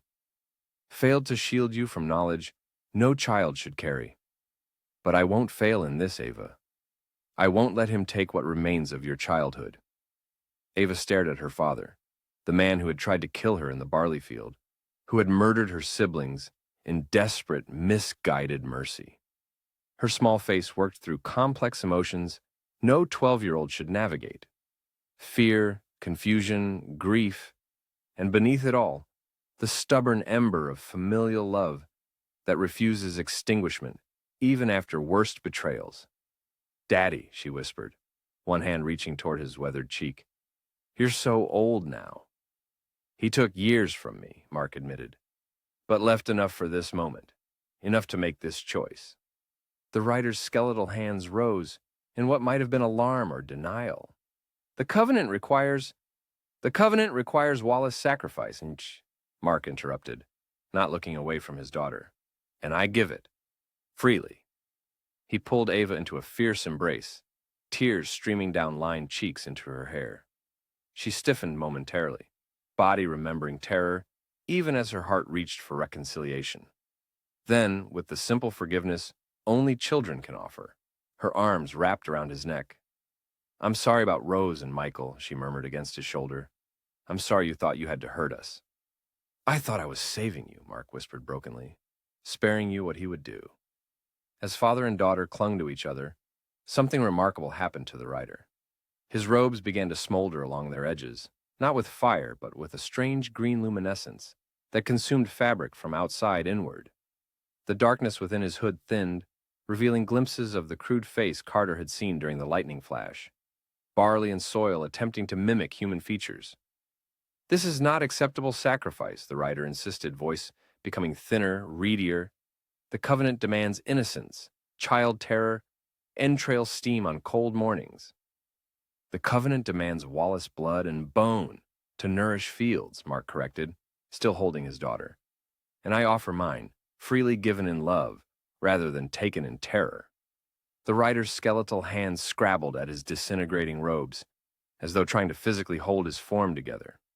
3 centuries of collection cannot end with words and embraces. 3 centuries of torture, Mark countered, ends with choice and love. The remaining harbingers, wounded but reforming, sensed their master's distress. The leech flowed forward on liquid limbs, lamprey mouth extending toward the embracing pair. Before it reached them, Miranda stepped into its path, copper-wrapped rebar raised like a baseball bat.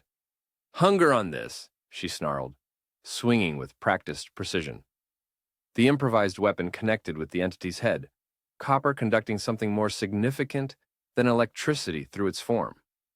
The leech convulsed, lamprey mouth snapping closed on its own feeding tubes. It collapsed into component parts that, this time, did not begin reassembling. The harvester and witness backed away, blade hands and quill lowering in what might have been uncertainty or fear. They looked to their master for guidance, but the writer was consumed with his own dissolution. Green luminescence had reached his core, robes now barely clinging to a form more suggestion than substance. Through gaps in disintegrating fabric, observers glimpsed not a body, but a hollow space filled with centuries of Wallace child parts preserved in unnatural animation. Tiny hands, feet, internal organs suspended in darkness that had masqueraded as a singular entity. "Blood covenant cannot end," the writer insisted, voice now thin as winter wheat rustling under snow. "Only transfer." "Then let it transfer to me," Mark declared, rising to his feet before his daughter. "I take the burden. I feed the fields. When I die by natural causes in natural time, my body nourishes Wallace soil as all bodies should eventually return to Earth." The writer regarded Mark with what might have been calculation visible, even in his fragmenting face. "Natural death," he repeated, as though testing unfamiliar concepts. "Natural return." "The way of all flesh," confirmed Father Daniels, who had emerged from the orphanage to stand beside Carter. The original covenant with soil that predates your bargain with the Wallace line? The writer's form continued dissolving, green luminescence consuming him from edges inward. The collected child parts within his core began separating, drifting downward like autumn leaves to settle on courtyard mud. Covenant transfers, he conceded, voice now barely audible above the hum of floodlights. No more child harvest, only natural return. Mark nodded solemnly. When Wallace bodies die, they feed Wallace fields. No interference in life. No supernatural collection. Just natural cycle. With what seemed final acceptance, the writer's form collapsed entirely. Green robes fluttered to the ground, empty now of even the suggestion of occupancy. The harvested child parts settled into mud and sprouting barley, dissolving into organic components that sank beneath the surface, returning at last to proper rest after centuries of supernatural animation. The remaining harbingers crumbled simultaneously, no longer maintained by their master's will. Blade hands, lamprey mouth, and supernatural ledger dissolved into common soil and vegetation that scattered in the pre-dawn breeze. For several heartbeats, no one moved. The abrupt absence of supernatural threat left a vacuum that ordinary human concerns hesitated to fill. Then Ava broke from her father's embrace, moving toward the pile of empty robes with a child's curiosity about conquered monsters. "Is it really over?" she asked, poking the fabric with one bare toe. Carter moved to her side, gently pulling her back. "Looks that way." "The covenant is rewritten," Mark confirmed, exhaustion evident in every line of his prematurely aged body. "No more children. No more harvesting. Just natural return to soil when our time comes." Miranda approached cautiously, copper-wrapped rebar still clutched in one hand. "How did you know that would work? That he'd accept the new terms?" "I didn't," Mark admitted. "But when he took me from the jail cell, I was still connected to him. Saw fragments of memory, realized the original agreement never specified children. Only Wallace sacrifice." "A loophole in supernatural contract law," Carter observed with grim humor. "Who'd have thought?" Mark swayed suddenly, legs buckling.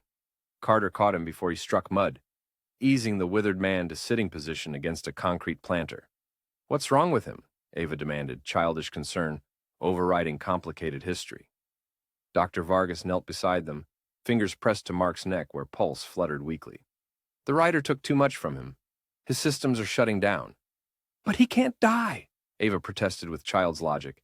"He just stopped the monster." Mark reached for his daughter's hand with trembling fingers. "It's all right, sweetheart. This is a natural return, as it should be." Carter recognized the resignation in the man's voice. Had heard it from terminal patients, from elderly, who recognized their time approaching. This wasn't supernatural consumption anymore, but natural conclusion. "Father Daniels," he said quietly, "I think Mark could use last rites." The priest nodded, kneeling in mud without concern for his vestments. Sister Agnes appeared with a blanket, which she tucked around Mark's shoulders with gentle efficiency. As dawn finally began lightening the eastern sky, Mark Wallace rested against orphanage stonework, daughter's hand clasped in his own. The withered face that had terrified her in barley fields now offered only peace and profound regret. "I should have trusted you with the truth," he told her, each word requiring visible effort. "Should have sought another way together. Your mother and I, we thought protecting you meant shielding you from knowledge." "It's okay, Daddy," Ava whispered, displaying that mysterious capacity some children possess, to absolve adults of their most grievous failures. "You didn't know how to fight him." "But you did," Mark said with faint smile. "You and the sheriff, and the boar with the boy inside." His gaze drifted toward the eastern horizon, where barley fields would soon catch first sunlight. "Will you do something for me, Ava, when I'm gone?" She nodded solemnly. "Plant sunflowers," he whispered, "all around the property." The writer hated them. Too bright, too joy-filled. Fields should grow more than sacrifice. "I promise," she said simply. Mark's eyes closed, breath coming shallower. Father Daniels began administering last rites. Latin phrases floating over the mud-churned courtyard where supernatural entities had so recently walked. As first sunlight touched St. Mary's steepled roof, the empty green robes dissolved into fine particles that swirled upward in a spiral formation. For one moment, they held the vague shape of a mounted rider, not threatening now, but simply departing. Then winds scattered them across awakening fields, ordinary pollen returning to ordinary soil. Mark Wallace's hand relaxed in his daughter's grip. His face, lined with supernatural aging and human suffering, settled into peaceful repose. Natural death, natural return. The covenant had been rewritten. Carter placed a gentle hand on Ava's shoulder as she stared at her father's still form. "He found his way back to you in the end," he said quietly. "Found his courage." She nodded, tears tracking clean paths through mud smudges on her cheeks. "Will I have to go back to the farmhouse now?" "No, honey," Sister Agnes assured her, moving closer. "You'll stay with us for now. Later, perhaps your mother." Carter watched the simple human compassion unfold around the orphanage courtyard. Deputies helping injured colleagues. Marcus comforting Miranda despite his own wounds. Torres organizing cleanup efforts with steady professionalism. Ordinary decency reasserting itself in horror's aftermath. In the distance, the first combine harvesters were starting up. Farmers beginning their day unaware that ancient covenant had been rewritten overnight. Barley would grow, be harvested, feed communities not through supernatural bargain, but through honest labor and natural processes. Where the riders' robes had dissolved, a single sunflower had already pushed through cracked concrete, impossibly fast, vibrantly yellow against gray stone. Its face turned determinedly eastward, seeking light rather than darkness, the first of many to come. Chapter 14. Epitaph of Titan. As first light breached the eastern horizon, painting St. Mary's courtyard in pale gold, Sheriff Ray Carter watched a 12-year-old girl grieve her father in the mud-churned aftermath of supernatural battle. Ava Wallace sat motionless beside Mark's body, small fingers still intertwined with his lifeless hand. Sister Agnes draped a wool blanket around her shoulders, while Father Daniels completed last rites, Latin phrases carried away on dawn breeze. The orphanage grounds resembled a war zone. Broken concrete, shattered glass, emergency floodlights casting harsh illumination over scenes of destruction that would resist conventional explanation. Deputies photographed empty spaces where harbingers had dissolved, cataloging evidence that would never fit into official reports. Carter was considering how to document these events when Deputy Torres's radio crackled. "Sheriff, Northeast Quadrant. You need to see this." Beyond a collapsed section of the stone wall surrounding St. Mary's, in what had once been a kitchen garden, something massive heaved against wet earth. Titan had returned, but not as the powerful charging force that had scattered the riders' harbingers. The genetically modified boar lay on his side, each labored breath producing a wet, rattling sound from massive lungs. His midnight hide was crisscrossed with wounds that wept luminescent fluid, too numerous and severe for any animal to survive. Leo Hale knelt beside the fallen creature, one hand resting on Titan's bristled forehead. The 14-year-old's face was streaked with tears as he whispered something too low for adults to hear. Carter approached cautiously, signaling others to maintain distance. Dr. Vargas followed despite his gesture, medical kit clutched in white-knuckled hands. "Can you help him?" Leo asked without looking up, voice cracking with adolescent grief. Vargas knelt in the mud beside him, professional detachment crumbling as she assessed Titan's injuries. "These aren't conventional wounds," she said softly. "The rider's touch, it's unraveling the neural integration at the cellular level." "He came back," Leo said, stroking between Titan's ears, where black bristles had begun falling out in patches. "After everything, after fighting the rider, he came back here." "He came back for you," Miranda observed, joining their small circle with unexpected gentleness. "For the boy whose name he recognized." Titan's massive head shifted slightly toward Leo, nostrils flaring as he drew in the teenager's scent. One eye, bloodshot but still startlingly intelligent, fixed on the boy's face with unmistakable recognition. He knows me, Leo whispered, leaning closer. The part that's Leonard knows me. Dr. Vargas's scientific skepticism faltered as she watched the clear communication between boy and beast. The neural integration achieved consciousness transfer, beyond anything we theorized possible, she admitted, voice hollow with realization. Not just problem-solving pathways, but personhood. Titan made a soft, grunting sound, almost like speech, but without the supernatural clarity he'd displayed during confrontation with the rider. Leo leaned closer still, ear nearly touching the boar's bristled cheek. He's trying to say something, the boy reported, eyes widening. I can almost understand. The massive animal's breathing grew more labored, luminescent fluid seeping from nostrils and the corners of his eyes. Each exhalation carried a faint whisper, not Titan's guttural speech from before, but something higher, softer, decidedly human. Rose? Leo drew back slightly, confusion etched across his young face. Who's Rose? Carter moved forward instantly. Rose Wallace. Mark's daughter. Leo looked up at him.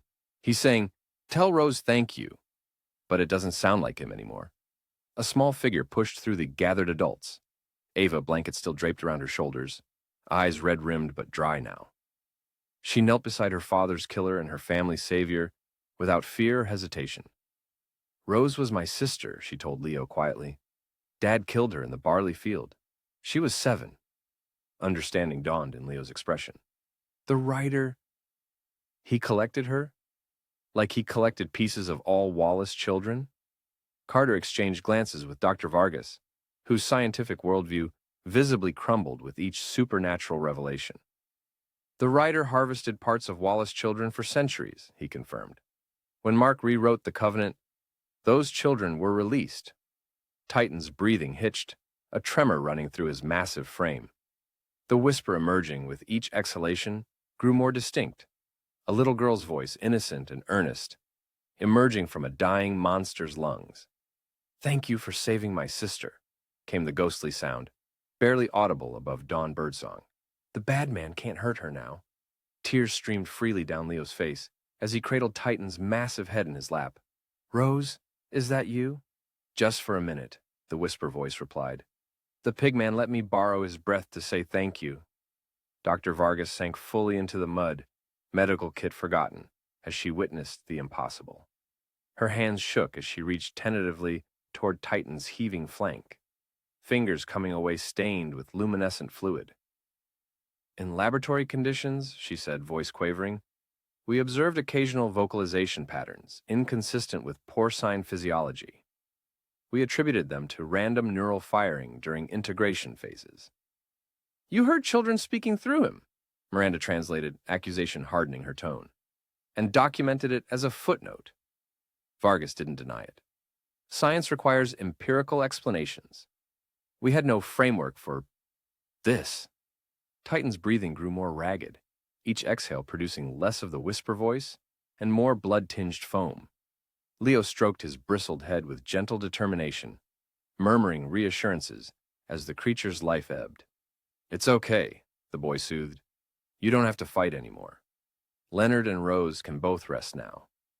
Marcus Hale approached slowly, kneeling beside his son in mud that ruined designer pants without a second thought. He placed one hand on Leo's shoulder, the other hesitantly on Titan's heaving side. I'm sorry, he told the dying creature, for what was done to you, for what was done to the boy whose mind they gave you. Sheriff Carter watched this tableau with complicated emotions. The victim of gruesome experimentation, the vessel for a dead child's consciousness, the supernatural ally against ancient evil. Titan embodied science gone horrifically wrong, yet had ultimately helped save Ava Wallace from the Green Rider's covenant. He needs peace now, Carter said quietly to Dr. Vargas. Can you help him? The scientist fumbled in her medical kit, withdrawing a syringe and small vial. Barbiturate overdose, she explained, hands steadying as she returned to familiar medical territory. It will be quick and painless. Leo tensed. You're going to kill him? I'm going to release him, Vargas corrected gently. The neural integration is collapsing. He's suffering. The teenager looked down at Titan's pain-clouded eye, at the bloody foam bubbling from massive nostrils, at tremors racking the powerful body, now failing systemically. Understanding beyond his years settled in his expression. He fought for us, Leo acknowledged. He deserves to rest. As Vargas prepared the injection, more spectators gathered at respectful distance. Miranda stood beside Senator Porter, who had arrived with the National Guard team now securing the orphanage perimeter. Their previous animosity had transformed into wary alliance in horror's aftermath. "You'll help me shut down this research," Miranda said. Not a question, but a statement of determined fact. Porter nodded once, watching the dying boar with haunted eyes. The Clean Animal Act will explicitly prohibit neural grafting between species. No exceptions, no classified loopholes. And the Wallace farm, Miranda pressed? The fields where all this began? Protected wetland status, Porter decided. No development, no agriculture. Let nature reclaim what human bargains corrupted. Dr. Vargas positioned the needle against Titan's neck, finding the jugular vein beneath thick hide. "I need everyone's consensus," she said, looking around the gathered faces. "This isn't just euthanizing a research animal, it's more complicated." "Do it," Marcus said quietly, with gratitude for his sacrifice. Leo nodded agreement, tears falling freely onto Titan's bristled head. "Thank you," he whispered to the dying creature, "for fighting, for coming back." Vargas depressed the plunger smoothly, sending barbiturate coursing through Titan's bloodstream. The effect was almost immediate. Tension releasing from the massive body, breathing becoming less labored, though still wet with internal bleeding. As medication took effect, the whisper voice returned once more, stronger than before, as though Rose Wallace had gathered all her remaining energy for final communication. "Leonard says the dark is warm now," came the childish voice, "not scary anymore. He says thank you for remembering his name." Leo pressed his forehead against Titan's. His own whisper meant for dying ears alone. Whatever he said remained between boy and beast as Titan's breathing slowed, then stopped altogether. The intelligent light faded from his eye, leaving only glassy reflection of dawn sky. In death, the boar seemed smaller somehow, more ordinary animal than supernatural ally or scientific abomination. The luminescent fluid leaking from his wounds dulled to conventional blood. The bristled hide, once midnight black with metallic highlights, faded to common brown. Carter removed his jacket, draping it respectfully over Titan's massive head. "We'll need to transport the body," he told Vargas. "Secure containment protocols." The scientist nodded mechanically, professional habits reasserting through shock. "My team will handle recovery. Full autopsy and tissue sampling before..." She faltered. "Before what?" Leo asked sharply. Vargas met his accusatory gaze directly. "Before cremation, no preserved specimens, no continued experimentation. I promise you. And your research," Marcus pressed, "is over." Vargas closed her medical kit with decisive click. Neural grafting between species creates ethical complexities beyond regulatory frameworks, beyond what I can personally justify after witnessing this. Carter recognized genuine epiphany in her expression, the humbling of scientific certainty, before mysteries that transcended empirical explanation. He'd felt similar recalibration watching harbingers phase through solid walls, hearing the Green Rider speak of centuries-old covenants. Some knowledge changed you permanently. National Guard personnel approached with body bags and containment equipment. Carter stepped aside, allowing professionals trained in biohazard recovery to take over. Leo remained kneeling beside Titan until his father gently pulled him away, the teenager's tears now silent but continuous. "I want to help write the report," Leo told his father. "People should know his name, both his names." "We'll make sure of it," Marcus promised, arm around his son's shoulders. "I'm thinking something bigger, actually. A full journalistic investigation into MBRI. The Wallace farm history, everything." "The public deserves transparency," Senator Porter acknowledged, joining their conversation. "Within national security parameters?" Miranda snorted. "National security being code for burying uncomfortable truths?" "Not this time," Porter countered. "I've learned something about the cost of secrecy these past days. Some knowledge needs containment, but suppressing it entirely creates vulnerabilities." The two women regarded each other with new understanding. Not friendship, but recognition of common purpose forged in supernatural crucible. As recovery team prepared to move Titan's body, Ava Wallace stepped forward again. She had been standing silently beyond the immediate circle, observing with the wary watchfulness children develop after trauma. Now she approached the fallen boar with deliberate steps, something clutched in her small hand. The National Guard sergeant moved to intercept her. Biohazard protocol, miss, but stopped at Carter's slight headshake. Ava knelt beside Titan's covered form, gently lifting the edge of Carter's jacket to reveal the boar's massive snout.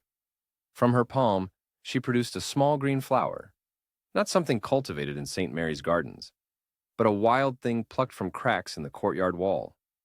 Its emerald petals bore striking resemblance to the Green Rider's tattered robes, yet captured in natural innocence what the supernatural entity had perverted. She placed it carefully between Titan's nostrils, arranging petals with solemn precision. For carrying Rose's voice, she explained to no one in particular, and for fighting the bad man when grown-ups couldn't. The simple ceremony completed, she stepped back, allowing recovery personnel to continue their work. The green flower remained in place as they lifted Titan's massive body onto a containment gurney, defying protocols no one had the heart to enforce after witnessing her gesture. Dawn had fully broken now, revealing the orphanage grounds in unforgiving detail.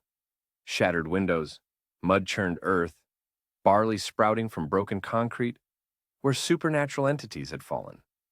In daylight, the previous night's horrors seemed simultaneously more real and less believable, demanding both acknowledgement and rationalization. Carter knew from experience that the human mind would begin constructing plausible explanations almost immediately. Storm damage would account for structural destruction. Wild animal incursion would explain disturbed earth. The experimental boar's escape would become sterile scientific accident rather than supernatural catalyst. Reality would reassert itself in the spaces where Green Rider and Harbingers had walked. Yet evidence remained for those willing to see. Barley grew in perfect circles where covenant had been rewritten. Mark Wallace's body bore aging no medical examiner could attribute to natural causes. And in the courtyard's center, a single sunflower pushed through cracked concrete where the rider's robes had dissolved, already knee-high and turning its face determinedly eastward. Sister Agnes approached Ava with gentle persistence, blanket adjusted more securely around thin shoulders. Come inside now, dear. You need rest and something warm to drink. The girl allowed herself to be guided toward the orphanage door, but paused to look back at Titan's sheet-covered form, being loaded into a containment vehicle. Will they bury him proper? She asked Carter, not just burn him up and forget? The sheriff considered his answer carefully, aware that after supernatural horror, ordinary human decency became even more essential. Dr. Vargas has agreed to cremation, he explained gently, but I'll make sure his ashes are treated with respect. Perhaps scattered somewhere peaceful. Ava considered this with grave seriousness. The sunflower field, she decided. When we plant them at the farm like Daddy wanted. Titan should be there too. Carter nodded, making mental note to ensure this happened, regardless of bureaucratic obstacles. Some promises to traumatized children transcended regulations. As morning light strengthened, casting long shadows across mud-churned ground, Carter surveyed the gathered survivors. Marcus with arm around Leo's shoulders, murmuring quiet reassurance. Miranda and Porter deep in discussion about legislative protections and oversight committees. Dr. Vargas supervising Titan's removal with hollow-eyed determination that suggested profound recalibration of scientific priorities. And at the orphanage entrance, Ava Wallace, orphaned by supernatural covenant, witness to horrors no child should endure, yet somehow still capable of placing a green flower on a monster's snout in gesture of gratitude and farewell. The courtyard where Green Rider had been defeated would soon be cleaned, repaired, restored to ordinary function. Children would play there again, unknowing of ancient bargains, rewritten in their midst. St. Mary's would continue its mission of caring for the abandoned, the orphaned, the lost. But beneath freshly poured concrete would grow barley that no one had planted. Among rebuilt walls would stand a memorial garden featuring sunflowers, turning always eastward. And in protected wetlands, where Wallace Farm had once sustained generations through blood covenant, Wildlife would flourish, including occasional glimpses of a massive boar composed not of flesh, but of swirling leaves and barley stalks. Some endings were also beginnings. Some sacrifices fed more than fields. As they loaded Titan's body into the containment vehicle, a soft breeze carried what might have been a child's laughter. There and gone like morning mist, leaving behind only the scent of wild green things growing towards sunlight. Chapter 15. Morning's Harvest. Pine Ridge Fairgrounds lay quiet in autumn sunshine. Paper lanterns strung between light poles moved lazily in the breeze, their shadows sliding across faces gathered beneath the community pavilion. The space typically hosted 4-H competitions and harvest festivals, events marked by laughter and friendly competition. Today, it accommodated more solemn purpose, remembrance. Sheriff Ray Carter stood behind a simple wooden podium, dress uniform pressed and somber against the backdrop of golden fields. Blue ribbons adorned folding chairs arranged in neat rows, most occupied by Plains Bridge residents, still processing events that defied rational explanation. Official reports had reduced supernatural horror to digestible terminology: violent weather event, experimental animal escape, targeted attack on law enforcement personnel. Some truths remained unwritten. "We gather today," Carter began, voice carrying across the hushed fairground, "to honor those lost during what will likely be remembered as the most challenging week in Plains Bridge history." 3 framed photographs stood on easels to his right, Deputies Wilson and Pearson flanking Dispatcher Martinez. Standard-issue portraits showed them in uniform, expressions serious, but eyes alive with purpose now extinguished. Their badges, polished to mirror shine, rested before each image. "These officers gave their lives protecting this community," Carter continued, words practiced but emotion genuine. "They stood between civilians and danger, upholding their oath until final breath." He did not mention the unnatural darkness that had consumed Wilson, the way Martinez had aged decades and minutes as the leech fed on her life force, how Pearson's body had been found with reversed organ placement that no medical examiner could explain. Some details belonged only to those who had witnessed them. Beside the officers' memorials stood another easel bearing a different kind of tribute, a framed sketch of Titan, rendered with remarkable skill by Leo Hale. The drawing captured not just the boar's massive physical presence, but the intelligence that had shone from his eyes, the humanity that had resided within inhuman form. Beneath it, Leo had written simply, "Titan Leonard, 2 minds, 1 heart." Beyond official attendees, Fairground Perimeter had drawn curious onlookers, journalists from national outlets following vague rumors of government experiment gone wrong, conspiracy theorists trading whispered accounts of supernatural weather patterns, ordinary citizens seeking framework for processing collective trauma. Carter acknowledged their presence without resentment. Horror craved witnesses, even at a distance. "In the face of extraordinary threat," he continued, "ordinary people discovered extraordinary courage. We honor not just those who fell, but those who survived to rebuild." His gaze found Ava Wallace in the front row, seated between Sister Agnes and Dr. Helena Novak. The 12-year-old wore a simple blue dress, hair pulled back with the practical efficiency of orphanage morning routines. She met his eyes without flinching, her expression carrying weight beyond her years. The birthmark below her collarbone remained hidden beneath careful collar placement, no longer glowing with supernatural significance, but still a reminder of ancestry and obligation. "Loss changes us," Carter said, speaking now directly to her, though his words carried to all gathered. "It carves spaces within us that never completely fill, but those spaces also let in light that might otherwise never reach us." In the second row, Sarah Wallace dabbed at eyes with tissue that had long since disintegrated to damp fragments. Mark's widow had returned from her sister's home in Oregon upon news of her husband's death, arriving too late for final farewell, but in time to begin tentative reconnection with her surviving daughter. They were strangers to each other now, separated by trauma neither had fully processed, but shared grief provided foundation for rebuilding. "Our community has suffered," Carter acknowledged, gaze expanding to include all present, has lost, has questioned foundational beliefs about how the world functions. But we have also witnessed remarkable courage, sacrifice, and the power of choice when facing forces that seem insurmountable. In scattered places throughout the audience, those who had experienced the supernatural directly nodded with solemn understanding. Deputy Torres, face still bearing faint scars from shattered glass. Father Daniels, whose faith had expanded to accommodate ancient horror alongside traditional theology. Dr. Vargas, whose scientific certainty had crumbled, then reconstructed around larger truths. Marcus Hale sat with arm around Leo's shoulders, the architect's expression suggesting internal calculations more meaningful than structural integrity. Beside them, Miranda Chen reviewed notes for congressional testimony that would reshape legislation around experimental neuroscience. Senator Porter occupied a chair slightly removed from others, security detail maintaining perimeter around her as she drafted policy amendments on tablet disguised as memorial program. Healing took different forms for different people.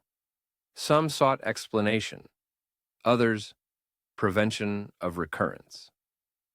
As we move forward, Carter concluded, we honor the fallen by remembering not just how they died, but how they lived, by carrying their courage into our own lives, by protecting each other with the same determination they showed. He stepped away from the podium, indicating transition to the next portion of the memorial. Sister Agnes moved forward with quiet efficiency, guiding Ava to a square pedestal at Pavilion Center. Upon it rested a simple wreath, woven from barley stalks harvested from Wallace fields, interspersed with the small green flowers that had begun growing wherever the writer's influence had touched earth.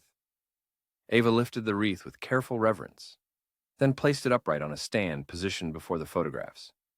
For a moment, her small hand remained on the woven grain, fingers tracing patterns invisible to observers. Her lips moved in what might have been prayer or promise, communion not with Christian God, but with something older that resided in soil and seed. When she returned to her seat, Dr. Novak squeezed her shoulder with silent support. The folklorist had become unofficial guardian of Wallace family history, collecting Mark's journal and scattered records to ensure the covenant's true nature remained documented for future generations. Knowledge preserved as protection rather than hidden in fear.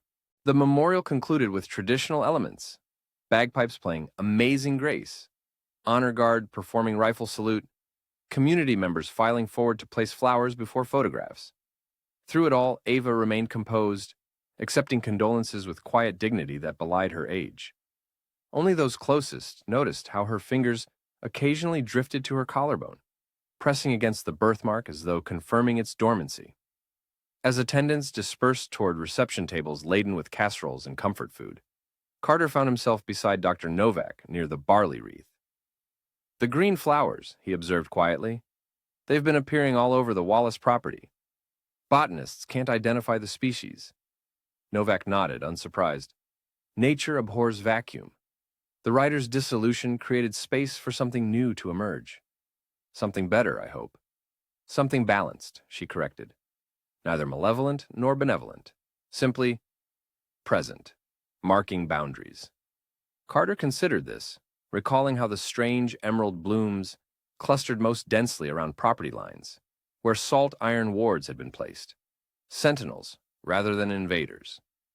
Will she be safe? He asked, gaze finding Ava among well-wishers. The covenant transferred, Novak replied, clinical precision tempered with genuine relief. Mark's sacrifice fulfilled supernatural obligation while rewriting terms. No more child harvest, no more rider. Just natural return, Carter murmured, echoing Mark's final negotiation. As it should have been from the beginning. Novak's expression darkened slightly. Before Andreas Wallace made bargain from desperation rather than wisdom. Afternoon light angled across the fairgrounds, transforming ordinary gathering into gilded tableau.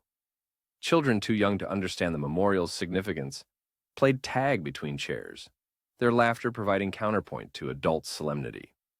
Life continuing as it must, horror gradually absorbed into community mythology. I'd like to show you something, Novak said suddenly. If you can spare an hour after this concludes. The MBRI barn stood partially demolished, yellow caution tape fluttering from temporary fencing. Cleanup crews had removed most containment equipment, leaving behind skeletal framework of what had once been cutting-edge laboratory. Sunlight penetrated through holes in the roof, illuminating dust motes that danced through air like microscopic galaxies. Carter followed Novak across concrete still bearing faint circular stains, where Titan's enclosure had stood. The folklorist moved with purpose, navigating debris toward back wall, where intact structural beams supported remaining roof section. The university sent me to document folklore elements before final demolition, she explained, gesturing toward beam nearest the wall. I found this yesterday. Carter examined the indicated area, initially seeing nothing remarkable. Then, as angle of light shifted, he noticed faint markings carved into wood, check words burned into the beam, nearly invisible unless viewed in specific afternoon light. What does it say? He asked, fingers hovering above, lettering without touching. Novak consulted her notebook, though Carter suspected she had already memorized the translation. Where blood is spilled in these fields, the rider rides on, she read aloud. It's dated 1923, when this structure was originally built as grain storage. A warning, Carter realized. More accurately, a contingency, Novak corrected. The Wallace who built this barn, Mark's grandfather, believed the covenant would eventually be broken. He left this as preparation for what might follow. Carter studied the faded lettering, understanding blooming. He knew the rider might return, even if temporarily defeated. Supernatural entities rarely die in conventional sense, Novak agreed. They transform, diminish, retreat, but complete destruction? Unlikely. Cold certainty settled in Carter's stomach, familiar weight of responsibility rather than fresh fear. You're saying the rider still exists somewhere? I'm saying covenant transformed rather than ended, Novak clarified. Mark negotiated new terms. Natural death, natural return. But contracts require enforcement. Even supernatural ones. Especially those. Novak closed her notebook with decisive snap. But the immediate threat is neutralized. The Wallace bloodline continues unbroken through Ava, but under protection rather than predation. Carter processed this, finding strange comfort in partial victory, rather than complete eradication. Human existence had always balanced on edge of darkness, negotiating with forces beyond complete comprehension.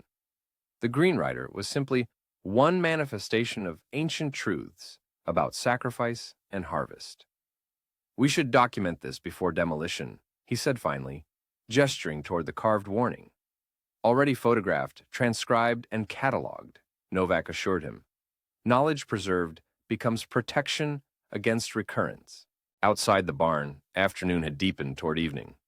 Fields surrounding MBRI complex rippled with gentle breeze, ordinary crops growing in ordinary soil without supernatural bargain driving their fertility.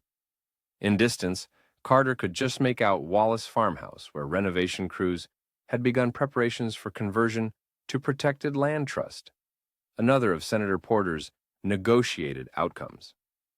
Will you tell Ava, he asked as they walked toward his patrol vehicle, about the possibility of the rider's return? Novak considered this carefully. Not yet. Children need time to heal before carrying knowledge of potential future threats. For now, she believes her father's sacrifice ended the covenant permanently. And that's not true? It's partially true, Novak said, precision important to her. The covenant changed form. The rider no longer hunts Wallace children. But vigilance remains necessary. Like vaccination, Carter suggested, the community has antibodies now. Novak smiled slightly. An apt analogy. Those who witnessed will remember. Will recognize signs if they reappear. At his vehicle, Carter paused before opening the door.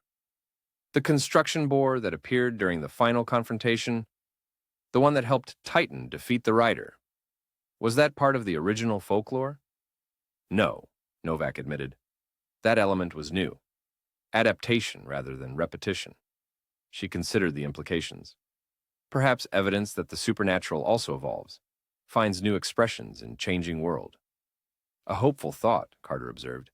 that even ancient horrors might learn new patterns.